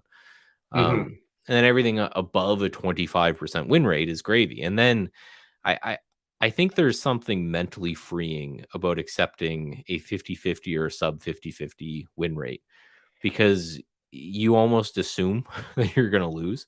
Like, I'm going to hit this button and there's a 50% chance or more that I'm going to lose money. And I just think it makes it easier to take that loss and move on. As an experienced trader like yourself, because you've done this enough, yes, you know that. I Yeah. think it's really tough though when you start out. And if I said to you, well, I have a pretty good strategy, but it's only going to be right 40% of the time. And people's going to go, wait a minute, that means I'm going to be wrong 60% of the time. I can't handle that. I can't Yeah. handle being, because what if I'm wrong the first 6 times out of 10? Do I have to wait? Like, does it mean the next 4 are going to be? Of course not. We all know that Hmm. that's not necessarily what's going to happen. But I think people have a tough time having more losers than winners psychologically. I mean, I'm not saying anything earth shattering. No, So it's really hard to convince people that that's not the way to look at it. I know, but it's right. It's my mission. Yeah, because Hmm. it's um that's why my motto is always like next 1,000 trades. And you can actually find that hashtag on Twitter, which is just next 1,000 trades. Because yeah, I always say that if one trade gets you like really, really excited, and this is psychological studies that have been done at hedge funds too. If one trade gets you really, really bummed or really, really excited, the problem with that, not only does it mean you're just trading too big and you're probably risking too much, and the eventuality of a blow up is almost certainty. The other part of it is the mental effect that it takes, right? And there's hedge funds out there that have I went to one. This was way back in the day, when I was working with the hedge funds. I went to one and they would put heart rate monitors on their traders. Hmm. And the risk manager had, his normal monitor with all of the hedge funds positions, and managing the risk and making sure the risk wasn't getting out of line. And then he had another monitor where he was monitoring the heart rate of all of the traders. And basically, if he saw somebody just like get a mega jacked up heart rate, he would go out and tell him to, right, go take a walk, go do something, right? He would look at his positions because he's like, this guy's probably either done something that's dumb or is about to do something that's dumb, and he needs Hmm. to. And it's not just the negative emotions, it's like the positive ones. Like, we've all have been in that thing where we've taken like 5 6 amazing trades in a row, and then all of a sudden we feel like we figured it out. Hmm. um and we're a genius, and it's like, as you become an older trader, I think it's kind of depressing. But for me, if I win like 5 trades in a row, or if I have a month where I'm just making tons of money, I get worried because I'm like, okay, Okay. this isn't gonna happen for long. There's Yeah, right. something's coming. I got to be careful of, right? But Hmm. is there any more? How do you Maybe you balance? just want to answer Tankman's, how do you balance taking profit when present and having higher than a 3 risk reward? Maybe you can try to Um, answer that one. the It's the hardest part of the game. I always say Yep. the exits, in my opinion, are the hardest part of the game. Building entry rules are fairly simple. You guys saw on the SPY trade the entry rules, right? Trend continuation, pullback, some reason for entry. When to take profits, the hardest part of the game. I do a lot of walking away, where I will put out my stop loss, I will put out a profit target, and then I will minimize the chart or walk away and just check on it periodically and drag. So say for example on the SPY here, we break lows and then we consolidate for a bit under lows. I may just move my stop loss down, but with that ultimate profit target of, say 3 to 5 times your risk. as kind of a way to do it, or you just walk away entirely. Like there's very much, there is merit. It would be hard, but there is merit to saying, I have done my analysis on where my risk should be. I've done my analysis on a logical place to take profits, and now I'm just going to let it happen. Right? I've taken the trade. If you're a day trader, right, you have to get out in 3 hours anyway. But there's certainly merit to saying, you know, I'm going for a 2-to-1 or a 3-to-1 risk reward or whatever it is, and I'm going to put out my profit target, and I'm going to put out my stop loss, and I'm going to walk away. And I'm either going to, three things are going to occur. Either the end of the day is going to happen, I'm just going to take whatever is there, I'm going to get stopped out, or I'm going to get my profit target, and just let that work over time. And that's for the people who, that I suggest that for the people who have a very hard time with their risk reward, where they're doing the thing where they're up a little bit of money and they're taking profits, or they're down a lot of money and they're hoping, you know, they're holding on, hoping that it'll come back. So it's like a, you know, it's yeah, sorry, go ahead. Another thing you can do, and this can work if you're not in like 10 trades at the same time, but let's say you're in 2, 3 max. You can start putting, even on our charts, okay? This means you're going to have to watch the trades, but let's just say you're in 2 trades at the same time. You can, with our charts, you can put, say, a horizontal line. So you can put a horizontal line at your first 1 for 2 area, okay? And then another one at the 1 for 3, another one at the 1 for 4. You can just draw horizontal lines. So if you get to the 1 for 2, then I say, okay, great. And you pass that line and you get up to the 1 for 3, but then it pulls back to the 1 for 2. You might say to yourself, maybe I better take some off, because I'm right in between that 1 for 3 and 1 for 2. I certainly don't want to see it break right down through that 1 for 2 and get right back to even. So, I mean, because Michael's right. It's way easier to know when to take a trade. It's way harder to know when to start taking profit. I mean, I Yes. struggle. I mean, I'm, if anybody says, oh, I know exactly where to take profit and all this, they're lying to you. Okay.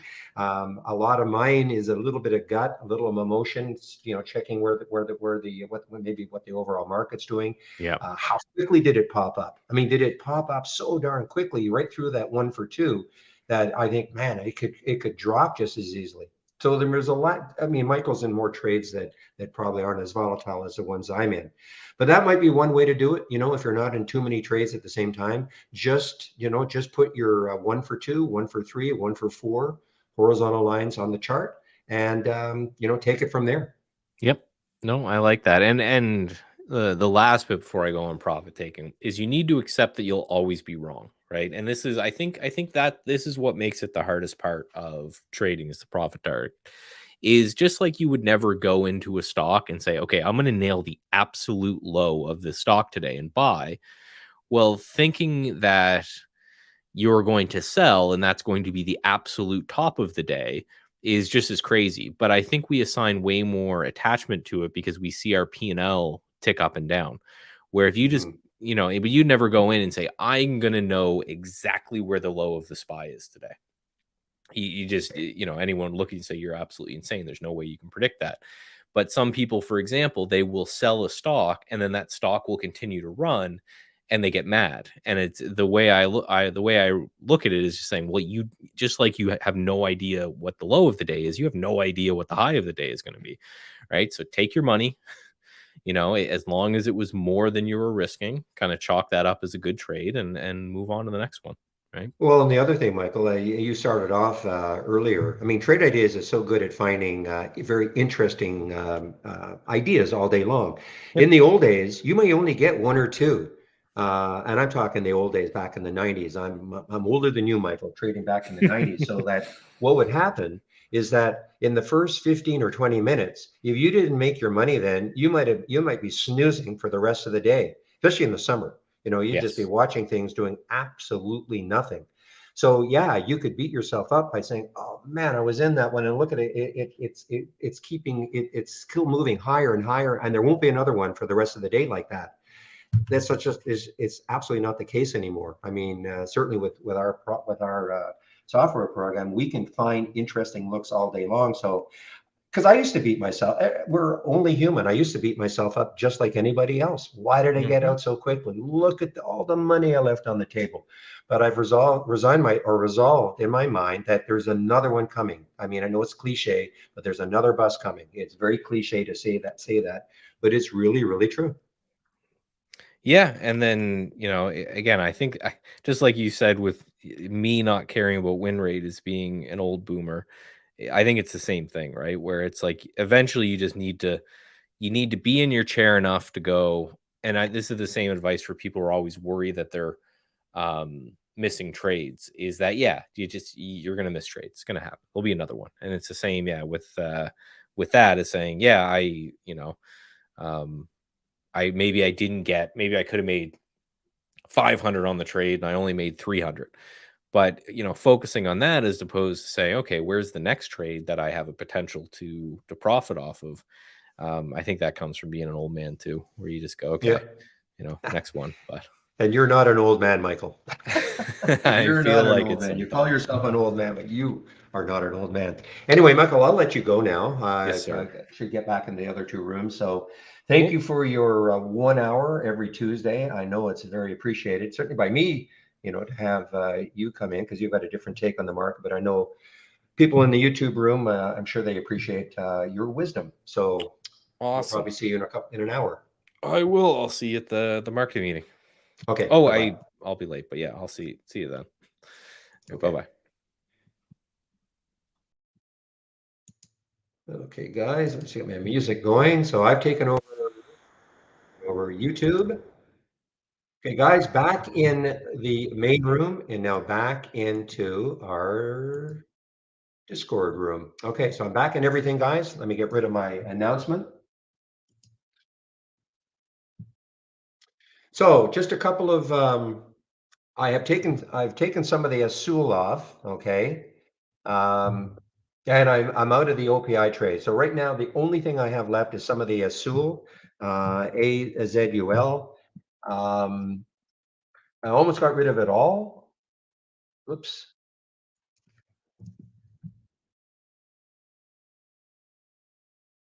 Yeah, I almost got rid of it all right there on that candle, but I thought, okay, I'll keep a little bit. It wasn't that it was pretty steep descent, but the problem is not the problem, but I mean 684 is the high so far today, and the high of yesterday is 706. So I mean, I have this feeling that it's going to be really, really tough to get through seven. Okay, so that's kind of my area. So I'm going to see if it can get back up close to that 680. If it doesn't, gets rejected, I will bail on the rest of the Azul that I have.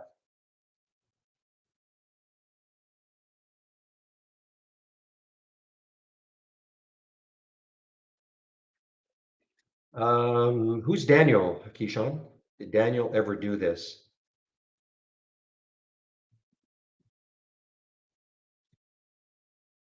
Talking to somebody in our YouTube room. So now,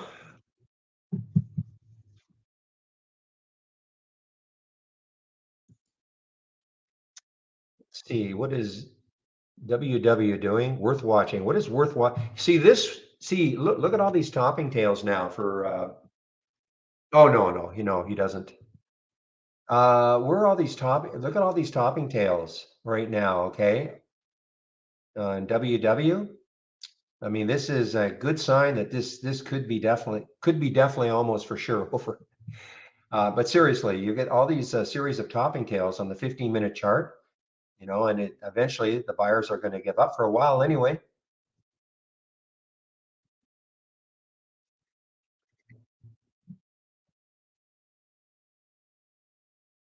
I mentioned Geo earlier. I think just as I was taking my break or just before, look at Geo now.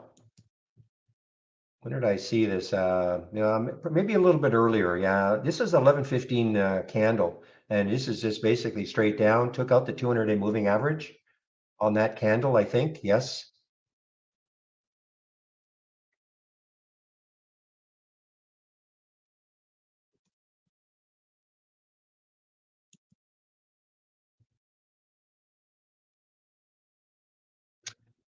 Okay, PTGX is this getting close to the reals area? I think he said Potential short around 9. Yeah, I can see. I have that. I have my price alert set in that area. Also, the only issue would be is that the VWAP is at 1919 for PTGX. So if we're looking for a short and we're waiting for 1950 or so, pretty close to the VWAP.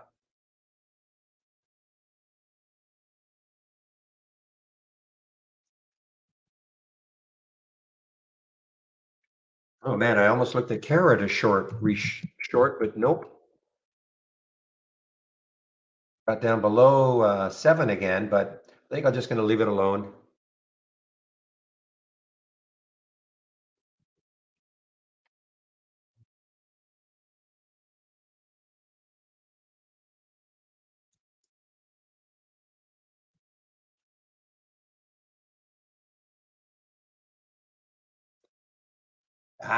Remember I was talking about Snap earlier, that this might be over. It was down through the VWAP, and yeah, from I think I was talking about around the 1235 to 40 mark.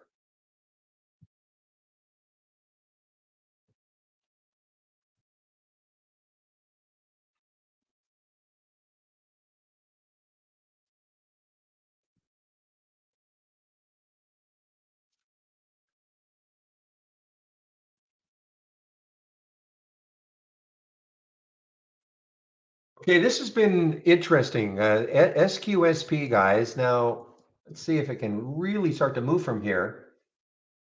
This is an earnings play. Okay, SQSP is an earnings play, and in the pre-market, it got up to 29.63. It's a little bit like the PGTX that had the big move up and then down. So SQSP, I mean, they're making higher lows.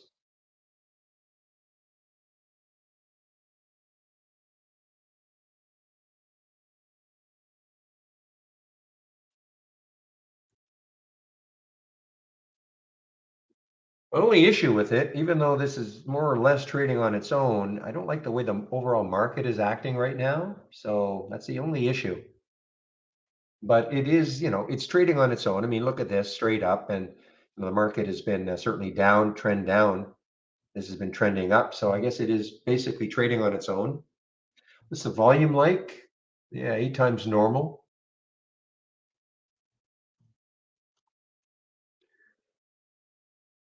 This actually showed up in the 10-day daily breakout at 1107, 2685 was the alert right there. Look at that way it held the VWAP.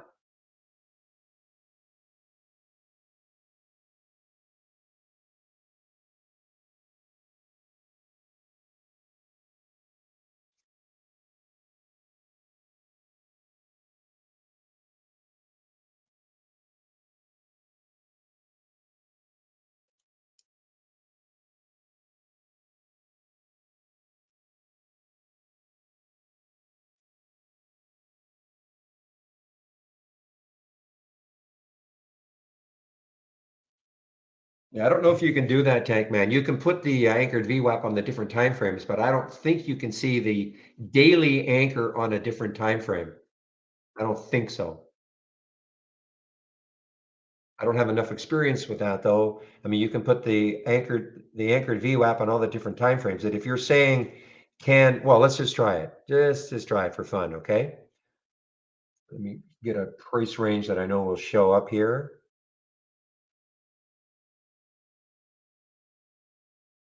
Okay, let's put an anchored VWAP.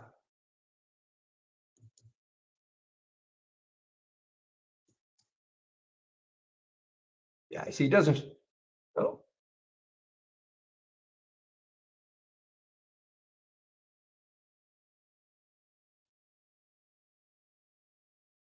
yeah, so it's not showing up. This is the VWAP. That purple line you see there is the VWAP. Okay, there it is at 1962. So that anchored VWAP that I put on the daily chart does not show up on the different time frames. So that answers that question.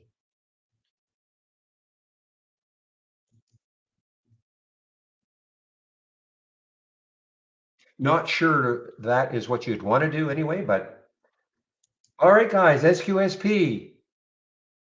Little bit of rippage. Little bit of rippage.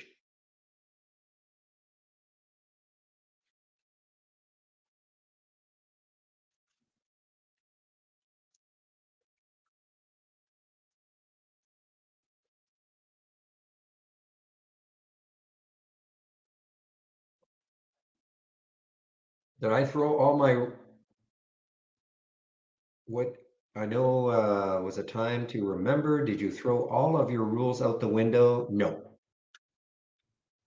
Well, I mean, my main rule is obeying my stop, number one. So I mean, that'll never get thrown out the window.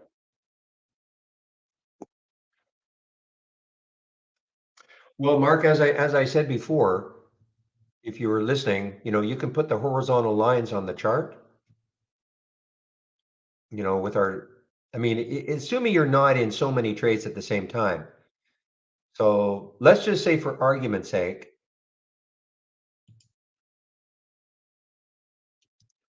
this is what I'm talking about, properties, whoops, markup, horizontal line.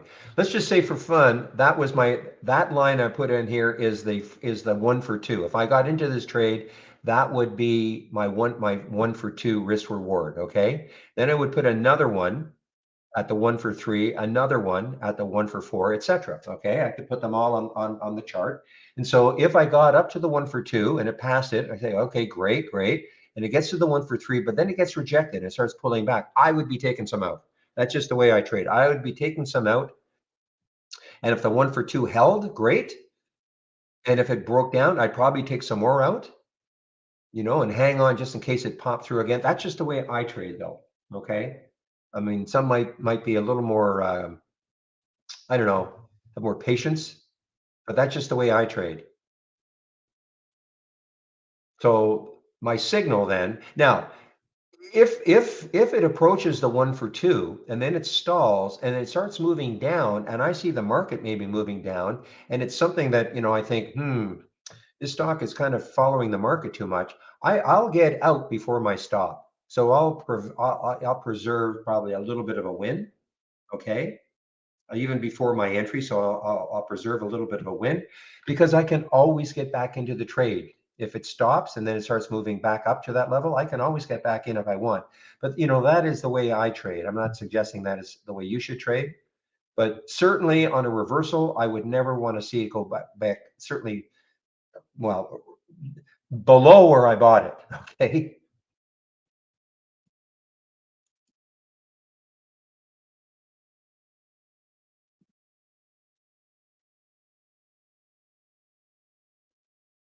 The only thing you can do is practice, just practice, practice, practice.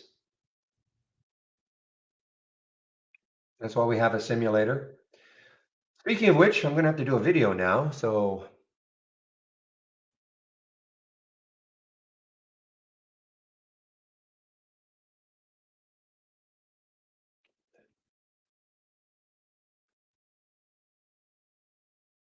does that make sense though? I mean, when you're suffering through I know what you mean exactly. Suffering through a reversal. Oh man, what do I do now? I can't let it go negative on me.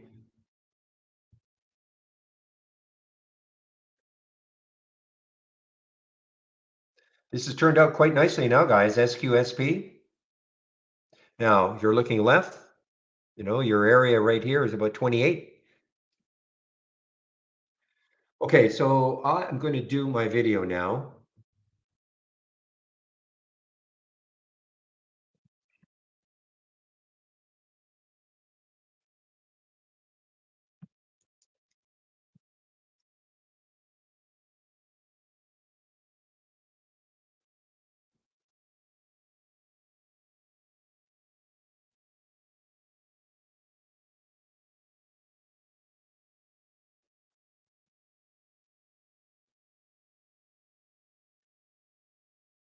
I'm surprised this one did not win a race at all. This PTG did not win a race at all. Interesting. Okay, what time is it now? 1:22. So shouldn't take me longer than 10 minutes. So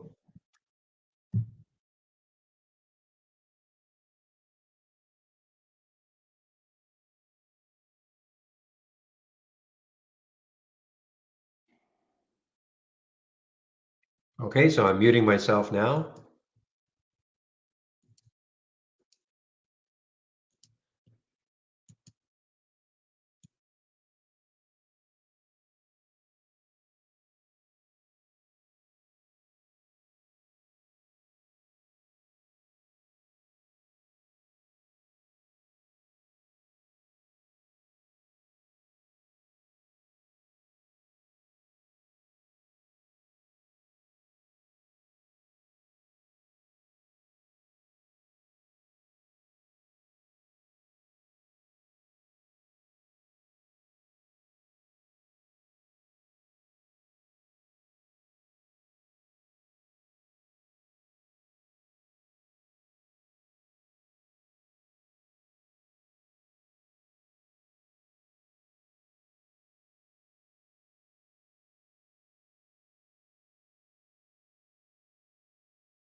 All right, guys, I'm back.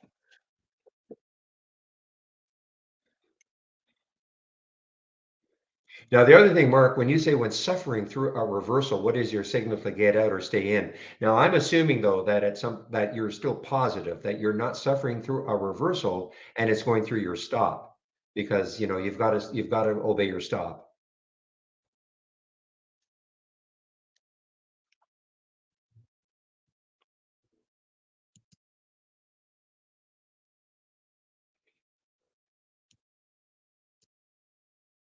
Boy, that SE, what a monster today. It's funny, I saw this in the pre-market. I didn't really talk about it. I knew it was an earnings play. We talked about it once the market opened, but there's a $6 move. It's just kind of out of the price range I like to trade. But when you look left, I mean, it still has a lot of room, 92.35 on the weekly chart. I mean, that is still a lot of room.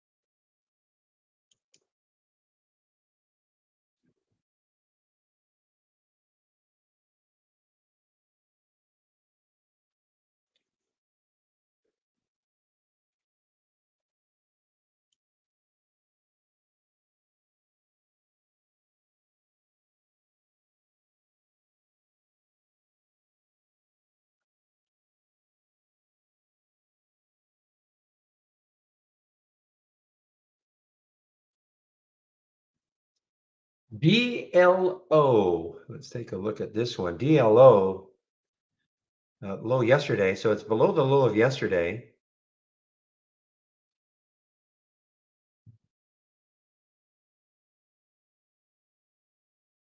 I'm just keeping an eye on my Azul. I still have, again, some left, just in case it decides it wants to take a run at 7. Otherwise, I'm bailing. At 661 right now, AZUL. Hey, guess what? PTGX may not be done.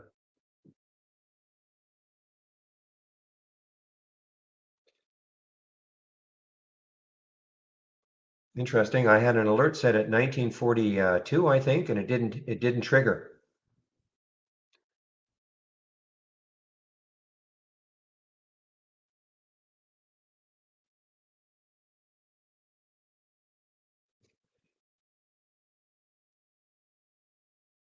Nineteen 46, actually, I had an alert and it did not trigger. I think it got within a penny of triggering.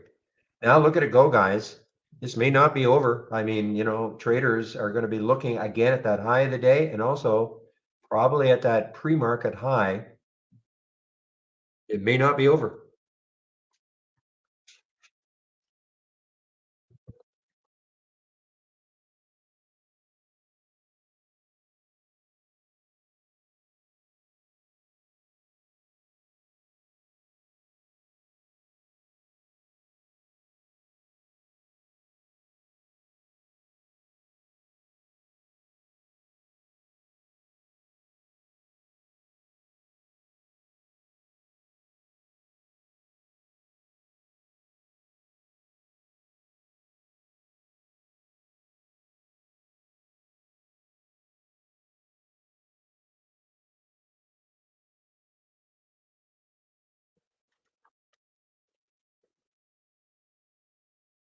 And let's look at this other crazy one in case it decides at the end of the day, near the end of the day, to have a run. Yeah, you never know. I mean, because of the float.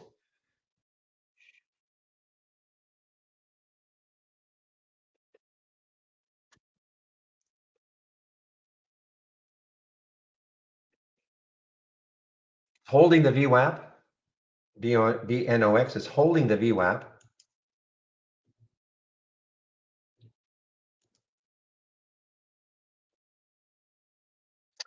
VWAP is 590. Well, I shouldn't say that. It's just below the VWAP, 590.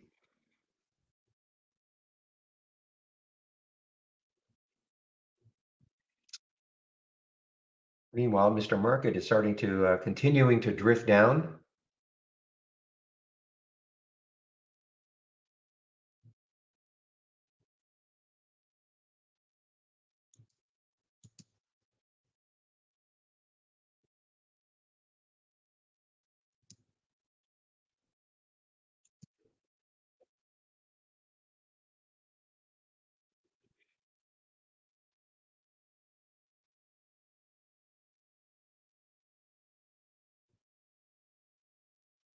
EMBK. Saw this one a lot earlier.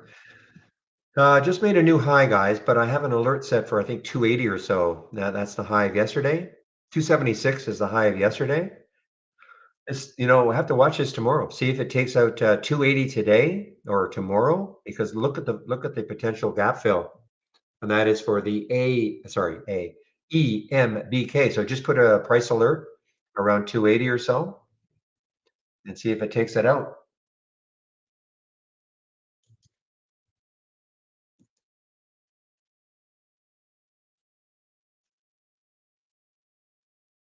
Well, as a short or as a long, tough time for Kara. As a short or a long? Remember, it's an earnings play, so it got hammered down. So, well, okay, where's your stop? Are you in it right now?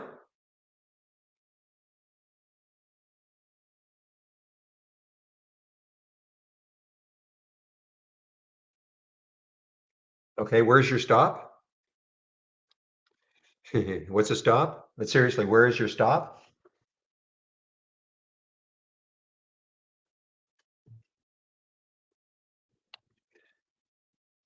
Yeah, so the problem could be,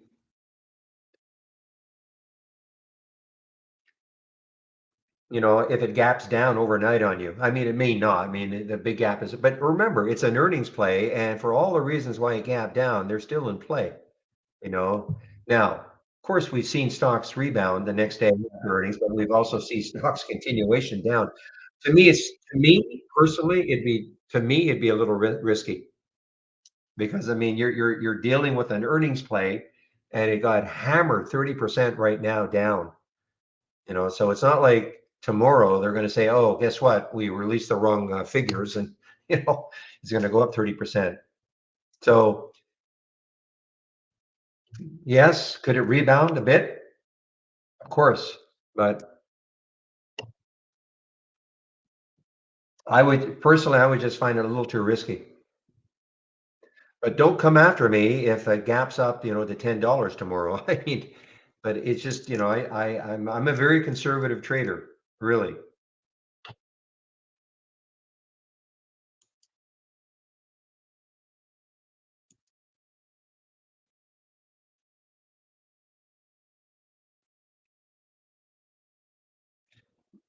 All right, guys, PTGX is having that look.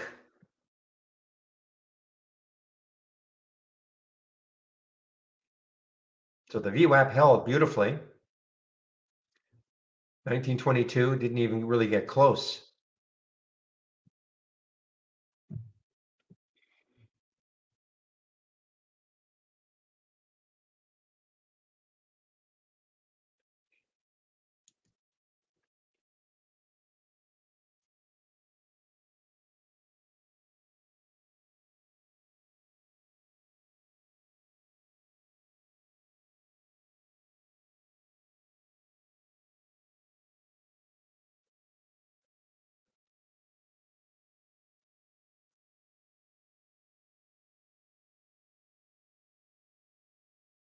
Yeah, and this is one of those that, if it takes out the high of the day at some point, what are we now? 130, 138 right now, towards the end of the day, the last hour. I mean, this could get rocking again. I'm talking about the PTGX.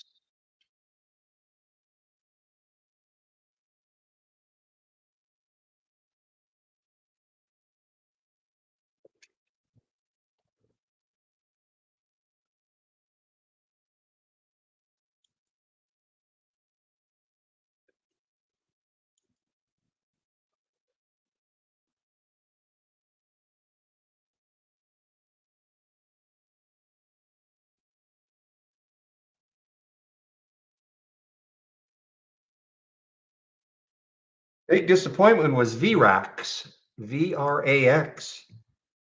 I didn't take the trade, but I think a lot of us felt that this had the chance to do something really special with that float, 5.8 million in the float, but not even close. I mean, it had the big pop in the pre-market up to 175. And since the market opened, it's just been basically making its way down.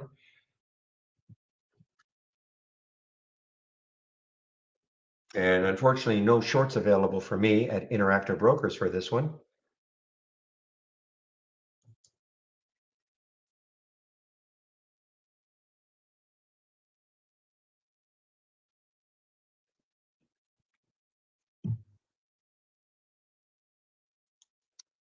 Yeah, I'm seeing this BLPH right up.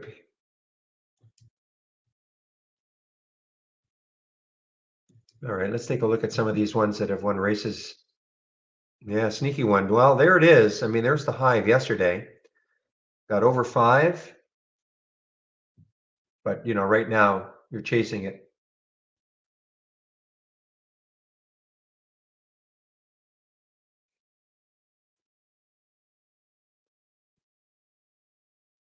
I mean, for me, I may not do it just because I don't know how dynamic it's going to be, but Kara to me still looks like a short. There was a trigger at 689, and then that was way earlier at 10 o'clock. But look at this market, boy, really selling off now, really selling off.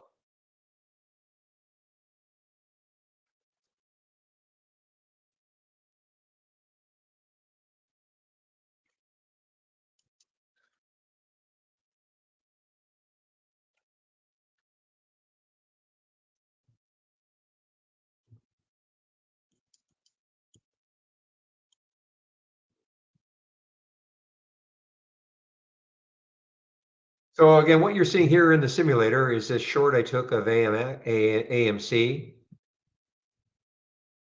Now this is, I don't know where this I guess this is just today. Obviously, if I close out this trade, 500 shares, short at 7, it'd be up $500. Okay.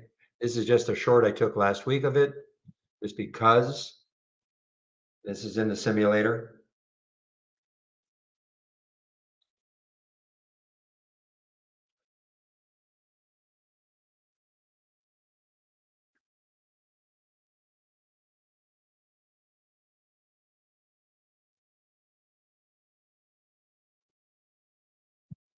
So this is the type of stock that will definitely, well, not definitely, but usually move with the market, okay? Freeport FCX. So if the market keeps doing this, you would expect that an FCX will do this too.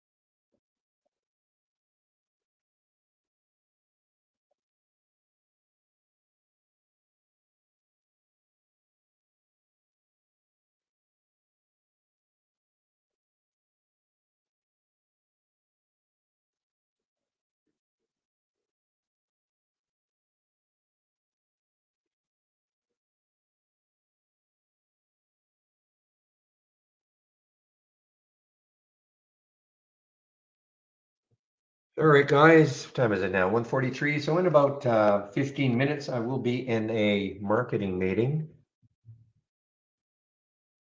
So FCX now, the next low is 40.13.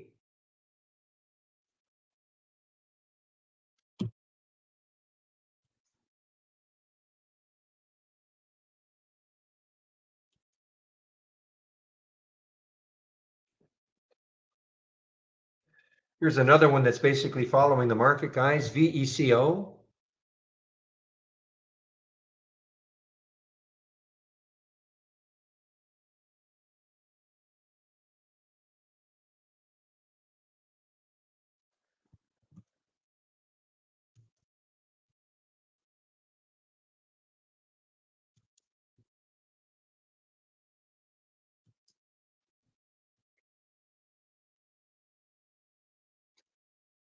Wow, here's another one just tanking here. BOX, BOX, is that earnings on the 1st. of March.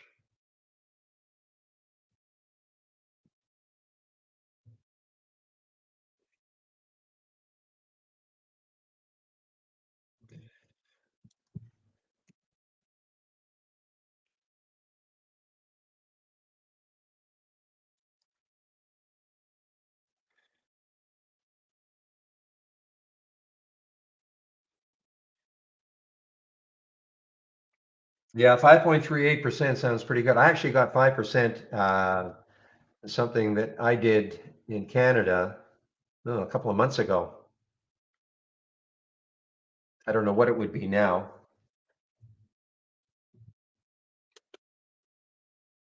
For a 270-day hold.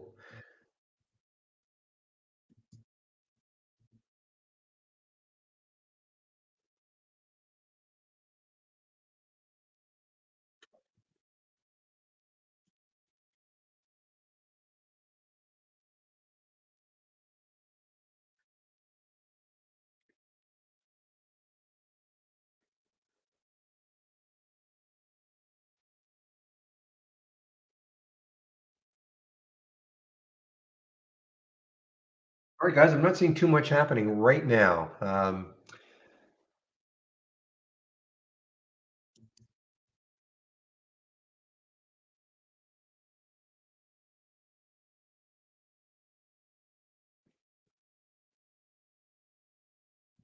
right, keep an eye on TDUP. I mean, it's pulled right back down to the VWAP, 250. It's pulled right back down to the VWAP. Will it hold? This is actually shortable for me at Interactive Brokers, so I'm going to keep an eye on this one. If it pops down through the VWAP, the next low looking left is around 220, 219. So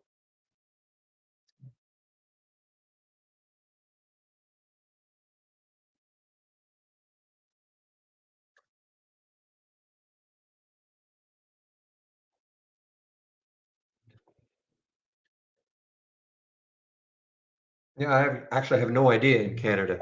What? Oh, just give me a moment, please.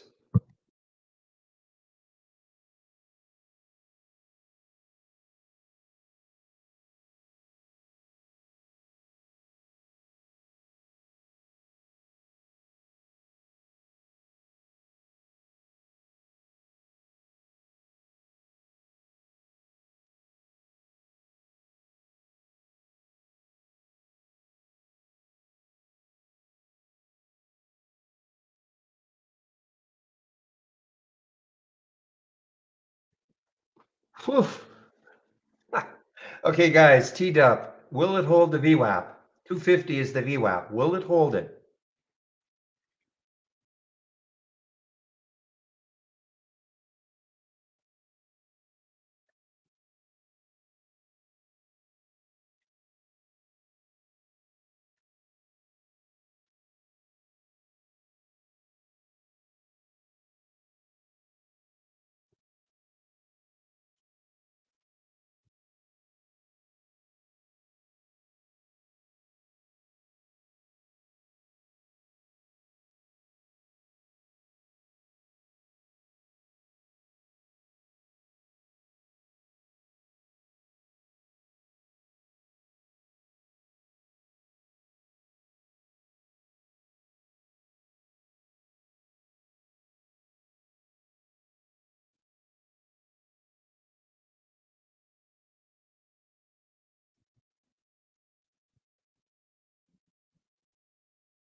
Para, guys. Take it.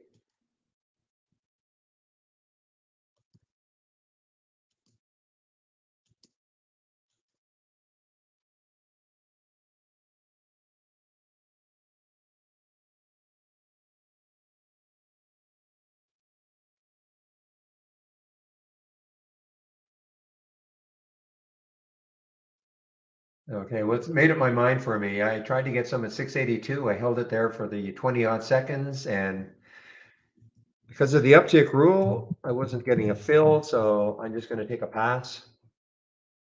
31 down, 31%. That uptick rule is certainly in effect. Yeah, yeah, Mark, I see your analogy. That's probably very true.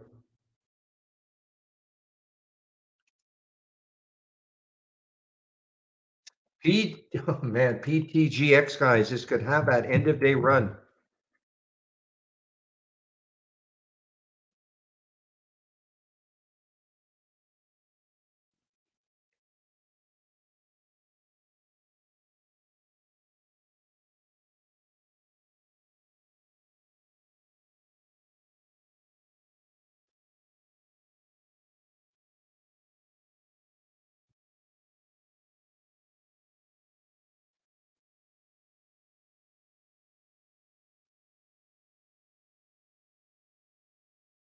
Telling you, if this takes out the high of the day, PTGX. This could really get rocking again.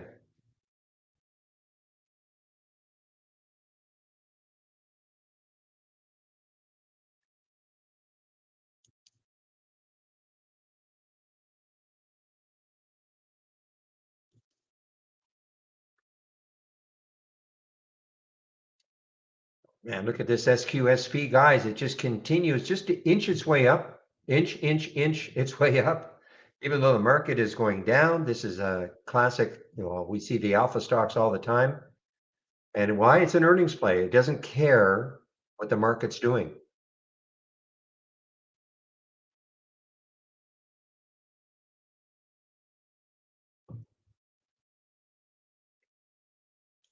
The one that doesn't care what the market's doing is BLPH. Look at this move on BLPH. Look at the move in the market.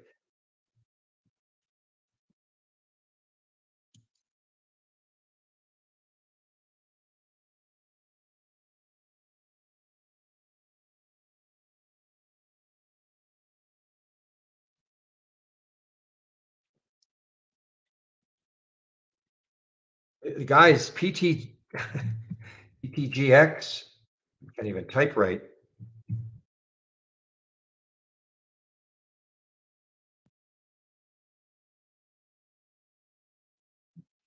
mean, the high is 2101, I think. The high is 2101. 21. Now, again, I'm not telling anybody to take this trade if it hits this high, okay? I'm just pointing out that if it takes out this high, you could get traders interested when it takes out the high of the day.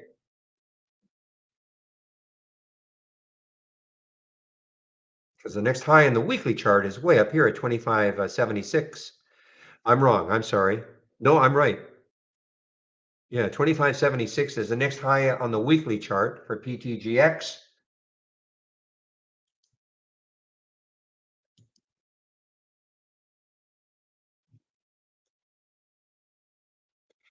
Thanks for all the great work, Real. See you tomorrow, I hope.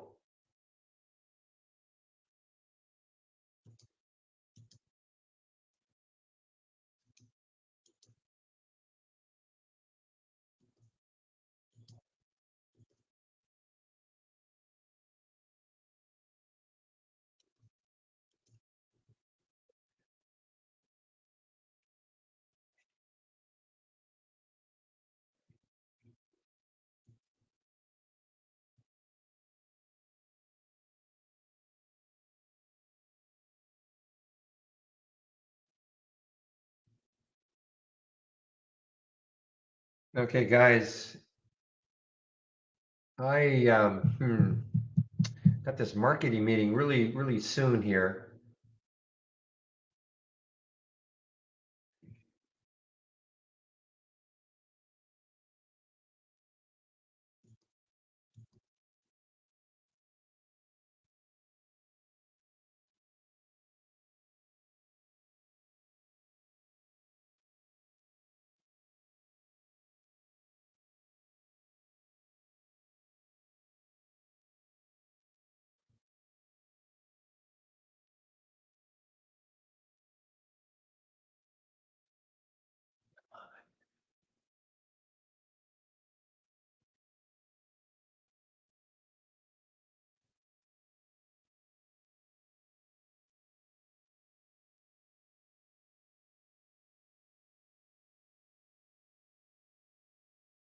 Oh man, I'm gonna put myself on mute. In fact, I'll probably put myself on mute right now, guys. I have to concentrate too much on this.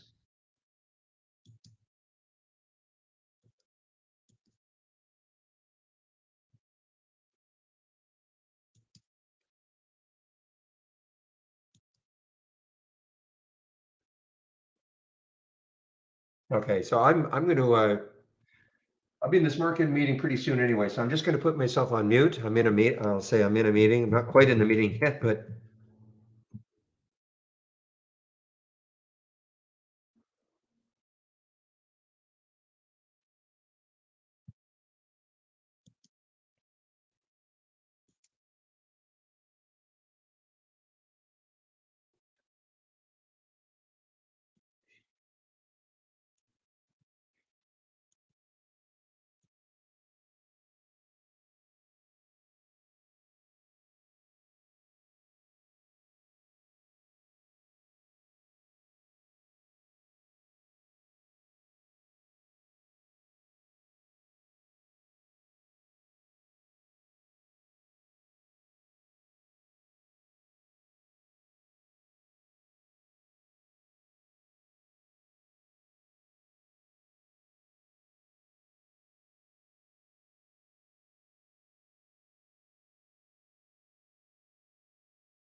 All right, guys, I'm back. I hope some of you took advantage. I listen. I'm not saying it was easy, but I said if PTGX can take out that high right there, 21, we might have a late day run. Well, it's not late day. Well, it's sort of late day, only an hour and a half left. But man, oh man, what a nice run! So hopefully some of you were listening to me. Again, I'm not telling anybody to take a trade, but I just trying to point out a very interesting level. I said that, I sort of know the way, I think I know the way a lot of traders think. And if it took out that high of the day, which was 2104, we could go on a bit of a run. And so far, so good.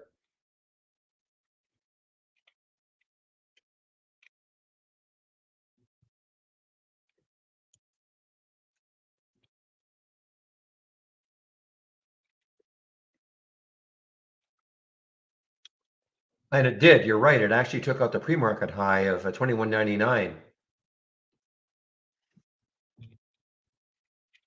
I mean, look, next we have a high of 2576 on the weekly chart. We also have I'm not saying it's getting there, but we also have a price target of $32 by a JP Morgan. So, I mean, all these things, it's all very positive.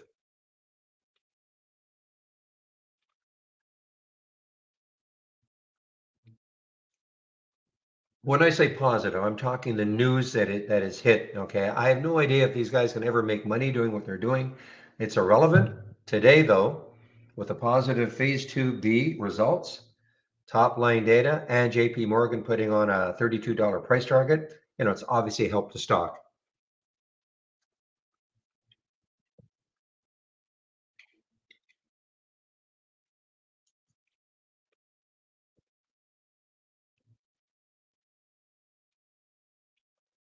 Yeah, WW has had a quite the day through that 200-day early. Maybe coming into some resistance now, though. I'm looking at the weekly chart. It looks like 606. Where did it get up to? It got up to 603 today. Maybe 606 in this little area here between 606 and 20. That might stall it. I mean, if it gets through that, then I mean, man, you're looking at the 7 level if it can get there. Boy, I still have some. I don't have very much left, but the Azul has been really not wanting to give it up. Really, after that little pullback, I said I'd hold some to see if it get back up to that 680 level.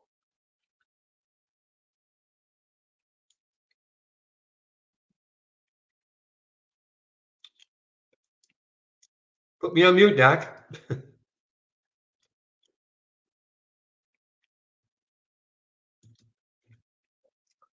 All I said was it could stall there, and if it gets through there, then you've got a shot at 7.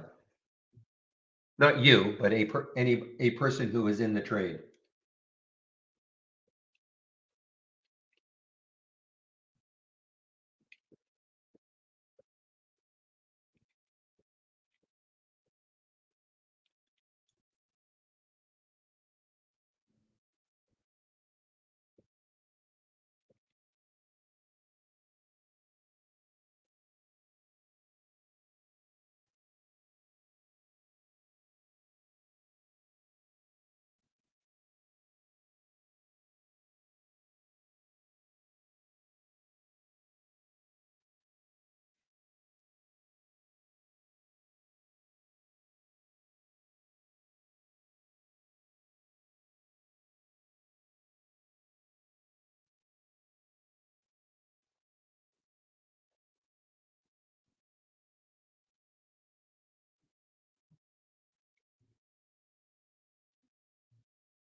Sorry about that, guys.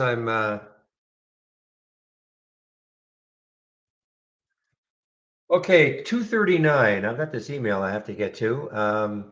So the Azul,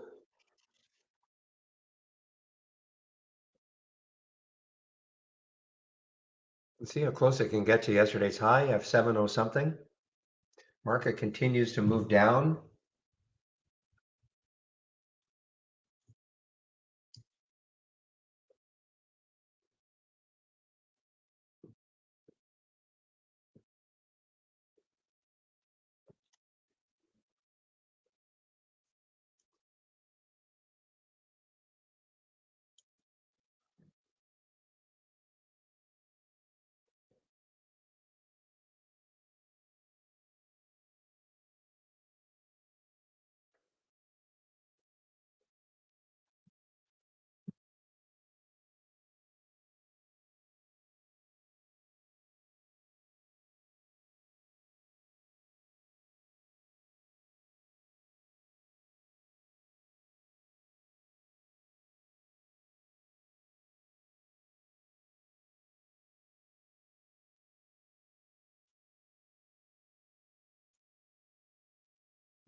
I'm sorry, Keyshawn, what is my reasoning for WW?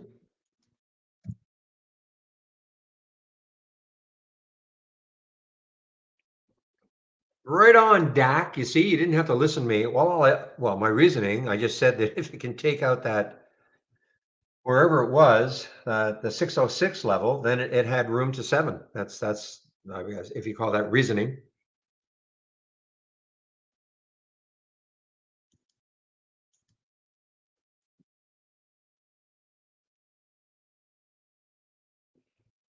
I mean, it's an earnings play. It's been alive all day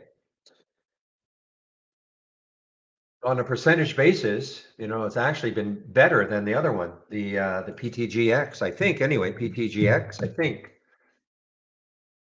Yeah, well, about the same. Well, 45% for PTGX and the WW with 60%, I think. Yeah, so a little bit better. So I mean, a couple of rocket ships today on earnings. No, I'm sorry, PTGX was not, but it's news. A couple of news rocket ships today with WW and PTGX.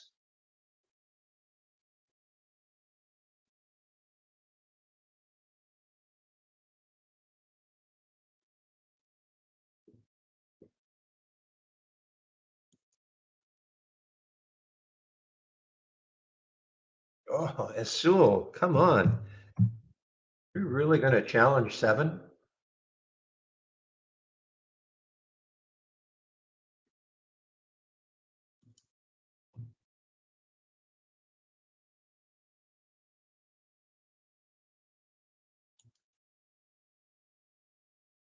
Oh, guys.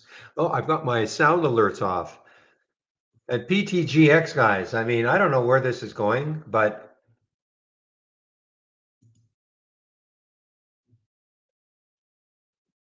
again, I mean, you just have to look left. And then this is a weekly chart. It's not a daily chart. So, I mean, there might be some daily candles somewhere lurking. But I mean, on a weekly chart, 25.76. I'm not saying it's getting there, but I mean, just look at the power this has. And all it had to do was just take this out, this $21 level out. So look at the two guys, WW and PTGX. Look at them, look at them, look at them. This is just in the momentum up. I'm just going to lean back. I'm not in the WW, but I am in the other one. I'm just going to lean back and let just see what happens.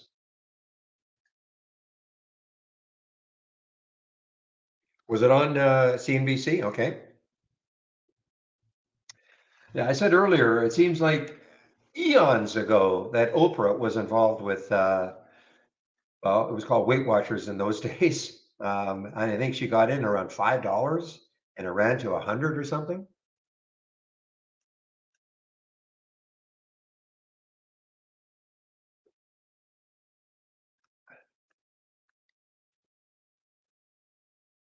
It seems crazy. Oops. No, I'm not gonna take it. I was thinking of shorting Kara, but I'm not going to. But I see now it's at a low now of the day, but I'm not going to.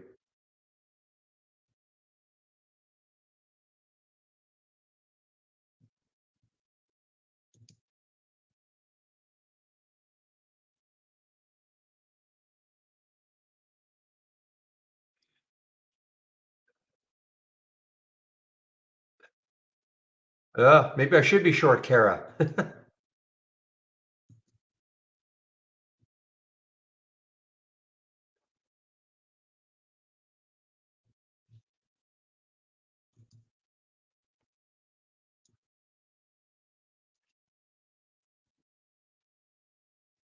Yeah, I doubt it, Keyshawn.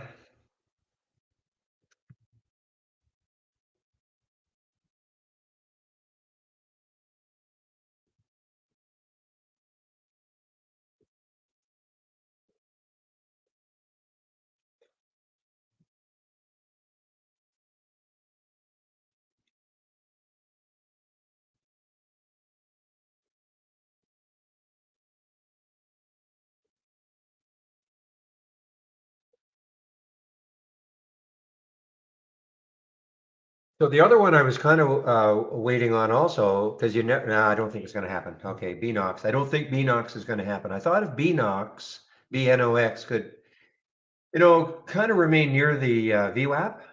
I thought maybe it could have a late day surge too, but it doesn't. This doesn't look good now. I mean, for it to get back up to the VWAP, it's going to have to put on about $1.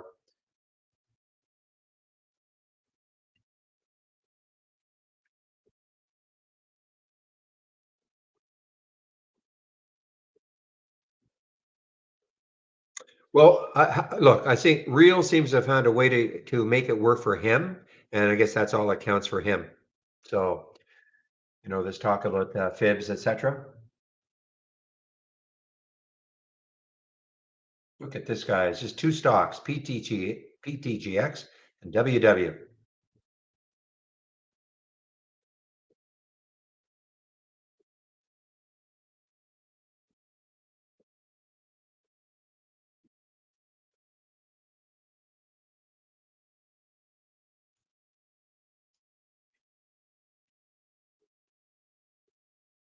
And it's interesting. Wow, look at the market. I had no idea the market was down 500 because it's interesting because in the momentum down, yeah, we're seeing this crazy one, GNLX, but I'm not seeing a lot of other stocks here over and over and over again.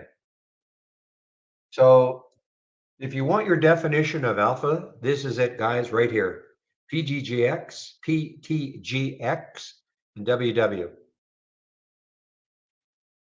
No, I understand, Shady, but everybody seems to be dumping on, the use of fibs as being irrelevant, non-existent, tea leaves, etc.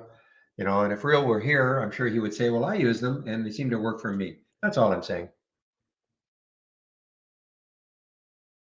But look at this, guys. I mean, again, this is your definition of alpha right here. Doesn't care what the market's doing, doesn't care if the market's down 500.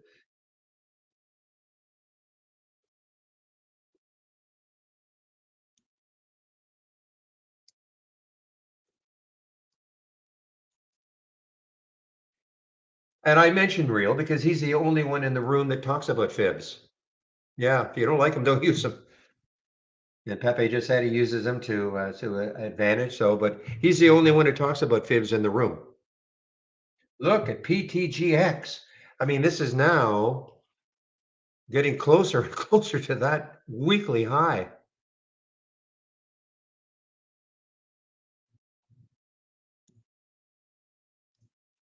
Listen, yeah, I'll always say this. You hear me say it all the time. If you have an indicator that works for you, don't let anybody tell you that the indicator doesn't work. If it works for you, great.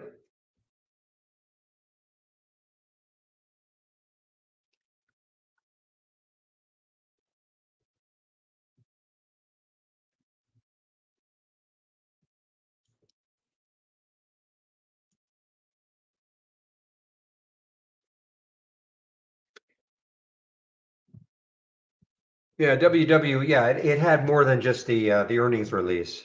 I guess you could almost say that the earnings release was irrelevant. irrelevant for WW?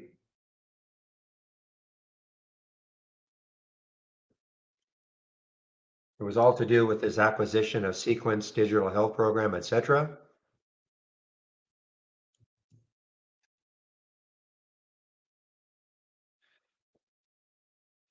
Yeah, with the new charts that are well, I mean, if you listen to Michael during his 12 to 1 talk, we're still I can't use these. Well, let me see what happens. So 249 right now, so if I get booted out, I get booted out.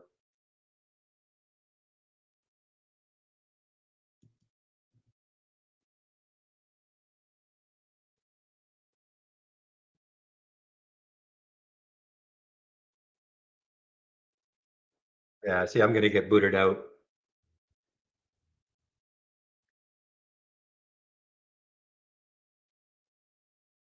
Yeah, you see something for me, I can't use these new charts yet. There's something really strange going on.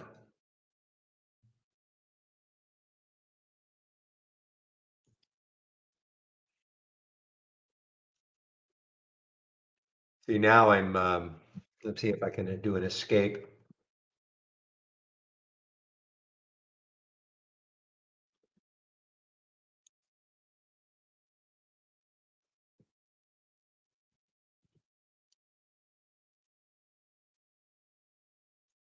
Yeah, I think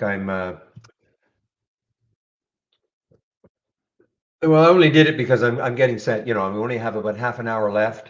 So,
yeah, I see what's happening. It's running through. Okay, guys, so what I'm going to do is I will just have to get out of trade ideas. Now, have I got anything that I needed to have saved before? I don't think so. So,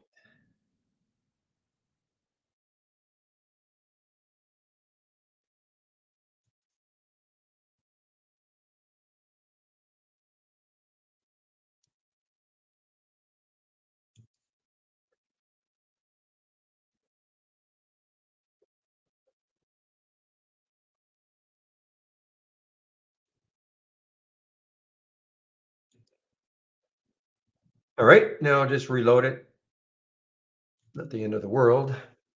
I don't really know, Larry. I mean, he was something to do with trying to get a fiance, but out of some country. I really don't know though. He thought he would be. Last we heard, he was going to be back in February, but obviously it's now March, so I really don't know.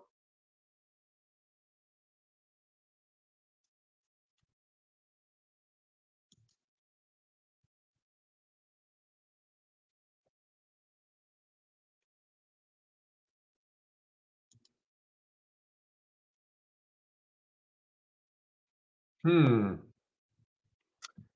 Oh, I think I see what happened.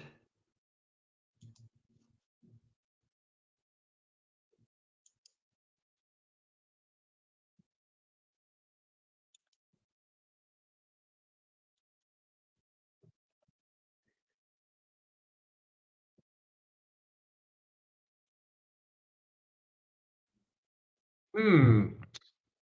This is even worse. Again, you guys don't have to worry about this. I'm in a development build and I'm trying to use these, but this is not right.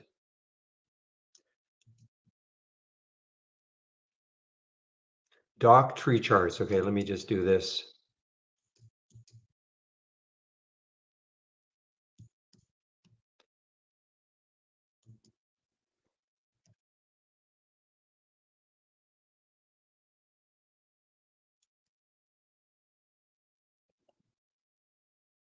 Hmm.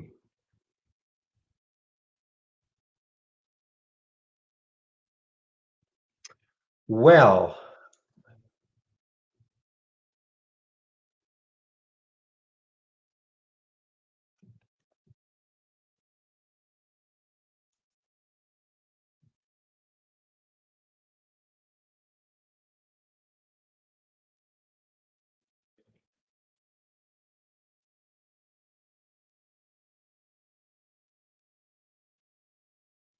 I am really messed up.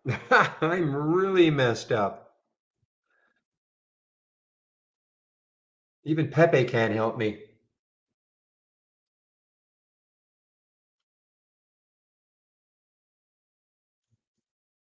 Guys, I'm gonna have to shut down because I'm gonna have to find out what's going on. Just because I tried to load those HTML charts, I have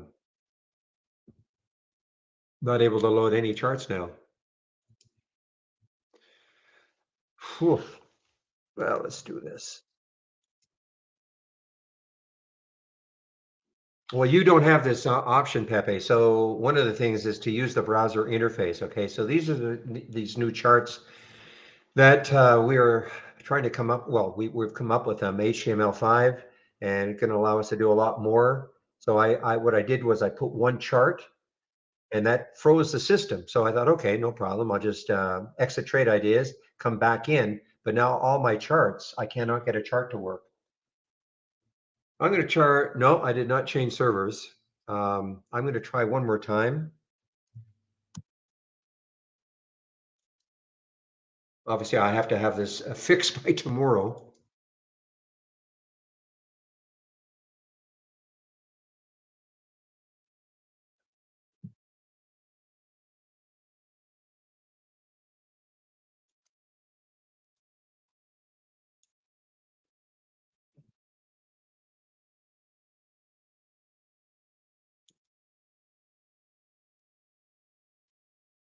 I actually tried to open one chart window, and it came up the same way.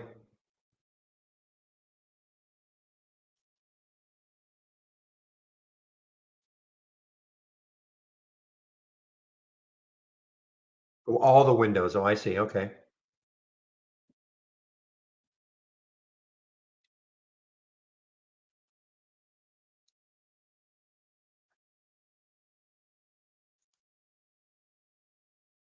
Hey, okay, they're back. It's back. Okay. Crisis averted.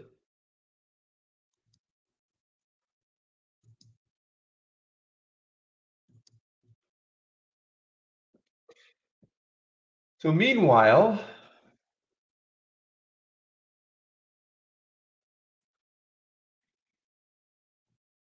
Sewell is still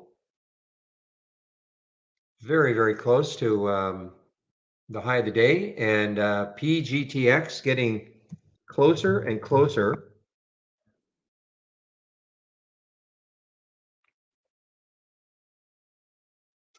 Come on.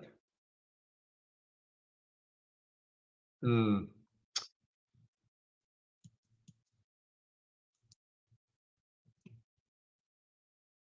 Well, it helps if you type in the right symbol. Wow. I mean, this guys, I mean, I'm not kidding. I never thought well, even a million years, $2.50 to the next high on the weekly chart for PTGX.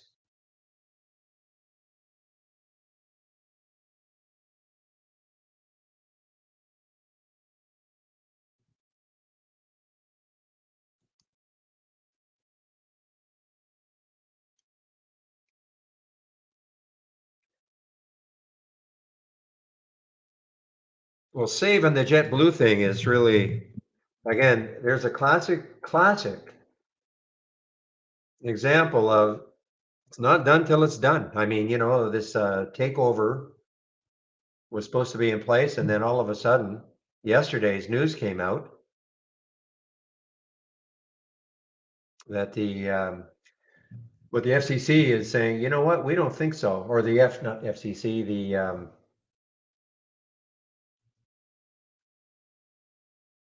the Department of Justice, all your acronyms in your country. JetBlue, so they are going to try to still figure out a way to convince your DOJ that it's a good deal.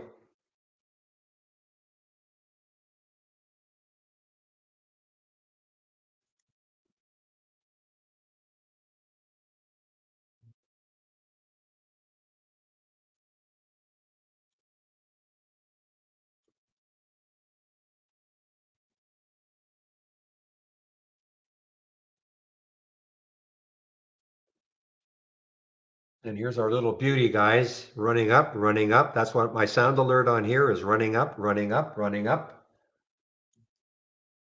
Oh, brother. I mean, and look at that move from that high right there. I mean, it actually started earlier, but look at the move from the high that I was talking about, the 21.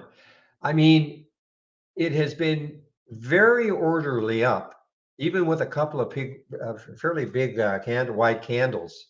A lot of times you see those wide candles and you think, okay, a little too parabolic and people are going to start taking profit. But right now, nobody's really bailing yet.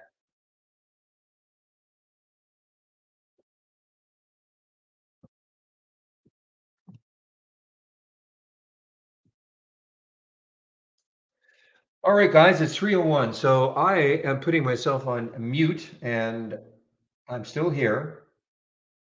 So if you have any questions, don't be shy, ask away.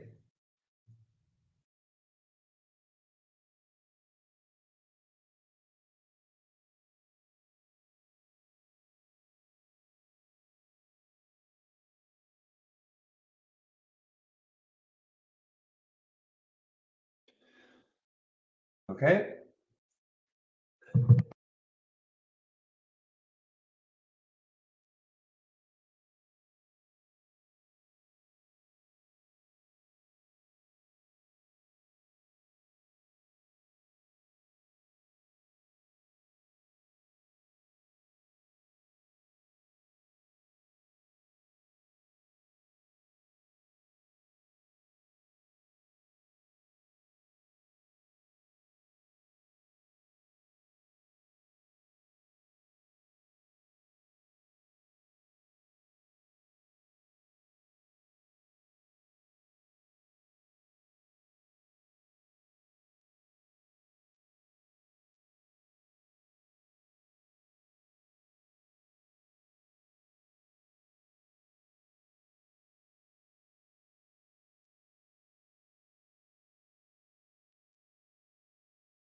All right, guys, I'm going to pop in right now, just talk one last time about my homepage, what you can find on it, especially my scans. You want my scans for tomorrow?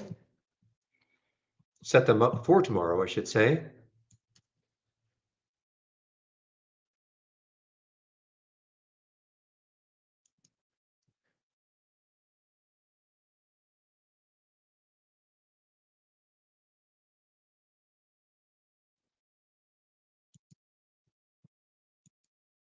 Give me a moment.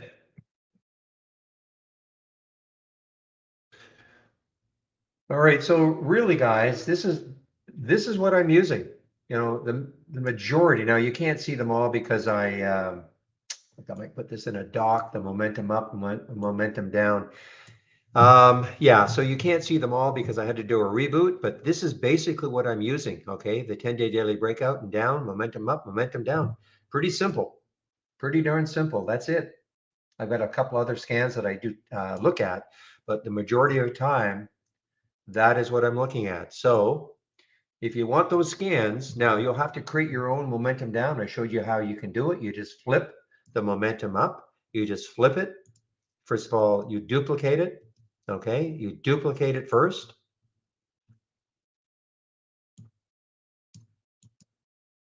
Duplicate it first. Okay, and then right click, configure, and flip. And what will happen is instead of a new high, that'll turn into a new low. And instead of being up 2% from the close, it'll be down 2% from the close. See what happens when I flip it? Okay, now it's a new low and down 2% from the close, and then just give it another name. That's all I'm doing. Pretty darn simple.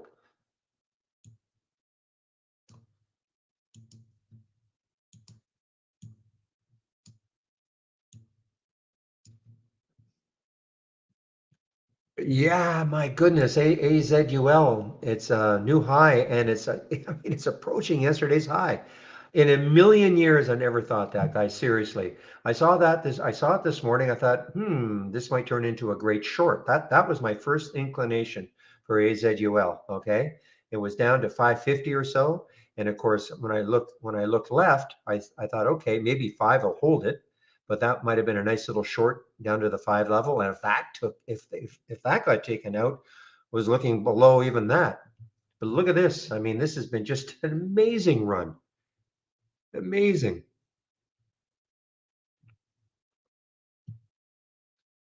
So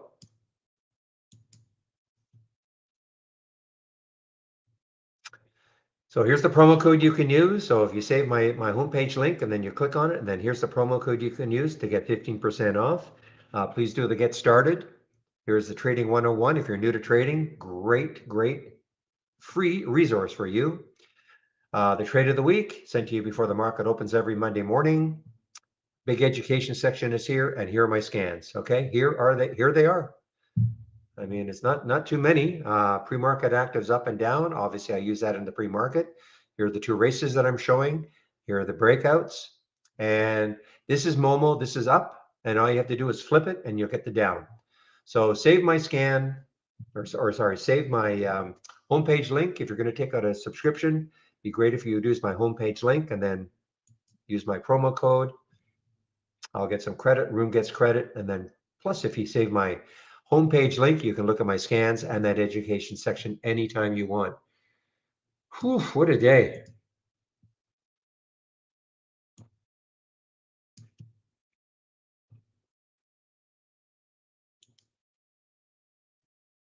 Okay, guys, I see no other questions, so I think I'm going to wrap this up.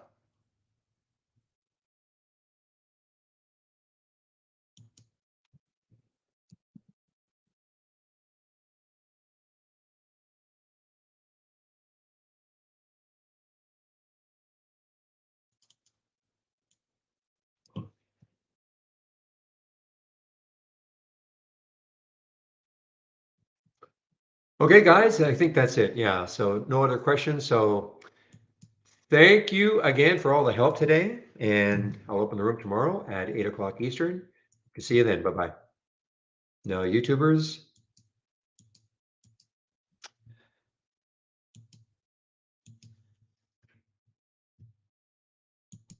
Same. Have a great evening. We'll see you guys tomorrow.